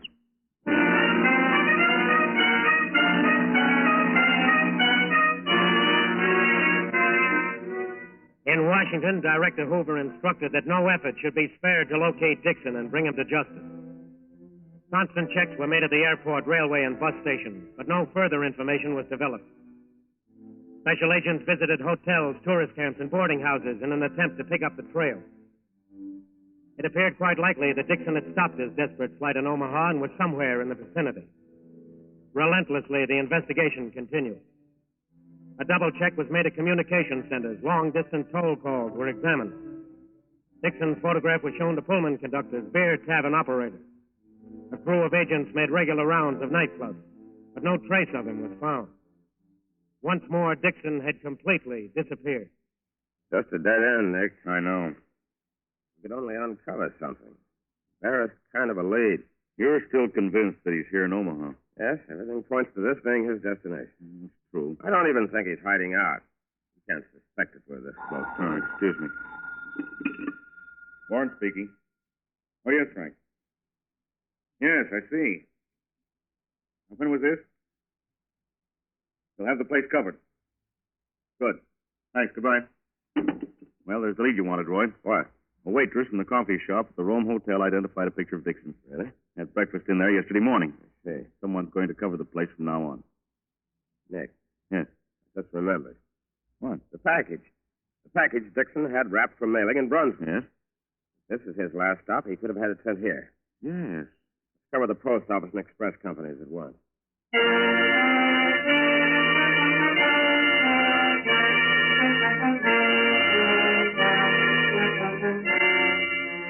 Stop orders were placed in the post office and express companies against every name Dixon had ever used. The express company notified the FBI that a package had arrived that morning addressed to a John Snyder, one of Dixon's many names. Special agents sent to cover the express office found that the package had been sent from Chicago, Illinois, the day Dixon had been there. This looked open and shut, the end of the trail. But a week passed, a week of endless waiting, and Dixon made no effort to pick up the package. Dixon was in the city. The FBI was reasonably sure of that. It would have to be a matter of time. Tired, Nick? Just tired of waiting. Why don't you go out and get some lunch? I'll stick around here for a while. Yeah, maybe I will. I'm sure that if we...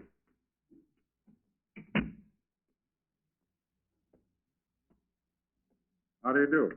Hello? I wonder if you have a package here for me, please. What's the name? Snyder. John Snyder. I'll see. This is it. Yeah, come on. Dixon. What? That's your name, isn't it? No, I'm sorry. There's a package here for you, Mr. Snyder. Thank you. Just a minute. Look, I told you my name wasn't Dixon. You're wasting your time. Who are you? We're special agents for the FBI. What do you want with me? We'd like to talk to you about Florida. I've never been there. In fact, I... Hold it. Let go of me. Oh, no. There. I just remembered. We heard there was a gun in that package. Would you pick it up, please, Nick? Right. Come on, Dixon.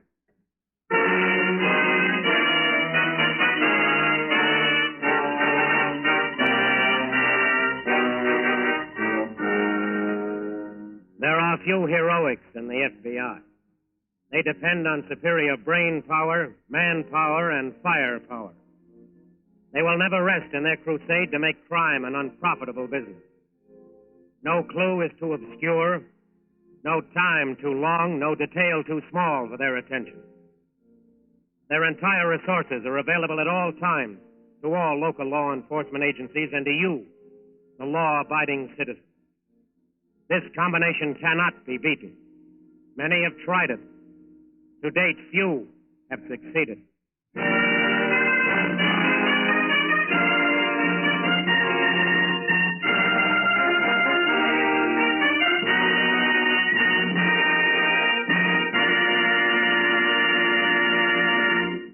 You'll hear about the disposition of this case in just a minute.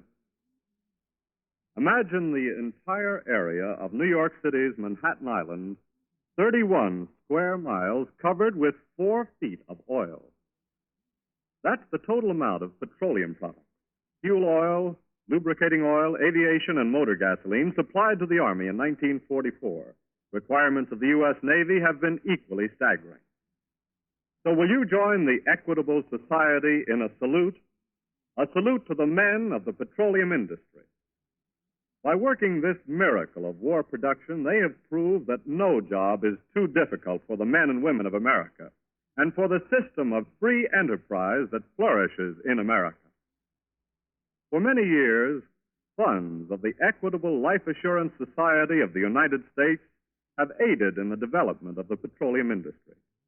Equitable dollars help drill the oil wells, help rear the derricks, help build the pipelines through which the lifeblood of modern warfare flows toward the fighting front. In wartime, Equitable Society dollars are fighting dollars. And at all times, they are security dollars. For you, your home, and your country.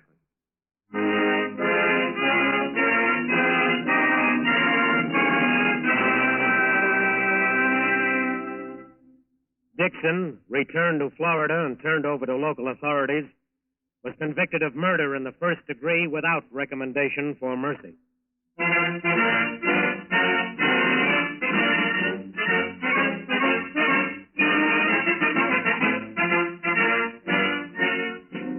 The incidents used in tonight's broadcast are taken from the files of the Federal Bureau of Investigation. However, all names used are fictitious, and any similarity thereof to the names of persons living or dead is accidental. Tonight, the music was under the direction of Van Cleve. Your narrator was Frank Lovejoy. This is Your FBI is a Jerry Devine production. Now, this is Carl Frank, speaking for the Equitable Life Assurance Society of the United States, and inviting you to tune in again next week at this same time for This is Your FBI.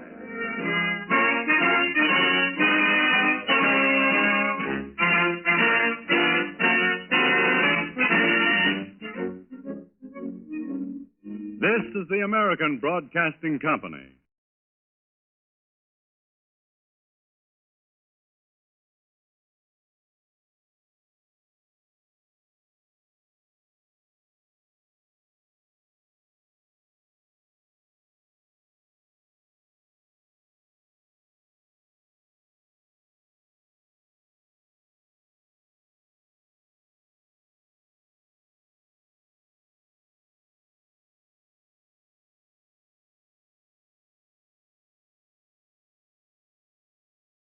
Good evening.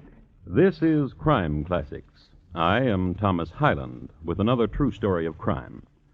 Listen. That's a chicken. She's a fat one. She's doing practically all the things a chicken can do. And besides all this cleverness, she's about to perform her primary function. She's going to be a dinner. The lady who carries the bird in her left hand is named Abby Durfee Borden, stepmother to Emma and Lizzie Borden. Mrs. Borden weighs over 200 pounds. The curved-handled axe she holds in her right hand is her favorite when she goes out amongst the chickens. Her favorite because with it she does such a neat job, which is more than I can say for the person who murdered Mrs. Borden and her husband, Mr. Borden. So tonight, my report to you on the bloody, bloody banks of Fall River. Crime Classics. a new series of true crime stories from the records and newspapers of every land, from every time. Your host each week, Mr. Thomas Hyland, connoisseur of crime, student of violence, and teller of murders.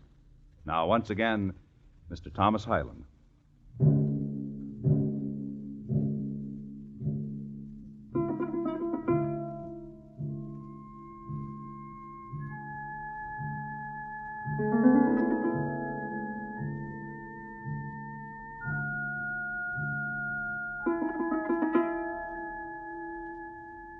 The place is Fall River, Massachusetts, at the start of a hot August in 1892. In that era, it was a town whose dominant color was brown, the color of sun-dried lawns, of rain-stippled brick and board, of ladies' dresses that reached from neck to pavement. Next in popularity, as far as color went, was black. It was a stern time and a stern place, and bleak, where certain types of smiles were suspect, and where women only dared to stretch in the privacy of kitchen or boudoir. It was a time, too, when 18 was the age of marriage, and a single woman of 32 had to find surcease in this way: breaking saloons' windows, knitting, secretly tearing from the newspaper the latest picture of John L. Sullivan, also Jim Corbett, who was rumored to be more of a gentleman, or this way.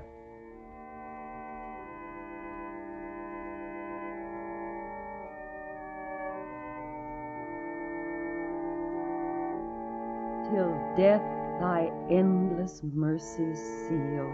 Lizzie Borden's way.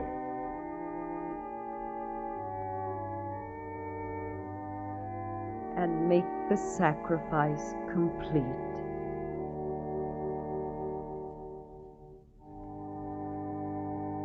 Amen. There now. How did you like that hymn? Oh, very much, Reverend Job. And then I shall write my brother to send me the rest of the new ones from New York. I trust your judgment, Miss Borden, implicitly. How is your brother? Oh, he's getting married. Married? Didn't I tell you? No. No, you didn't. I'm sorry. I think, Reverend, you might have let me know in another way. Less blunt. But you don't even know my brother. I hope you'll be very happy. I'm sure you do. Reverend. Yes, Miss Lizzie?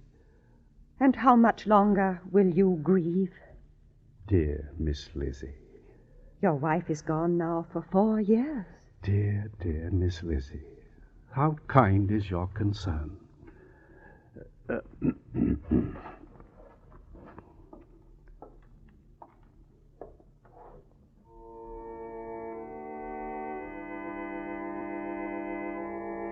Still let me prove thy perfect will.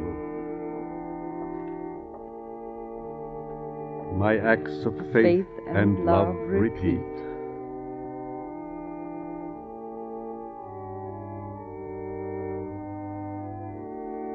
Till death thy endless mercy seal.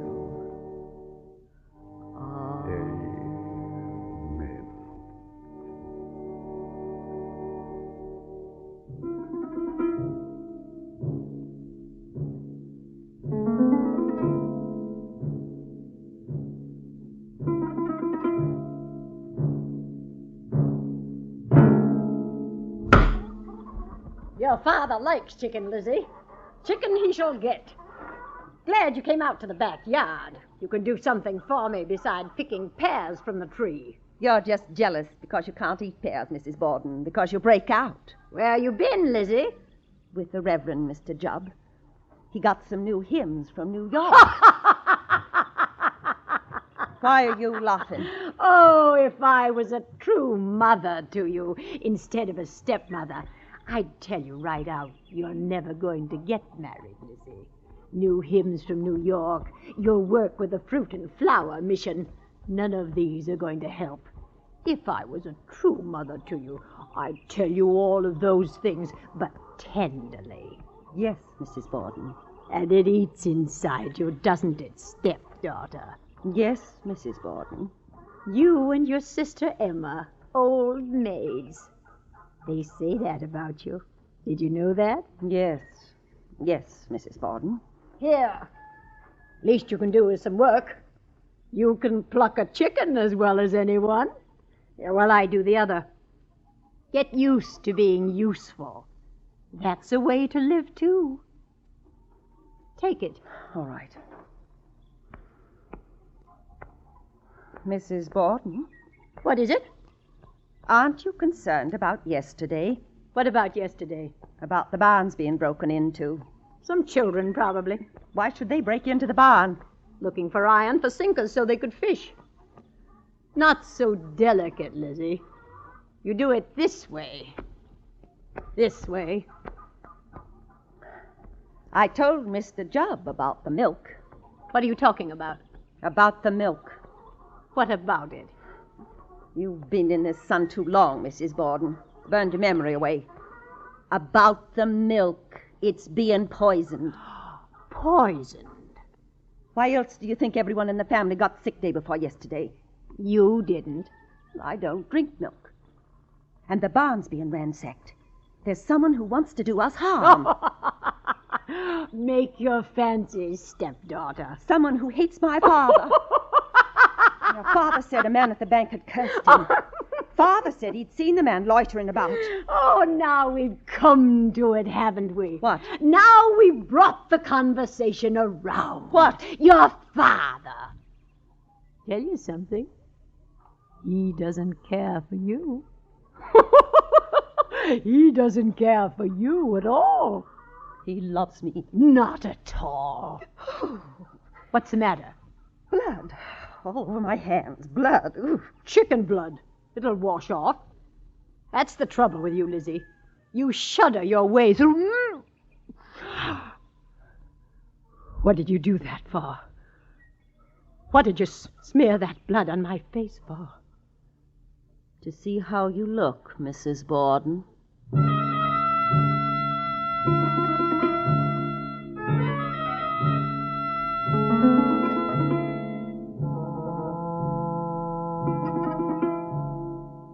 This is not exactly a healthy relationship between two grown people. But let's face it, the possibility of a lady's liking another lady in the Borden household was pretty remote. First of all, after the widowed Mr. Borden married Abby, he told his two daughters to do everything Abby told them, and often Abby would order Lizzie to do things right in the middle of plucking a pear from the backyard tree, and Lizzie dearly loved the pears from the backyard tree. Also, it was a constant source of wild hilarity for Abby that neither of her stepdaughters had been taken as bride. She'd gotten married, but Lizzie never did, nor Lizzie's sister, Emma. And sometimes Lizzie would go to her father's room, and she'd ask him this. How can you stand her? She takes care of my needs, and she cherishes me. She's a hulk. When seen through the eyes of affection... Oh, Father. It's much too late to ask you to love her, Lizzie. But I insist that this kind of conversation concerning my wife shall be the last. Whatever you say, Father. Now, it's very hot. I think I'll lie down. I'll take off your shoes. Never mind. I want to. Very well. Father. Yes? Tell me about my mother, my real mother. Oh, Lizzie, Please. it's been so long. I've forgotten. You have not. Yes. Yes, I have. No. She was very lovely. She had brown hair. She had brown eyes, and she was slender. You used to tell me... Father. What? Why did you let her die?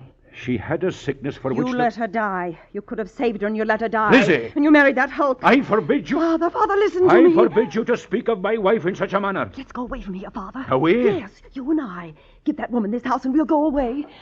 Father. You'll go away, not me. What?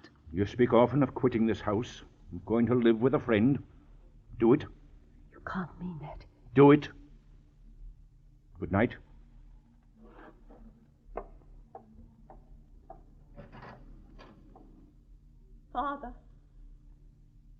Father, I want you to know I always love you, no matter what you say to me. I know, and I'm sorry for you. Good night, Lizzie.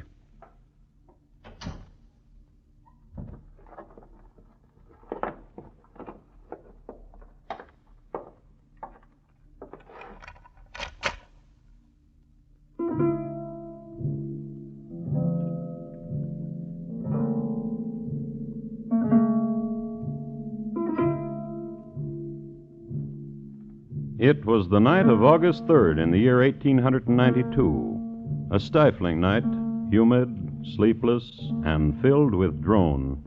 A million small sounds, continuous and insistent, made up of insects and dry grass and moist night clothes against moist bedding.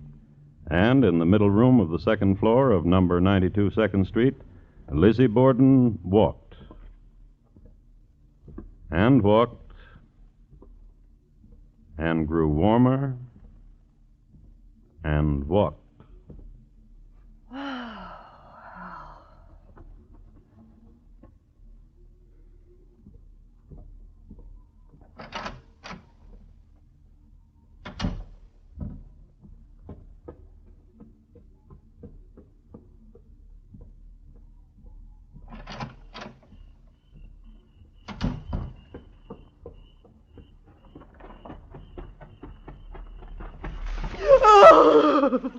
And Lizzie Borden wept. Her face pressed to the earth, she wept. And in a little while, for some reason or another, she got up and walked over to the pear tree and plucked a pear and ate it and smacked her lips, sweet with juice, at the moon. Lizzie Borden.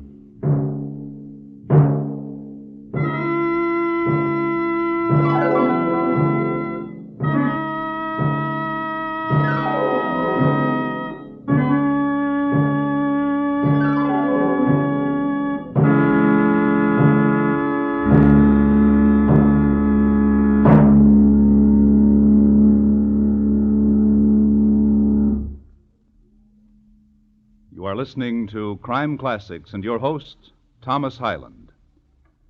This Saturday night, CBS Radio's Gangbusters presents the story of the soda fountain pigeon.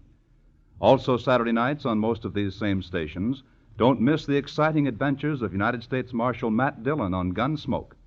Gangbusters and Gunsmoke, Saturday nights at the Star's address. Hear both for twice the excitement. And now once again, Thomas Hyland in the second act of Crime Classics, and his report to you on the bloody, bloody banks of Fall River.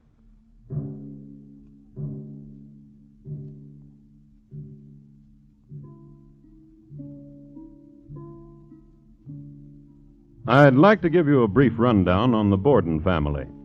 Let's pick the last day all of them were alive, August 4th, 1892.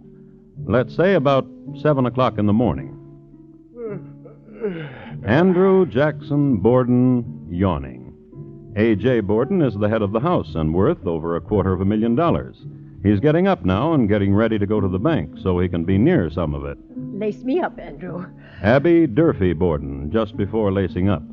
Abby is 64 years of age and hadn't gone downstairs without a corset since the age of 15. Lizzie Borden, still asleep. Night clothes on the chair where she left them last night, and dreamless. Woman in bed. There are two other people I must mention. There's Bridget Sullivan, the maid, who is making the mutton soup for breakfast, and Emma Borden, sister to Lizzie, who's off on a trip to Fairhaven in behalf of the Fruit and Flower Mission. We know that the Bordens, all of them, had their breakfast. We know that Mr. Borden left the house at 9 o'clock for the bank, and we know that Bridget washed the windows in the attic. And we know that, as Bridget sat on the windowsill, washing in such a way that a good part of her was hanging over 2nd Street, Lizzie Borden was inside holding her feet so Bridget wouldn't fall. And we know, too, that there was conversation. I don't feel so good. Why? What's the matter? My stomach still hurts when I press it. It's from the other day. When the milk was poisoned? No, I don't think it was the milk. It was the bananas. I think Mrs. Borden fried them too long. And I always say that bananas fried too long in mutton soup don't go well together. Oh, help me inside, Lizzie. Here, press me. Here. Oh! You see? Well, then you should lie down, Bridget, and sleep. Oh, if I could, I would. But I got these windows to do. You just lie down here in your room and sleep. Oh, but... Oh, you do what I tell you. If you mean it, there's nothing I'd like better. I mean it. I'd better inform Mrs. Borden where I'll be. No. In case... Oh, I'd better. No. Mrs. Borden is going out soon. Going out? Oh, she did now and napping. I really do. Here. I'll turn down your bedclothes. In with you. Now you just go to sleep.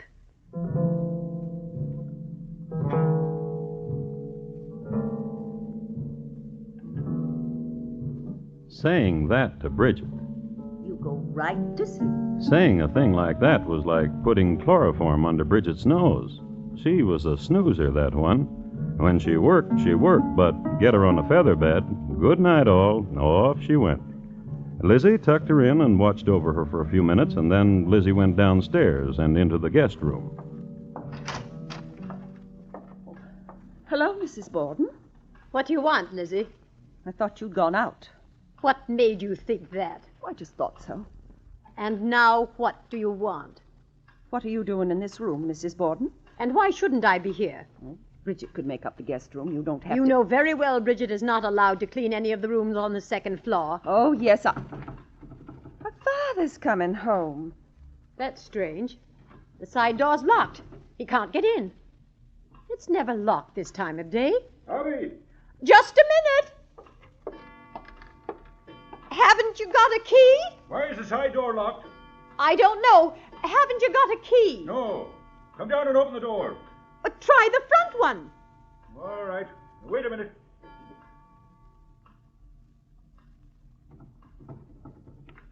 It's locked. I'll send Lizzie down. Go down and open the door for your father. A vacuum in time.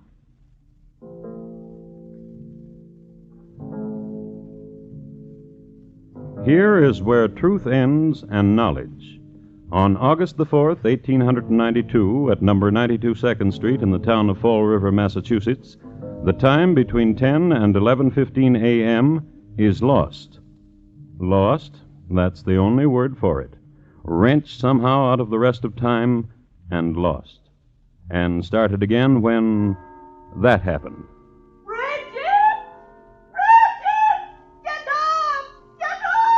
When that was spoken.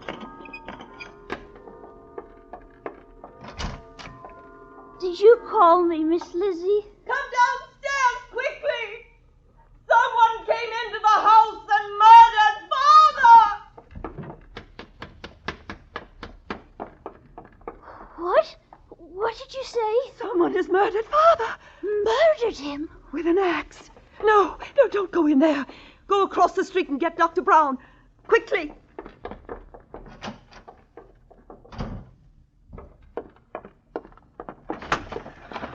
Mrs. Churchill! Mrs. Churchill! Please, come over. Someone has hit Father with an axe and killed him. Come in through the front door. It's open.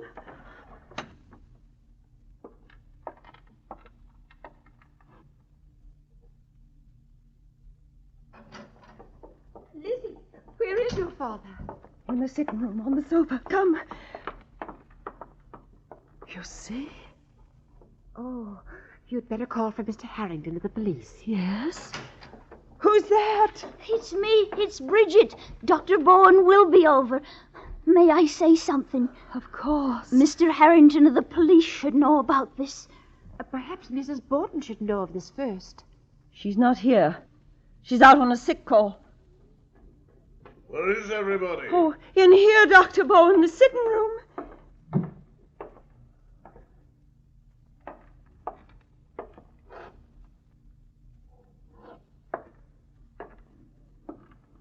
Your father is quite dead, my dear. Yes. I suggest you so inform the police. Inform Mr. Harrington. I'll see to it. You're very kind.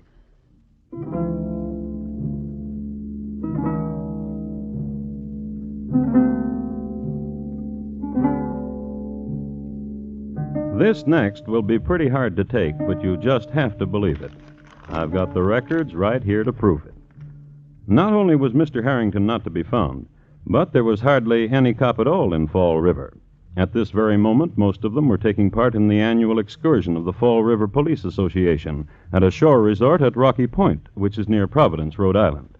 So, even as Mrs. Churchill was yelling her lungs out for a policeman, they were running sack races, splitting up into quartets for singing purposes, and the more athletic were getting their mustaches wet in the Atlantic Ocean. However, a Marshal Hilliard, who had gotten up too late to meet the trolley which met the excursion train, was sulking around town, and he's the one Mrs. Churchill spotted. She brought him back to number 92 2nd Street. Here, the marshal viewed the body, gave condolences to Lizzie, and set about looking for clues. During his search, Mrs. Churchill made a remarkable discovery. Lizzie, Yes, Mrs. Churchill? I've just been up on the 2nd floor. Yes. Your mother's up there. She's not my mother. She's my stepmother. She's dead. She's my stepmother. It looks like somebody took an axe and... well, she's dead.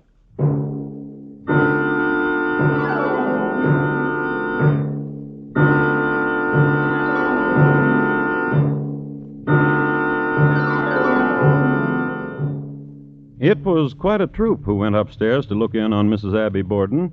There was Lizzie and Bridget and Marshal Hilliard. Then there was Mrs. Russell and Mrs. Bowen and several other ladies who happened in off the street. Then there was Dr. Bowen, and in a little while the Reverend Mr. Jubb happened in. The latter was the kindest of all to Lizzie. Finally, toward dusk, Mr. Harrington did appear, sun-tanned and sandy, and with both his striped bathing suits folded neatly in a strong brown paper. He took charge, and he asked Lizzie where her sister was. In Fairhaven, doing work for the Fruit and Flower Mission. Had her sister been there at the time her mother was murdered? She's not my mother. She's my stepmother. Very well, but where were you, Lizzie Borden? In the barn, getting a piece of iron. For what? Sinkers for my fishing. The whole morning? And in the garden. How did you happen to find your father dead? I was bringing him a pear. And the doctor? I would say your father was killed an hour and a half after your mother. What about that, Lizzie Borden? She's not my mother. She's my stepmother. Who do you think killed them then? The same man who poisoned the milk. The same man who broke into the barn. The same man who my father saw loitering. Don't you think it strange that Bridget was asleep and your sister out of town and you out in the garden, all of you out of the way for 1 hour and a half while your parents are murdered? Mrs. Borden cannot rightly be called a parent of mine. And these were the questions asked, and these the answers. Harrington asked them, the coroner asked them, the prosecuting attorney asked them. Yes, indeed, Lizzie was tried for murder, so there was a prosecuting attorney, and he asked them. These questions and a lot more. The trial lasted 13 days, and Lizzie Borden was adjudged not guilty. So, if Lizzie Borden was declared not guilty, we must assume this is the way our unknown murderer operated. Hot day on a busy street in Fall River. Murderer walking down it, carrying axe.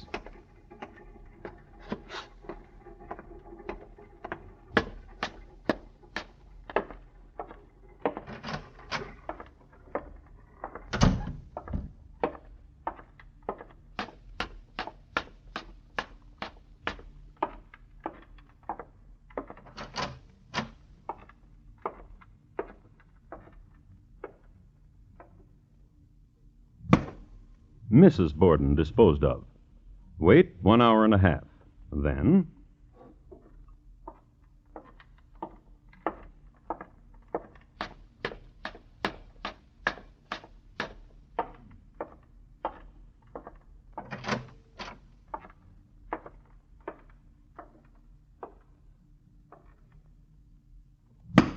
Mr. Borden. Then...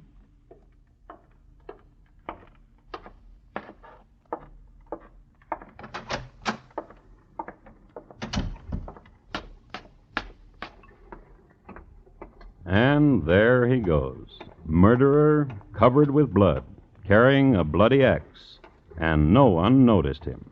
Or they'd go yelling for Mr. Harrington. No one did. So the murderer was never found. And Lizzie? She never married. She embraced other things.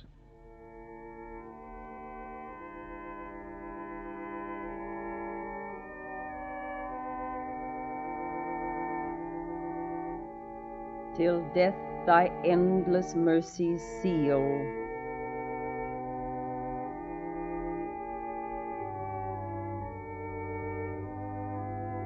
and make the sacrifice complete.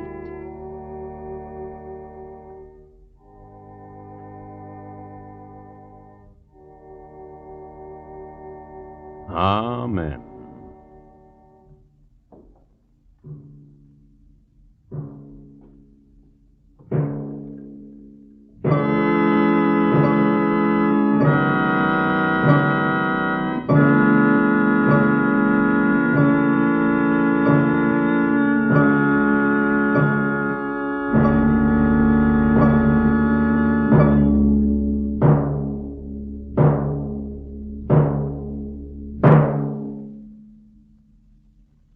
In just a moment, Thomas Hyland will tell you about our next crime classic. Fall River, tonight's crime classic, was adapted from the original court reports and newspaper accounts by Morton Fine and David Friedkin. The music was composed and conducted by Bernard Herrmann, and the program is produced and directed by Elliott Lewis. Thomas Hyland is portrayed on radio by Lou Merrill. In tonight's story, Irene Tedrow was heard as Lizzie Borden. Featured in the cast were Jeanette Nolan, Betty Harford, Sarah Selby, Herb Butterfield, William Johnstone, and Paul Frees. Bob Lamont speaking. And here again is Thomas Hyland. Next week, Rudgley, England, in the year 1855, and a brilliant young medical man whose hobby was dead people and live racehorses. My report to you will be on The Hangman and William Palmer. Who won? Thank you. Good night.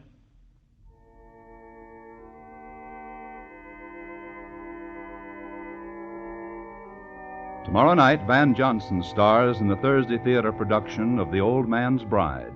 It's a modern John Alden romance with loads of surprises, as the man, sent to fetch a bride for another, learns plenty from a latter-day Priscilla with a strong mind of her own. It's the Thursday theater presented by CBS Radio tomorrow night on most of these same stations.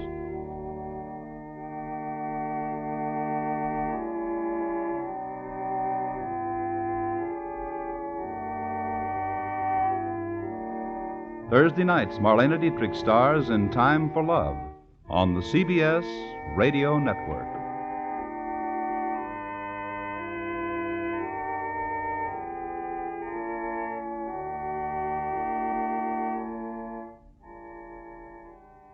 Lost in Brazil invites you on an unforgettable journey, where every moment is an adventure waiting to be discovered. Join us as we uncover the soul of Brazil, one incredible experience at a time. Click on the link in the description and embark on the ultimate Brazilian odyssey. And now, Gangbusters! Gangbusters, presented in cooperation with police and federal law enforcement departments throughout the United States. The only national program that brings you authentic police case histories.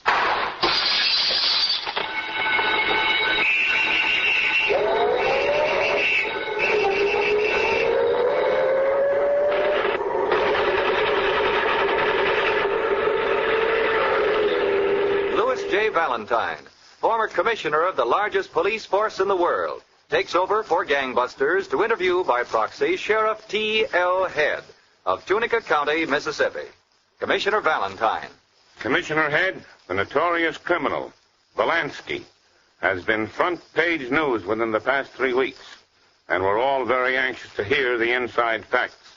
Well, Commissioner Valentine, in the spring of 1940, Stanley Belansky and his partner, James K. Tillotson, were two of the trickiest gunmen at large. Using the names of Robert Hack and James Stewart, they stopped at a fashionable inn at Laconia, New Hampshire, and posed as sons of very wealthy families. How about it? Another demi-task, Belansky? Will you cut out that Belansky stuff? Registered here as Hack and Stewart. Somebody will hear you. Okay. Oh, but what a hotel. A dining terrace overlooking a mountain lake. Yes, sir. Home was never like this back at the penitentiary. Oh, stop the gagging. Okay. Yeah. There's something in the newspaper that might interest you. Let's see. Wells Beach, Maine. Local store robbed by 2 masked gunmen. Now, I wonder who they could be. You know, you'd think those guys would learn that crime don't pay. Yeah. Wouldn't you, though? Oh, come on. Come on, let's go. Now, we ain't had no dessert yet. I said, come on.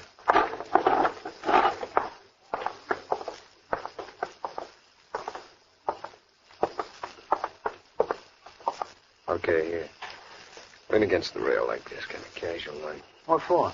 You see those two girls just finishing dinner across the pavilion? I'll say, a couple of dolls. Well, one of them is Martha Sanford. An old New England family. Yeah? Yeah. How do you know? I checked on her this afternoon. She and her girlfriend are going to be our first bit of camouflage. Oh, boy. Imagine being camouflaged with them. Camouflage me all over, brother. Now, shut up. Just take along with whatever I say. I think it's just horrid your mother and Dad want to drag me off to Bar Harbor. Yes, I wish I could stay on here with you, Martha. Anyway, it won't be for another 2 weeks. I beg your pardon, but aren't you Martha Sanford? Why, yes. Oh, I guess you don't remember me. So many fellas were giving you the rush at Dartmouth last winter. Oh, were you at Dartmouth that week? Yeah. I guess I didn't make much of an impression, though. My name is Hack, Bobby Hack. Bobby Hack. Were you in the ski jumping contest? No, I was just a spectator, but, well, Jimmy here, he tried to break his neck in the ski jump. Me? Oh, I'm sorry, Miss Sanford. This is Jimmy Stewart. How do you do? And this is Julie Harris. Oh, how do you do? Hello, Miss Harris. Well, you girls seem to be going somewhere. It was nice meeting you again, though, and perhaps we'll see you now that we're all here at the resort together. I don't see why not. Well, that'll be fine. Well, goodbye, Miss Sanford. Been a pleasure, Miss Harris. Yeah, me too. Goodbye. Well, goodbye. Look, for Pete's sake, will you cut out that Me Too stuff? But, Belansky, what did you let him get away for? We could have dated him easy. There's no rush. No rush at all. We won't pull another job until next week. And we'll use him proper. Attention, squad room. Report from Cambridge, Massachusetts on warehouse robbery. 2 gunmen believed heading this direction in black Buick, Massachusetts license, heavily armed and dangerous. All police be on alert for this car.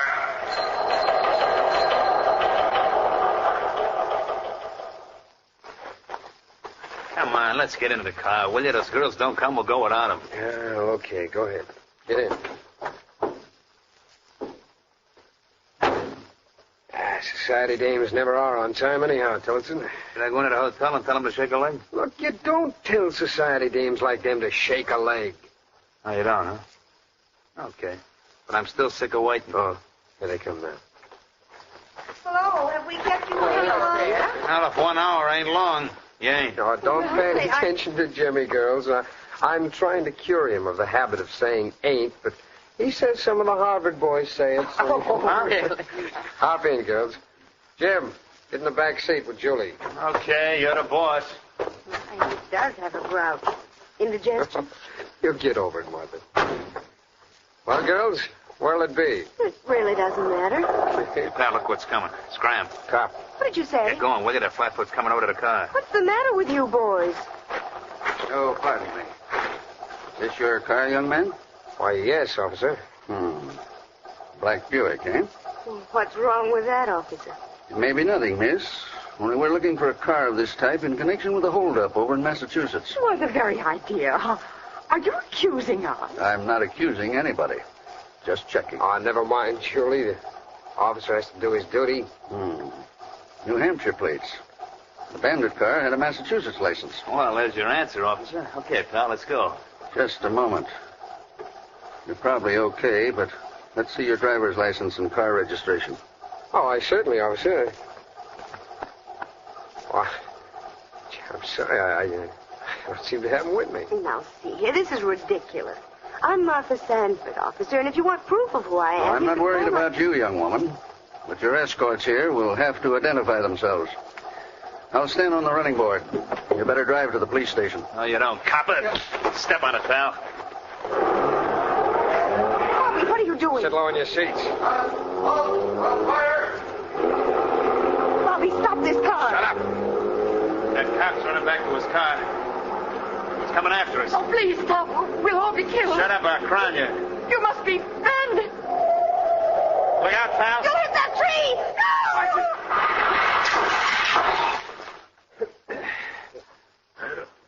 Polanski. Yeah. You okay? I just have my wind knocked out. Here, help me out of here. My back.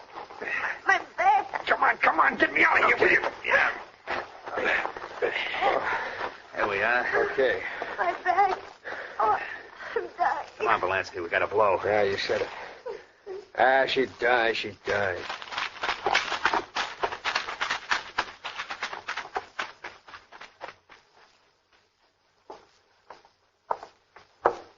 I'm Barton of the FBI, Lieutenant Rayburn. They told me at the station I'd find you here at the hospital. I'm glad you got here, Mr. Barton. Any idea yet who the gunmen were? Yes.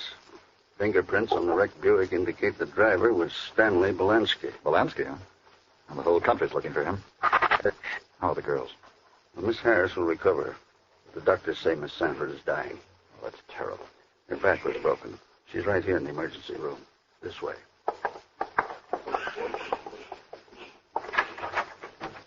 Don't leave, nurse. We may need you as a witness. Good Lord, how young and pretty she is. Miss Sanford, can you see this picture I have in my hand? Is that Belansky's picture, Lieutenant? Yes. It's not clear. Hazy. I'll hold it closer. Yes. Yes, Bobby Hack. He said... You're positive, Miss Sanford? Yes, I know. I'm afraid there's nothing more we can do here, Lieutenant. She identified the picture just in time.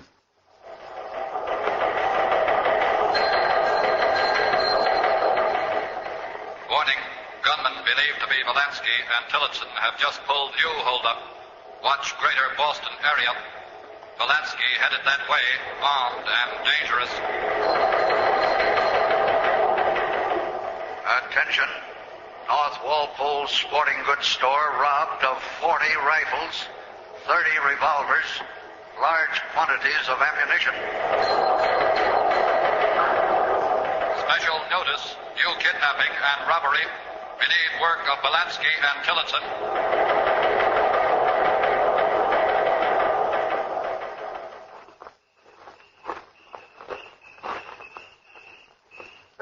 Three Oaks Inn, and the rocks are glassy.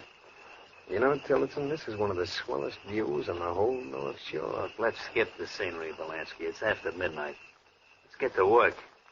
Now, New England ain't healthy for us no more. We want to get this job over with and head south like we planned. Okay.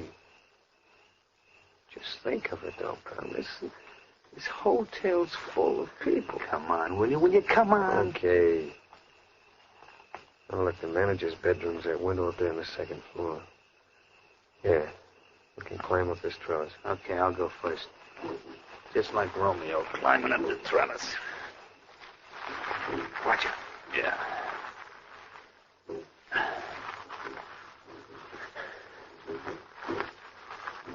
Easy. Get up here. There it is. There's a telephone trunk wire. Got it. Right. Okay. All right. Go on in through that open window. Okay. Watch it. All right, come on. Flash your light. Hey, this ain't no manager's bedroom. It's a woman's. Yeah. What is it, Joe? Don't make no noise, lady. You make another sound and we'll choke you right out of this world. Now, who are you?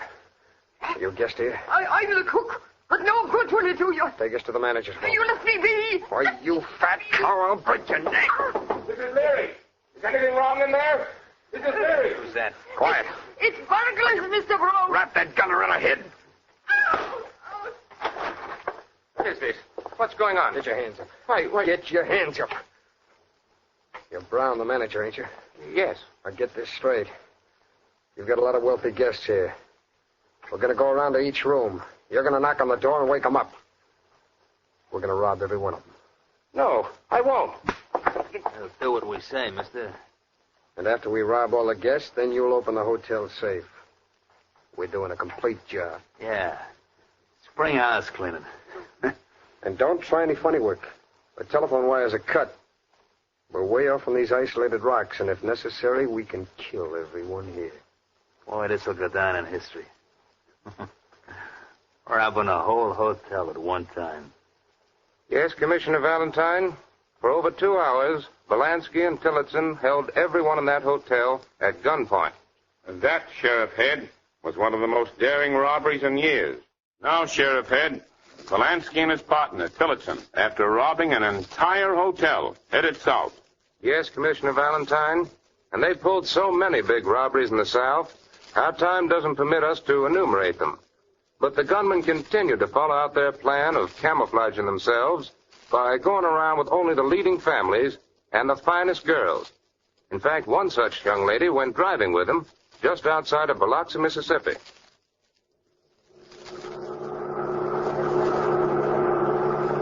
It's awfully sweet of you young men to drive me way out to my uncle's like this. I do hate riding on buses. Isabel, it's easy to be sweet to a girl like you. Yeah, besides, you could camouflage. Camouflage? Oh, he means you're so pretty you dress up the car, Isabel. Oh, you know, I never thought I'd like northern boys, but I feel like I've known you two all my life. Oh, here's my uncle's house. Turn in this driveway. Okay. I know Uncle's going to be glad to see you. To see us? Uh-huh. Why, does he know we're coming? Why, sure. I telephoned him and told him I was bringing out the nicest young man. Hey, that your uncle's car in front of the house? Why, yes. Hey, wait a minute, Isabel. Just who is your uncle? Well, I told Never him. mind his name. It's a police car there. There's a star on it. Well, what's got you boys so upset? Just because my uncle's a sheriff? It's a trap, pal. She brought us here on purpose. Now, why should I do such a thing as that? Because you probably read the account of the holdup at the Wiggins Bank. Belansky, a guy's coming out of the house. Yeah, I see him. Well, that's my uncle. Yank the dame back in the car. We'll hold her as a hostage. Come here, you. No, you don't. Oh, yeah, the heck with it. Go on, step on it. Hey, that guy's shooting at us. Keep low. If I could only get my hands on that dame now, I'd kill her. What a rotten trick she pulled on us. I'm telling you, Belansky, it's getting so you can't trust nobody. Nobody.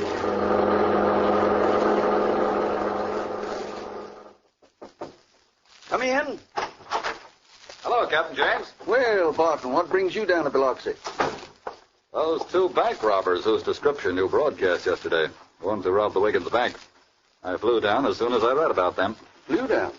The FBI must want them mighty bad. They sound like the men we've been chasing all over New England. Belansky and Tillotson. I'm sorry, but we haven't even got a clue on them, Barton. Well, Captain James, I've been studying their method of operation for weeks. And I've got an idea of how we might get on their trail. Yeah? How? Well, those gunmen never hide out in the usual places. They appear in public with respectable girls and pose as young men of wealth. By Godfrey, that's how Sheriff Howard's niece almost caught him. Now, it's only a hunch, Captain James.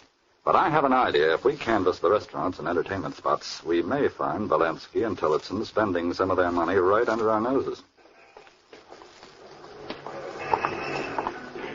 This cafe we're coming to isn't exactly the highest class spot, Barton, but it's very popular. Well, we might as well try it, Captain James. We haven't had any luck yet.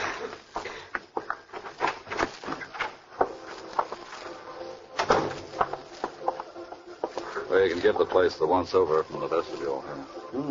Quite a crowd. Yeah. No sign of... Hey, James. Yeah? That table in the far corner, near the exit sign. Is that Belansky? Yeah. A girl at the table with him and that other chap. That's Tillotson. What a break. There's so many people in there, they're jammed in like sardines. How are we going to get to that table without being spotted? Both Tillotson and Belansky are bound to have guns. If they ever start shooting in that crowd, it'll be a wholesale massacre. Yeah. Wait, I've got an idea. Here's a couple of waiters' aprons. Yeah. Say, that might do the trick. I have the string and back of it. Right. You think we ought to carry a tray or something? No, we'll need our hands for action. I'm ready. Now, remember, James, we've got to grab those rats before they can pull their guns. If they do spot us, jump for the table. Yeah? Knock the table over and pull the tablecloth over their heads. Right. Okay? Come on.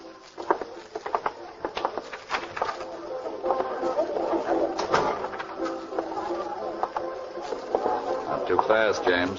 Not too fast. Yeah. Girl's looking this way. Yeah, I see her. Keep walking. Just a few more steps. He sees us. Come on, dive for him fast. Right. They got you. Drop that glass, you lousy. Put the cuffs on him, James. I got this one. Okay. You bet. But they don't shoot. Not sure. Okay, Belansky, start walking. You and Tillotson are all washed up. Well, Commissioner Valentine, Belansky and Tillotson were sentenced to life in prison in the Mississippi Penitentiary for robbing the Wiggins Bank. But just 22 days ago, on October 5th, at 8 o'clock Friday morning, 4 prisoners were loaded into the truck cage at the penitentiary to be taken to the prison farm. One of those prisoners was Belansky. The prison truck was driving along the road. Now listen, you guys. Yeah. I think we're safe because they got us in this iron cage in the back of the truck here. Well, we had a .38 smuggled into prison. Kennedy's up next to the driver. They think he's a trustee, but he's got that gun. And he's going to poke it in the driver's ribs. Then things are going to happen and happen fast. You ready? Okay, Kennedy. Stop his truck or I'll blow your head off. Come on, Kennedy, open this cage quick. Okay, come on, throw that driver in there. Yeah. Come on. That does it. Now, hold on, guys, we're going places. Come on, Kennedy, get this train rolling. Hurry up.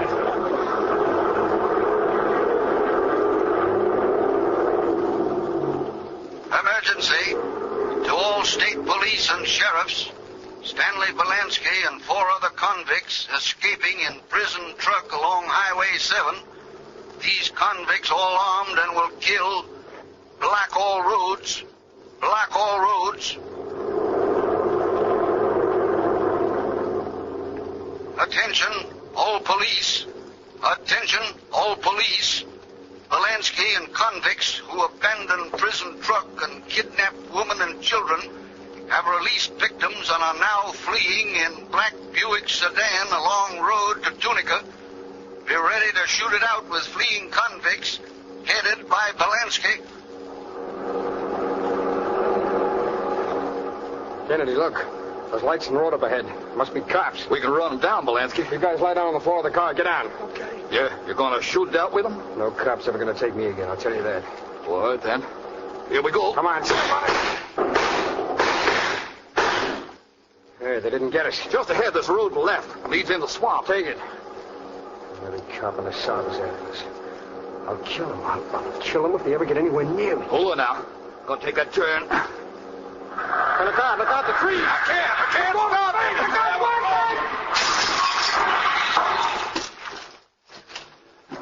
Here, get out of the car, man. The cops are already come down the road. All right. Come on, fellas. Take to the swamp. It's our only chance. Come on, this way. Right on. Come on, man. Keep going.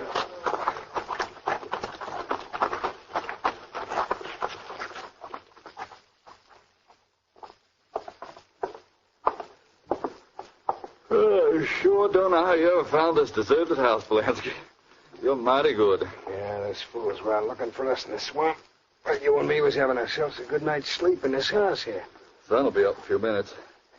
Yeah, how are we going to get out of these parts? Don't you worry about that.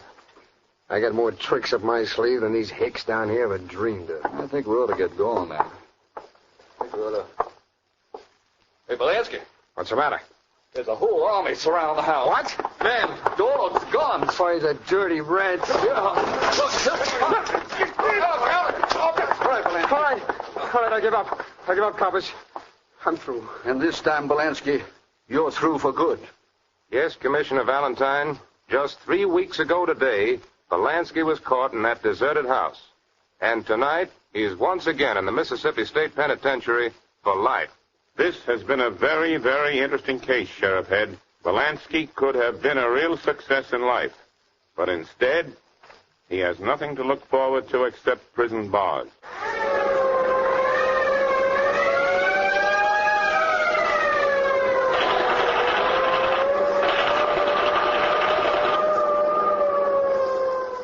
From across the Atlantic, from across the Pacific, our fathers, sons, and brothers are returning to a new America. A crime wave has followed every war, and we must not allow lawbreakers to tear down here at home the very ideals that our men have fought to preserve.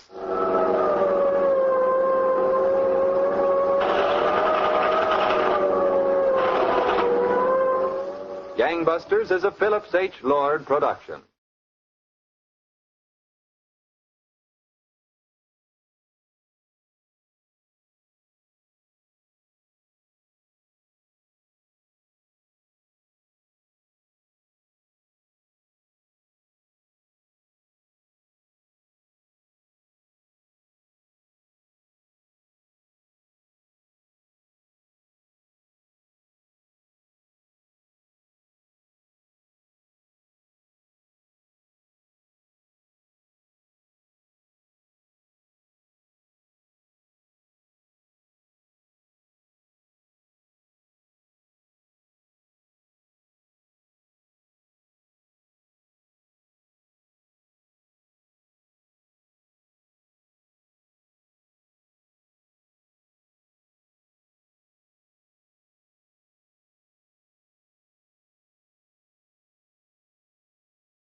It's Hopalong Cassidy.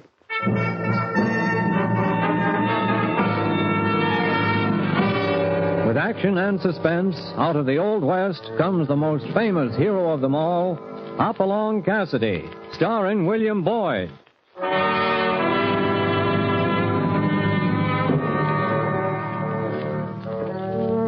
The ring of the Silver Spurs heralds the most amazing man ever to ride the prairies of the early West, Hopalong Cassidy. This famous hero thrills his 60 million fans with action and dangerous adventure. In the role of Hopalong Cassidy is the popular star of the motion picture series, William Boyd. And appearing as that laughable old character, California, is Andy Clyde. Now to our story, Killers of Sandy Gulch. Now, you won't find the name Sandy Gulch on any map because after a crucial fight between law and order on one side and lawlessness on the other, the town was renamed and has borne a spotless reputation since then. But in the early days, it wasn't easy going for law and order. Decent people were afraid to go out in the evening. The day the trouble really came to a head was one Saturday. The little main street was crowded, for they were holding a trial. The defendant, William Taylor, was accused of killing the genial and honest banker Watson. As the verdict is being handed down, the shirt-sleeved jurors and judge squirm uneasily in their chairs. Will the prisoner stand and face the bench? Don't worry about it. It is my duty as judge of this court to weigh the evidence and facts in this case. It was a plain case of murder. You, William Taylor, has admitted being there, and you had a reason. You've had a fair trial, and you've been proven guilty. Come on and get done with the talking, Judge, so we can get to the hanging. Biggie Griggs, you're out of order. If I hear any more, I'll clear the courtroom. Order! Order in the courtroom. It is the sentence of this court that you, William Taylor, be hung by the neck till dead. Well, that's it, boys. What are we waiting for? Biggie Griggs, if you or any of your rotten gang lay a hand on the prisoner, you'll regret it. And I'm backing my orders with this 6-gun. We ain't waiting for law. It's too slow. Come on, boys. Get clear. He's getting away. Head off the killer. He's riding off. The prisoner's escaped. Get the horses, boys. We'll get him and do our own hanging.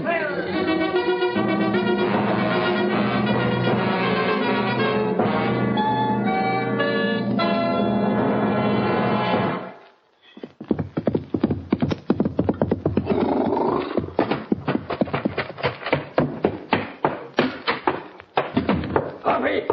Where are you? Hoppy! Put your eyes back in, California. What's wrong? It's Taylor. He's escaped. The killer's loose. Now, calm down. One thing at a time. I was in the courtroom at Sandy Gulch, and they was going to hang Taylor for the killing of banker Watson. Who's they? Well, what I meant was he's guilty as all get out, and Biggie Griggs. Oh, I thought that name would be mixed up in it. But he was going to lead the posse in the hanging. And, why? Gosh, come to think of it, why, you're right. Biggie ain't the law. Now, suppose you put down the supplies and start at the beginning. Yeah. Well, like I said, Taylor was guilty. He sure looked it, too. Had the look of a killer in his eye. But the important thing is, Taylor did get away. Yeah. Taylor got... why, Hoppy. Hopalong Cassidy. You mean you're glad this Taylor beat the law? No, it's not that, California. But Judge Calhoun's a fair judge. Fair judges have made mistakes. Why, I'll be a banty-legged cowpoke the rest of my life if you ain't backing the hand of this Taylor. Maybe I am. I can't believe it. Not you, Hoppy. Why was Biggie Griggs so anxious to get the hanging over?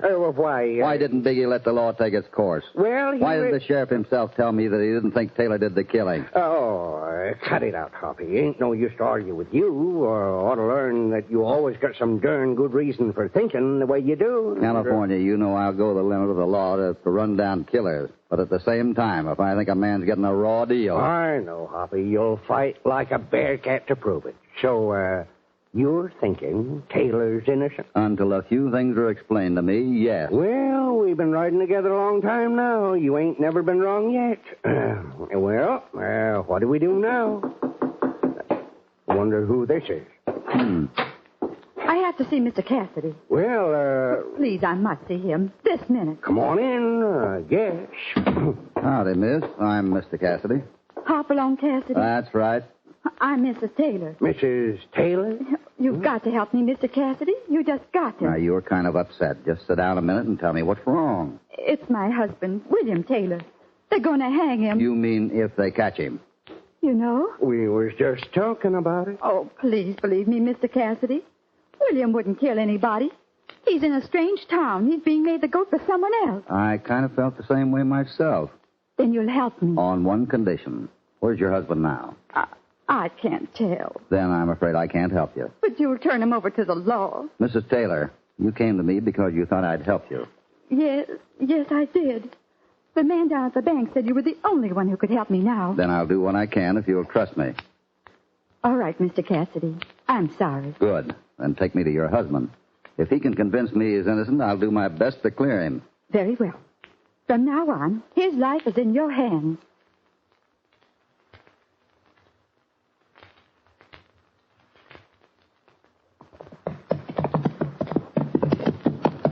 You sure picked a whopping good spot with all these caves around here. Yeah. This is the place. Oh, you better go on ahead. There might be some shooting if he doesn't see you first. William? William? I see you're covered. Oh, please, William. These men have come to help you. I don't believe it. But it's Hopalong Cassidy. He's the law. Looks like you don't need no help, Hoppy. Mr. Taylor, your wife seemed to think you needed help. Oh, what's the use? They'll get me anyhow. Oh, that's right, William. Put down your gun. Mr. Taylor, I can't help you till you give yourself up. Can't. They'd hang me. They got a noose ready now. You'll be in custody, but only the sheriff will know where. Oh, please do as they say, William, please. They'd break in that jail in a minute. You won't be in the jail. You'll be at my ranch.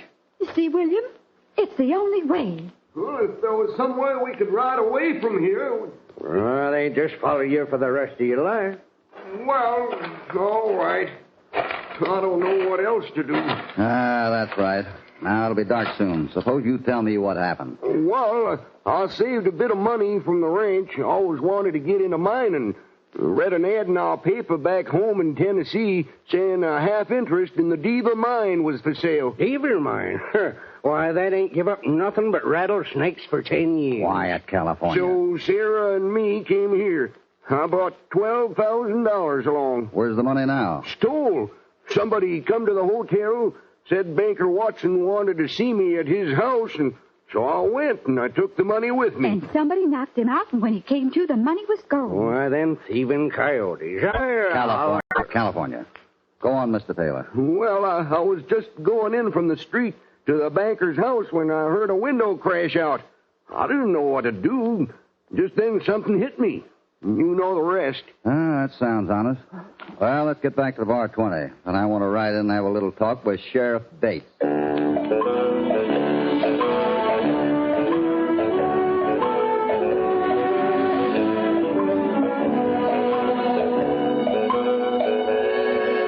Well, if it ain't Hopalong, must be something important to bring you to town. Is a man's life important? Well, according to whose it is. Mine is. To you, yes, Sheriff. Taylor got away today. Got any news? You know where I can find him? You're the man with the star, Sheriff. Doggone, I'd have thought you had some news. Biggie Griggs and the posse are still out. Why is Biggie so anxious to tie the knot? Why, I don't rightly know, just helping. And you know something, Hoppy? Taylor's the first killer I ever felt sorry for. Probably because in the back of your mind you don't think he's guilty. Well... What did Taylor have to gain killing Banker Watson? I don't know. He never said. Said he had a letter from Banker Watson, but he never produced it. Because it was stolen from him along with his $12,000. Oh, pshaw. You believe that yarn? I think I know when a man is lying, and Taylor didn't lie. Then what become of the money? And the letter? That's what I aim to find out, and you're going to help me. You know, it's a funny thing. Anybody else said that to me, I'd gun whip him. But being an honest lawman, you'll right or wrong? Well, where do we start? Is this the poker the killer used? Yep. Exhibit B at the trial. I'll leave it where it is. I think it'll help us trap the killer. Now, look, Hoppy.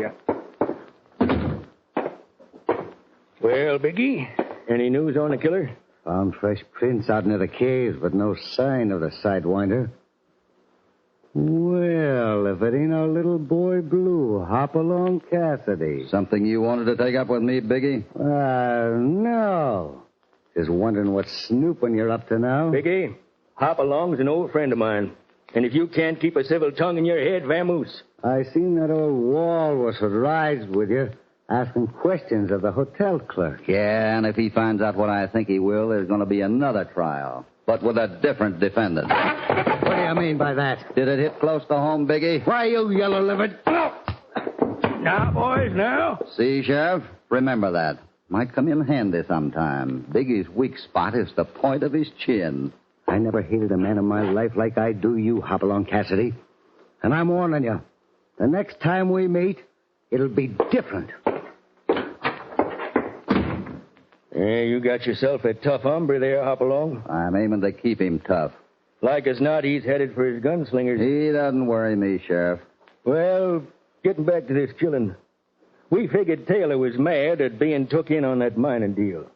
So he killed Banker Watson, thinking he was to blame. Why did Biggie Griggs spend the night at the banker's home? Well, like Biggie said, the banker was afraid of his hombre. That was what Biggie said. Well, I'll meet you at Banker Watson's house in a half hour. I ain't got nothing much to do. We can go on right now. No, I got to pick up the California and then talk to a fellow about a hound dog. A hound dog? Just playing a hunch, Sheriff. I'm not sure of anything yet.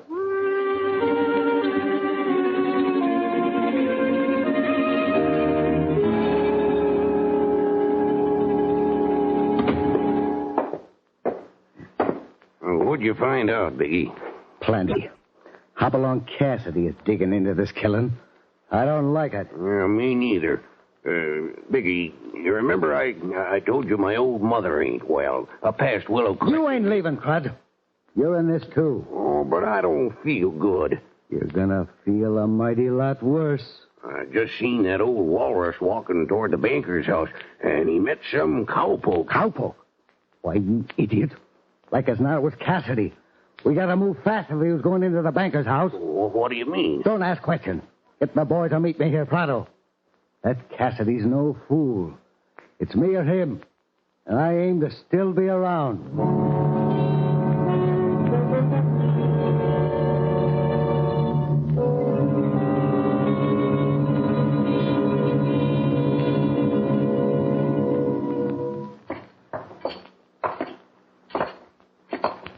Now, you see, Hoppy, this was the room Banker Watson was asleep in when he was killed. Awful gruesome, huh? Mm-hmm. Now, out here in the hall, next door was where Biggie was sleeping. He got out in the hall just in time to see this feller run down the hall and jump through the big front window. I see. Ran through this hall, turned this corner, went to the right room, and jumped through a window he didn't know was there. And didn't know it was there. Taylor just arrived in town an hour before. He'd never seen the house. Hey, that's right. He couldn't have. So Taylor had to go into a strange room, go to a fireplace in the dark, find a poker, go back to the right room, and kill someone he hadn't even met yet. Why, Hoppy, you're right. Sheriff, you don't mind if we nose around a bit? There ain't no log in it. And while you're doing that, I got some looking up to do at the office. See you later, Sheriff. You might drop by the office. Yeah, we'll do that.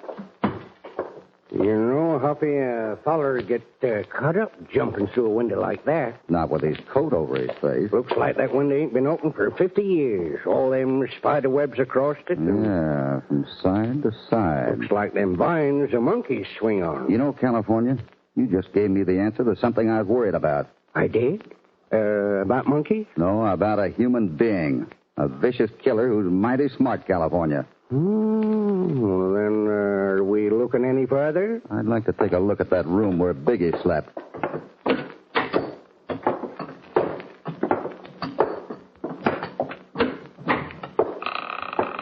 This place is giving me the shivers, Hoppy. I can't see a darn thing. Oh! Hoppy! Good work, boys. Now get to the basement and set fire to that kindling. Oh, why don't we just gun them down? Nah. When they find them in the ashes, don't want no bullet holes a showing. A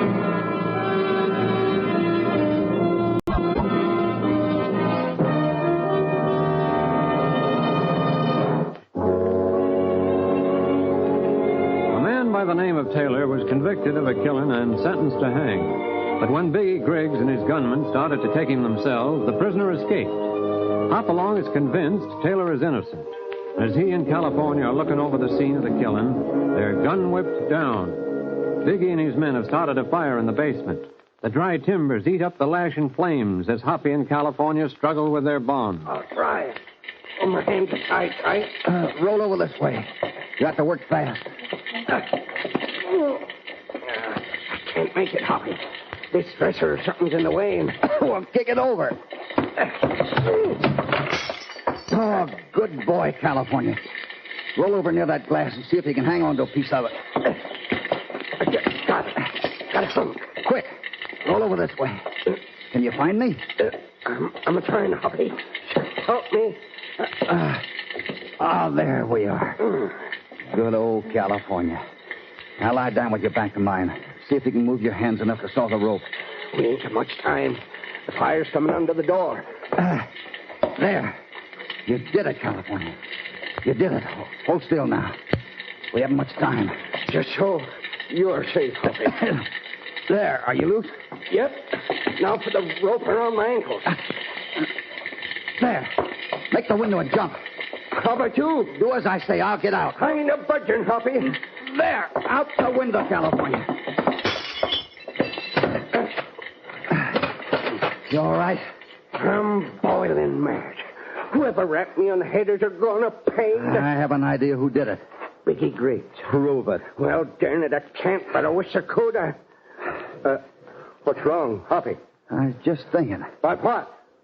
Funny no one comes to the fire. Unless... Unless what? Quick, California. We got riding to do. What's a hurry? It only means one thing. Griggs has got another posse together, and they go out after Taylor. And they're probably headed for the Bar 20. I'm with you, Hoppy. Oh, would I like to unload my 6-gun right into a bunch of them gunslingers? I'm just itching. I just hope we're not too late to stop in California. All right, Topper, let's go.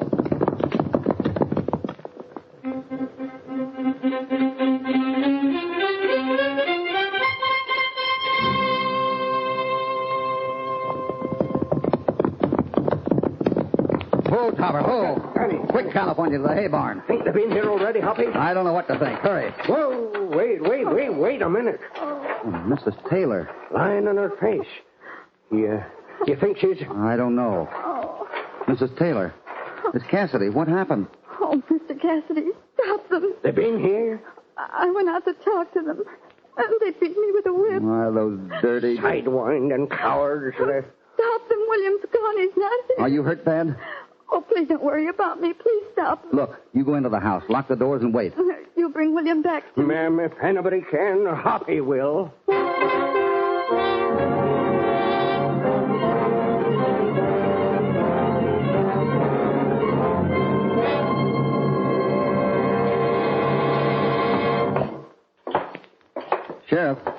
Sheriff Bates.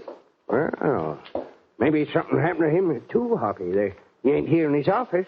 Them gunslingers ain't stopping till they turn this town upside down. Oh, it's you, Cassidy. You mighty near got a 45 bullet. The gang got Taylor.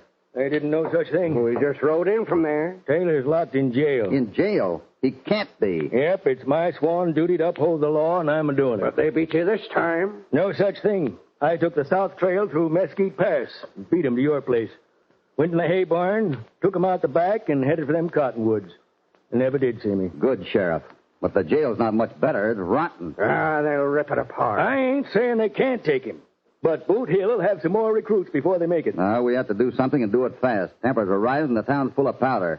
Waiting for someone to light a fuse. If there was some way to prove Taylor ain't guilty. There is. By proving someone else did the killing. Looks like there ain't going to be no time to do nothing. Only a confession can save Taylor now. You know darn well by this time who done it. Darn right we do. We could get a confession. It's our only chance. Soon as dusk sets in, they'll be moving on to jail. We don't stand a chance unless we can pin the real killer down. And I think I have an idea. It's a long chance, but we got to take it. Here we are, about to have a jail come down around our... Wait a minute, Sheriff. California, I want you to do something that's worth a try. Anything you say, Hoppy. I want you to make the rounds of the cafes and card rooms and let fall here and there that the sheriff is getting a bloodhound from Sam Park. Now, wait. I ain't got to find Tell them that the dog will be here at 6 o'clock. A waste of good, valuable time. Do you have any other suggestions? Well, Then go on, California. The sheriff and I wait here. And by the way, You might mention that the sheriff is going after the dog. Then you and I'll stay out of sight and hope it works, Sheriff.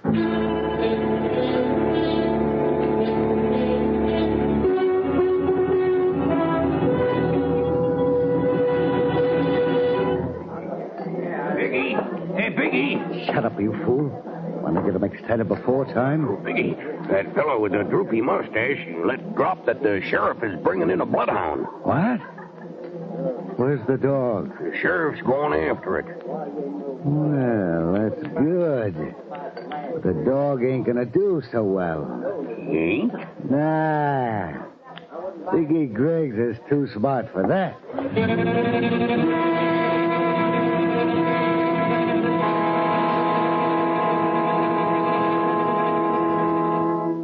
Now, Sheriff, it's a long chance. If it works, we're safe. And if it don't? We're not any worse off. By now, California's had time to stop in a few places and...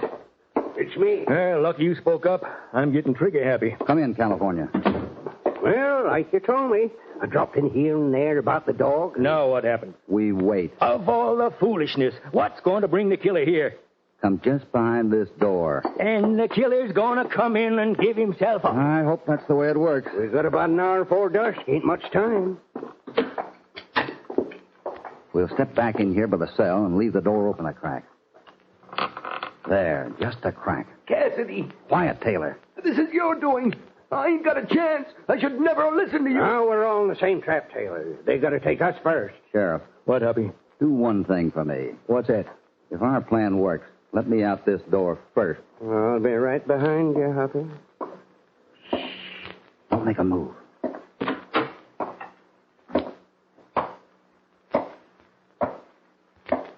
Now. Drop that poker, Greg. Where you sneaking cowpoke? Oh, Greg, here's the poker. You do better kill him with a poker, Greg.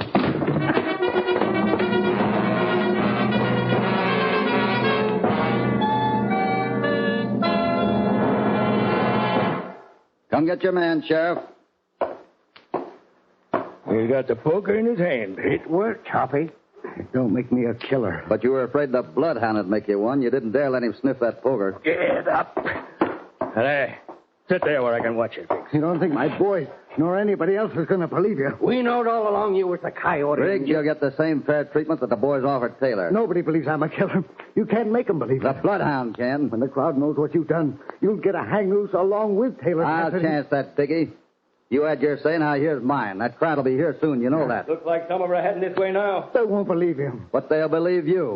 You're going to tell them you killed Banker Watson. There ain't no man living can make me say that. You don't know how. I'm going to talk fast, Biggie. You had Taylor come here to pay $12,000 for a worn-out mine. Banker Watson didn't go along with you. You sent word to Taylor to come to the banker's home.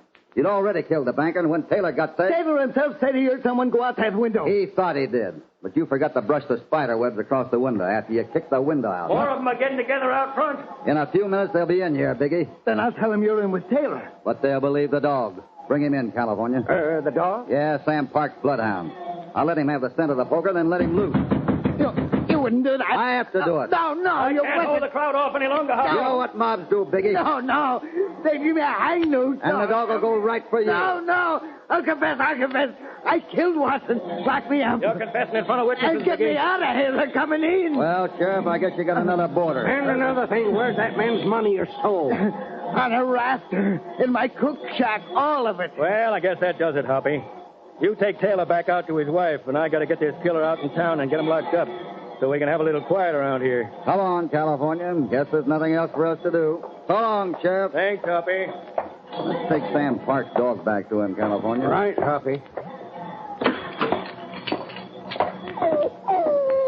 How are you, boy? You want to go home? Hoppy, is this the dog? Sure. You got a confession from Biggie Griggs on the strength of this mangy hound? He resents that, California. Well, I just hope it never leaks out that California Carlson called this moldy, flea-bitten critter a bloodhound.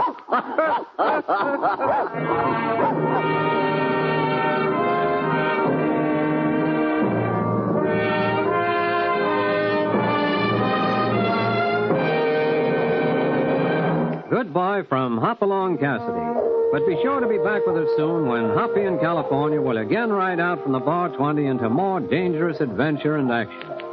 Hop Along Cassidy, starring William Boyd, is transcribed and produced in the West by Walter White, Jr. Killers of Sandy Gulch was written by Howard Swart. All stories are based upon the characters created by Clarence E. Mulford. This is a Commodore production.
P-O-S-T! P-O-S-T, Post, the cereals you like the most, brings you the Roy Rogers Show, starring the king of the cowboys himself, Roy Rogers. It's roundup time on the double R bar. So saddle your horse, 'cause we're gonna ride far. The Double R Bar Ranch transcribed stories and songs of the real West with the Whippoorwills, the wisest trail scout of them all, Jonah Wild, played by Forrest Lewis, the Queen of the West, Dale Evans, and in person, the king of the cowboys, Roy Rogers.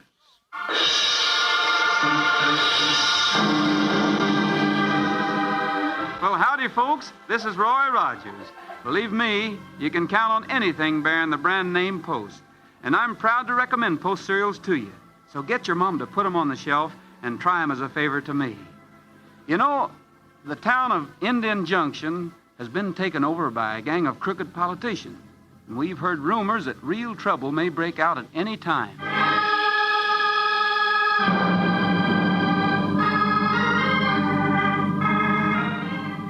That's everything, I think. Yeah? Well, let's not get there and then find something missing. The powder, fuse. How about matches? I got plenty. Okay, let's get going.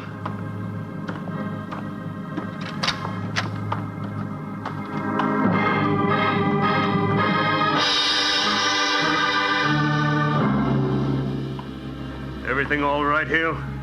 Yeah. Street's deserted. Okay.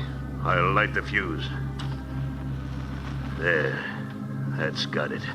The fuse is lit, Hill. Let's get out of here.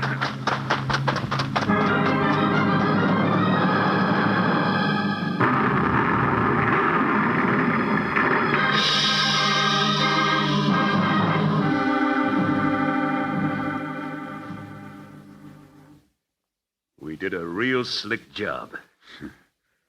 One newspaper won't be printing nothing more against us. Yeah. And the editor of that newspaper may realize now we meant it when we told him to stop picking on us. Bob Noble? Yeah. I think Bob Noble was in the shop when the blast went off, Warner. If he was, he won't give us no more trouble.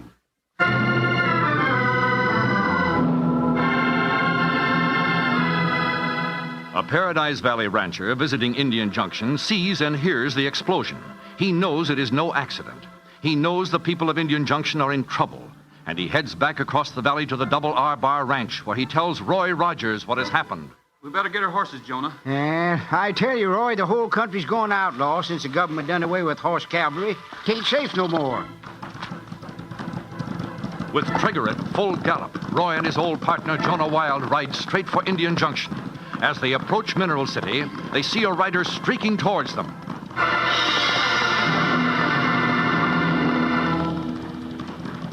Whoa. Hold it, Jonah. Hey, that's Dale, Roy, and she acts like 17 ghosts and the tribe of Apaches was following her. Roy, I was just riding to the ranch to get you. What's the trouble? That explosion at Indian Junction. 2 men stopped at the hotel a few minutes ago looking for a doctor. They said the newspaper office had been blown up. Yeah, we heard about it, Dale. But the owner, Bob Noble, well, he was in the shop when the dynamite was set off, and he's hurt. Well, convolutions. We're heading over that way now, Dale. You better ride with us. If the damage is that bad, we may need all the help we can get.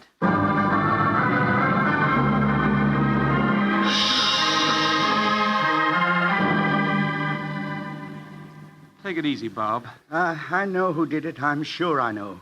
Well, I don't know who set off the explosion and blew up my shop, but I know the organization behind them. Well, give us all the information you have, and we'll go after them. And I can't prove it, but I'm sure the gang is headed by our mayor and sheriff. I figured as a newspaper publisher, it was my job to wake people up and open their eyes. I printed what evidence I had, hoping folks would see what was happening and get mad enough to fight. You've been doing this on your own, alone? Well, everybody in town's been scared. I don't blame them, though. They got families. Bob, we're strangers in your town. We might uncover a lot of evidence if we pretend we came here to open up a business sometime. Sure we could, Roy. They're 2 consarned busy pouring gasoline into smelly trucks and roaring airplanes to dicker for horse feed. Well, if we pretend we wanted to open up a gambling hall, for example, we'd find out who the bribes have been paid to and where the money goes to from there. I lost my shirt gambling with an infantry squad once. See, I lost my shirt. My socks, too. Well, don't count on uncovering too much, Roy. The men who control this town are smart operators. Dale, Bob might be safer if you took him over to your hotel in Mineral City and had him stay there while we're after this gang. Sure thing, Roy. Well, you know, my old commander, General Thomas Kenneth Rowe, lost his buffalo hide overcoat the same way. Only he got sore about it. And I appreciate all you're doing, Roy. We want to help, Bob. Come on, Dale and Jonah. From here on, we pretend to be gamblers looking for a place to set up business.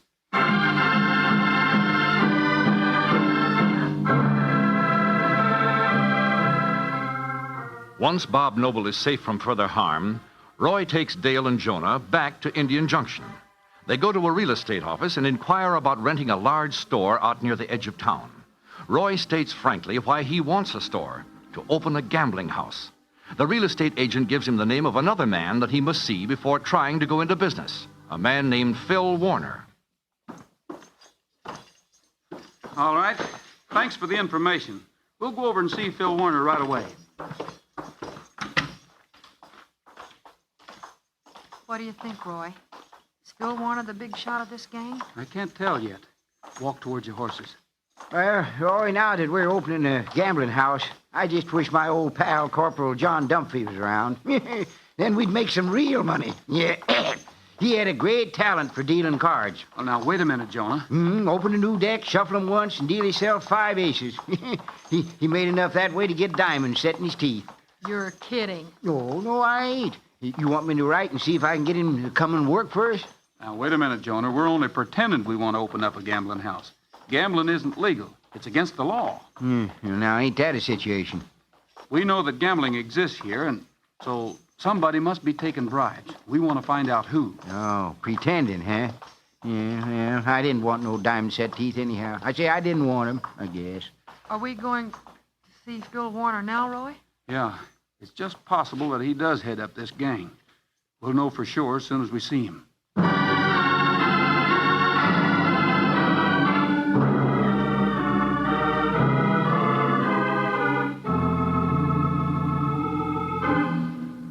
You say the real estate agent sent you? That's right, Mr. Warner. We talked to him about renting the vacant store on the edge of town, and, well, he said we better see you first. Step into the office. Sure. Go ahead, Dale. Thanks, Roy. Well. Nice office. Soft setting chairs. Sit down. You know gambling is against the law here, don't you?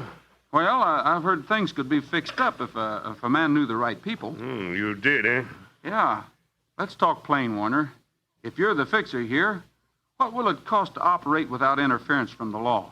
You're awful forward for a fellow who's asking a favor. We're not asking favors. This is a business deal. We're paying. All we want to know is how much and how often. Nothing. What's that? Not 1 cent. You can't pay us 1 cent because we ain't going to let you operate in our town. Why not? Because I don't like your looks. You don't, eh? No. Now get out. Okay. We tried to throw in with you, but you don't want us. So we'll just have to open up on our own and buck your crowd. You came in here looking for trouble. Now you're going to get it. Stand to one side, Roy. Let an old army man take him. Look out, Jonah. He's all mine.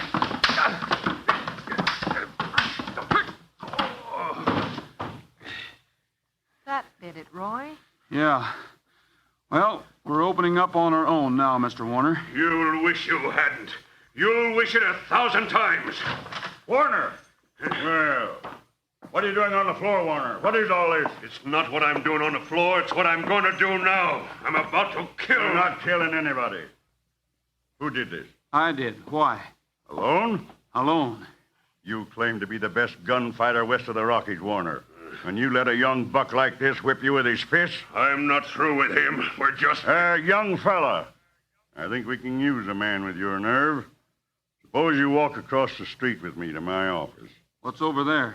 And as long as you're new here, I'll tell you. I sort of run things in this part of the country. My name's Fred Pratt. Got him. Great. Sure. We'll be happy to talk with you, Mr. Pratt. As a matter of fact, that's why we came to this territory in the first place. To meet the real boss of the town.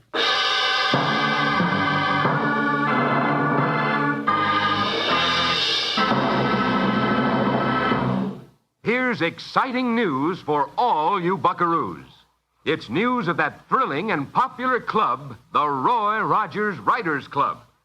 I know each and every one of you will want to join up right away. Why, maybe you'll be one of the very first official members from your neighborhood.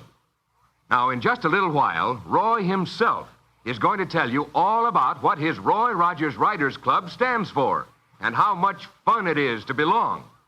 You'll find out, too, how easy it is for you to join. So, get your pencil and paper and be ready for the big news right after we hear the rest of our exciting adventure.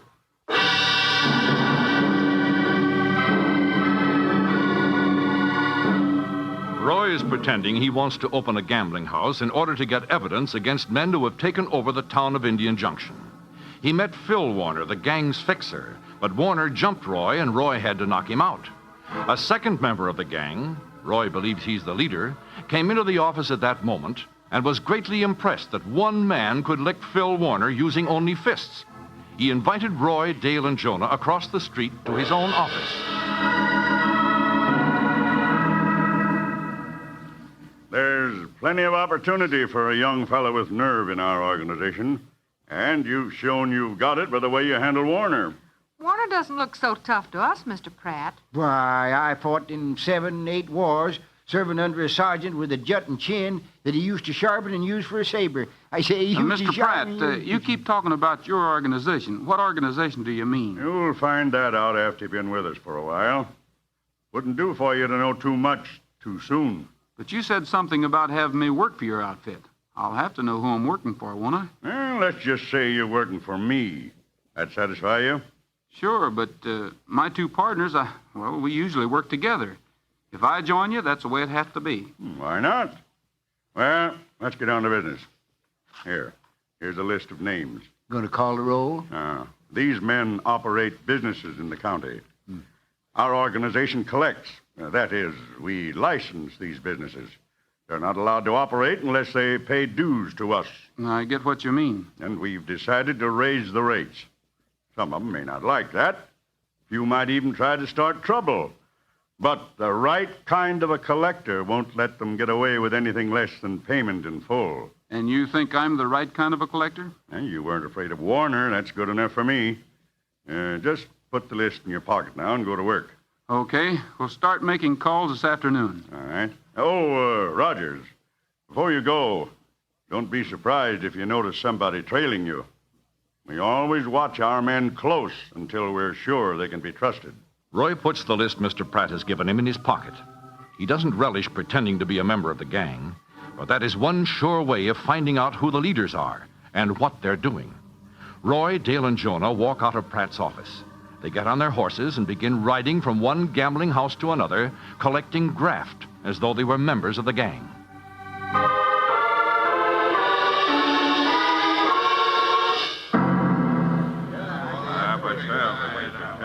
We represent Mr. Pratt. Is your name J.A. Mitchell? Oh, how much does Mr. Pratt want this month? You're on the list for $250. 200 and... Well, I only paid $175 last month. And the month before that, it was only $100. Our orders are to collect or report that you won't pay. And you know how Mr. Pratt hates to be disappointed. Oh, he does that for a fact. Well, I guess there's nothing I can do but kick in. You tell Pratt, though, that if it keeps on like this, I'll go broke, and he won't be able to collect anything.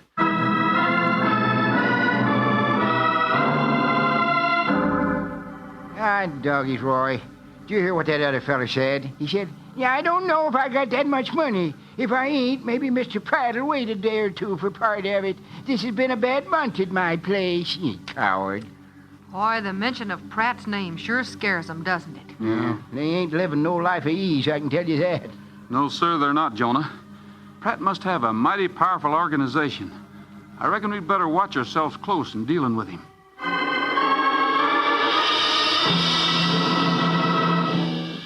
You go back and tell Pratt I refuse to pay. I hope you realize what you're saying, Mr. Hill. I'm fed up. This has got to stop somewhere. Pratt and his whole outfit are rotten grafters. Tell him that for me. Tell him in just them words. Roy looks at the man before him. Here is a person who dares defy Fred Pratt and his orders. The first and only man. This man perhaps can be persuaded to give information that Roy, Dale, and Jonah are looking for. Roy remembers Pratt insinuated that the gang might trick them. He wonders if this man is on the level. He decides he has to take a chance. He stretches out his hand in friendship. Here's my hand, Mr. Hill. What? You're our kind of a man. Yes, sir, you are. Wait a minute. I don't get this. Mr. Hill, we're not members of Pratt's organization. Instead, we're trying to find someone like you, a man who'll help us get enough evidence to send Pratt and his gang to jail. Mister, you may be lying and trying to get me killed by the gang, but I'll go along with you. You come back here tonight, and I'll have records and evidence enough to send Pratt up for life. Well, that's good enough for us. Mister, you're a man of steel. A fellow who can look the world in its eye. After dark. If there's a light on in my place, keep away. That means danger. But if it's dark, walk on in. Roy and his two partners have no way of knowing this crafty man who promised so much is a member of Pratt's gang, is in fact one of the men who dynamited the newspaper office and is now setting a trap. Roy sends Dale back to her hotel in Mineral City to confer with Bob Noble, the newspaper man whose office was dynamited. Mr. Noble, Roy thought it might be better if he didn't come here himself. The gang may be watching us, you know. They're tricky. They're smart. Well, we found this one man who'll help us. And Roy says if you feel able, he'd like to have you come over to Indian Junction this evening and meet us at the Gold Nugget Cafe about 8. I'll be there if I have to crawl, Dale. Well, I hope when you get there tonight, we'll have a big story for your newspaper. Oh, Mr. Noble, Roy wanted me to tell you not to come into the cafe. Wait outside near our horses in case there's trouble.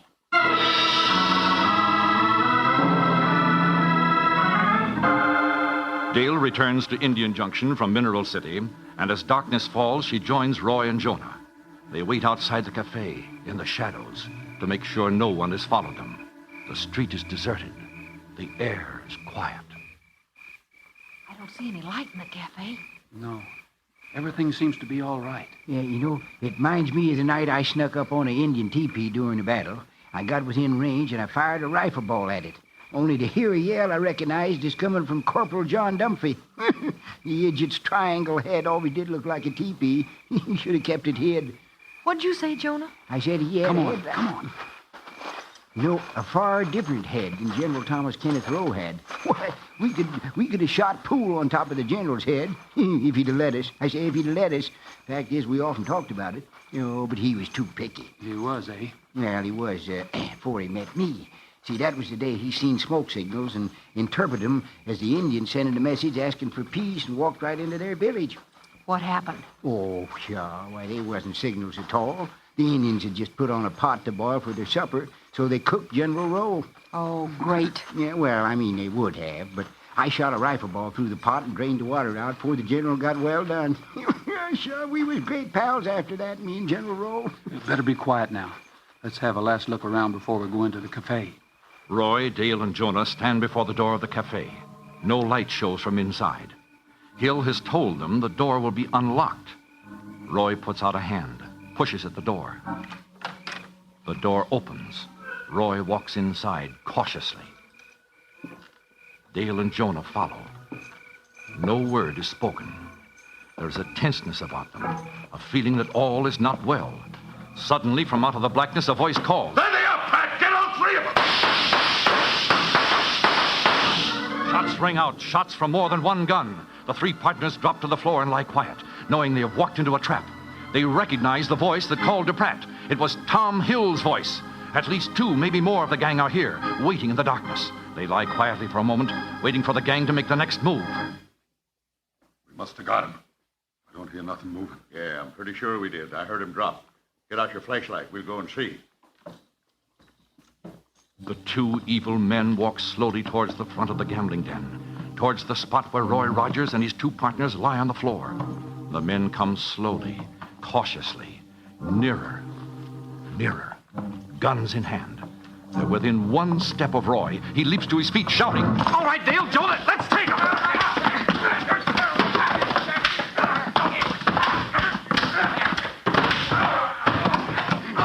That takes care of these two. I got their flashlight, Roy. Yeah, a hand-to-hand struggle without the benefit of sabers. Get to your feet, you two hombres.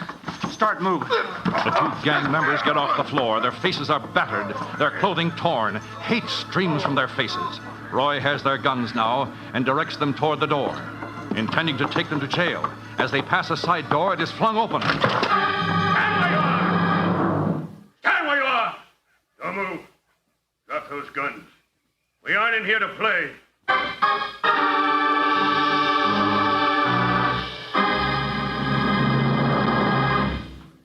Have you got that pencil and paper ready? Well, hold on. Here comes a special surprise for you from Roy Rogers himself. Howdy, friends. This is Roy Rogers. I'm especially pleased to be able to extend a personal invitation to you from Dale, Trigger, and myself. We'd be mighty proud to have you become a member of our Writers Club. Maybe you've heard about our Writers Club already. We've got several million members throughout the country, and our aim is to bring you lots of fun through honesty, loyalty, and friendship. And I'm sure you'll gain a lot of fun being one of our members. Of course, you'll get a beautiful membership card entitling you to all the rights and privileges as a Writers Club member. And you'll get an official badge to wear, too. Here's the big surprise. Every single member gets a big 16-page comic book in full color. This is our official Roy Rogers Writers Club book. It's packed with adventure about Dale, Trigger, Bullet, and me. And oh, yes, you'll get a full-color autographed picture of Trigger and me. We'd be mighty proud to have you become a member, and if you'd like to be one, here are the details on how to join. Yes, friends, card, badge, comic book, and picture. All yours when you join the Roy Rogers Writers Club. And to become a member is so easy. Just take the top from one regular-size package of any of the swell-tasting Post cereals. Mail the box top with only 10 cents and your name and address to Post, P-O-S-T, Box 7767, Chicago 77, Illinois. Now, write that down while you remember it. That's Post, Box 7767, Chicago 77, Illinois. That's all there is to it. Just one Post cereals box top, 1 dime, your name and address, and you're a member of the Roy Rogers Writers Club. Have fun. Join up today. Keep your hands up. Walk this way, out the side door. We'll have to do what he says, Dale and Jonah. These people giving you trouble, Mayor? Yeah, Sheriff, they was. Oh, so you're the mayor, are you, Mr. Hill? The mayor and the sheriff are members of the gang that controls Indian Junction. Pratt, I suppose you're the man behind the organization, the real leader. Step outside here. Keep those hands up. They robbed us, Sheriff, then they tried to kill us. We're sure being framed, Roy. You'll find the money they took in this man's pocket. If you're talking about the license fees we collected, they're not in my pocket. They're in my bedroll. It's tied to my saddle. I'll go get it, Hill. You don't need to. Trigger, come here, fella. Trigger trots over to Roy's side. This is Roy's one chance. The 3 gang leaders are in control, their guns ready. They watch the horse with admiration as he comes up. Roy shouts an order. Take him, Trigger! Put him down, boy! Keep him away! Trigger's hoofs flash. He rears, strikes at the outlaws. They back away, find themselves against the building. So suddenly has this happened, they find their guns useless. All right, Trigger. Hold it, fella. Hey, Roy, what happened? I got here as fast as I could. Well, this is a story you've been wanting for a long time for your newspaper, Bob. These 3 can be booked for attempted murder as well as other charges. And those other charges will include a killing night before last. Sheriff Warner and me had nothing to do with that killing. Can you prove that? Talk to Pratt. The mayor and I were at your place when it happened. We were blowing up your newspaper plant. Now you've told me what I wanted to know, Mr. Sheriff. Hey, you're a smart operator, Bob, getting a confession that easy. They're used to bragging, Roy. They never know when to stop. Well, we've learned a lesson. We won't lose control of our town again.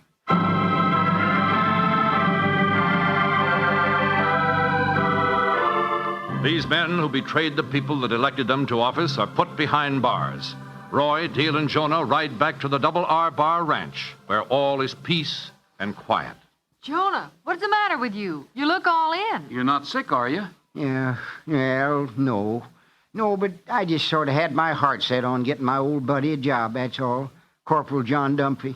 Oh, he's the man who can open a new deck of cards and deal himself 5 aces. Yeah, that's the feller. He's out of work now, too. Now, look here, Jonah. Gambling's illegal. Oh, I know it is. I know it is. I just, well, never mind. I always long to have some diamond-set teeth, that's all. Dale, I think I'm going to have to throw our good old friend Jonah back to the whale. Fact is, I'd do it right now, except I feel there's more excitement coming up, and I may need him again. We're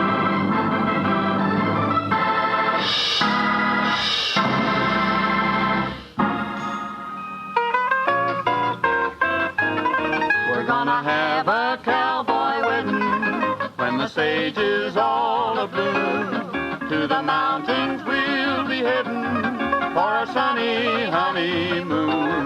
We're gonna drink in all the sunshine along the banks of some cool stream.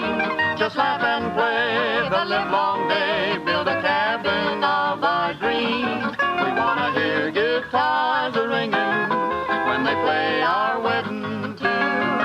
Down the aisle you'll find us swinging in the early part of June. Within a year, I have no fear, a lullaby I'll croon.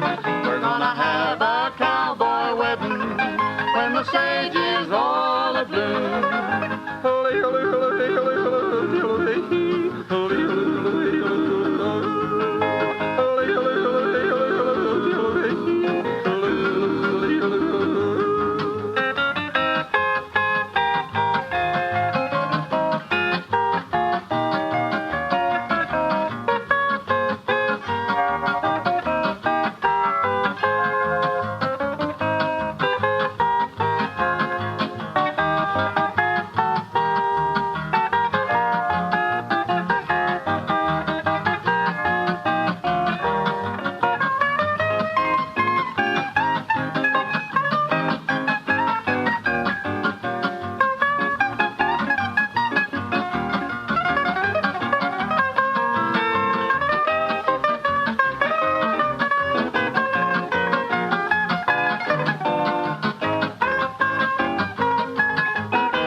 When the sage is all abloom, to the mountains we'll be heading for a sunny honeymoon.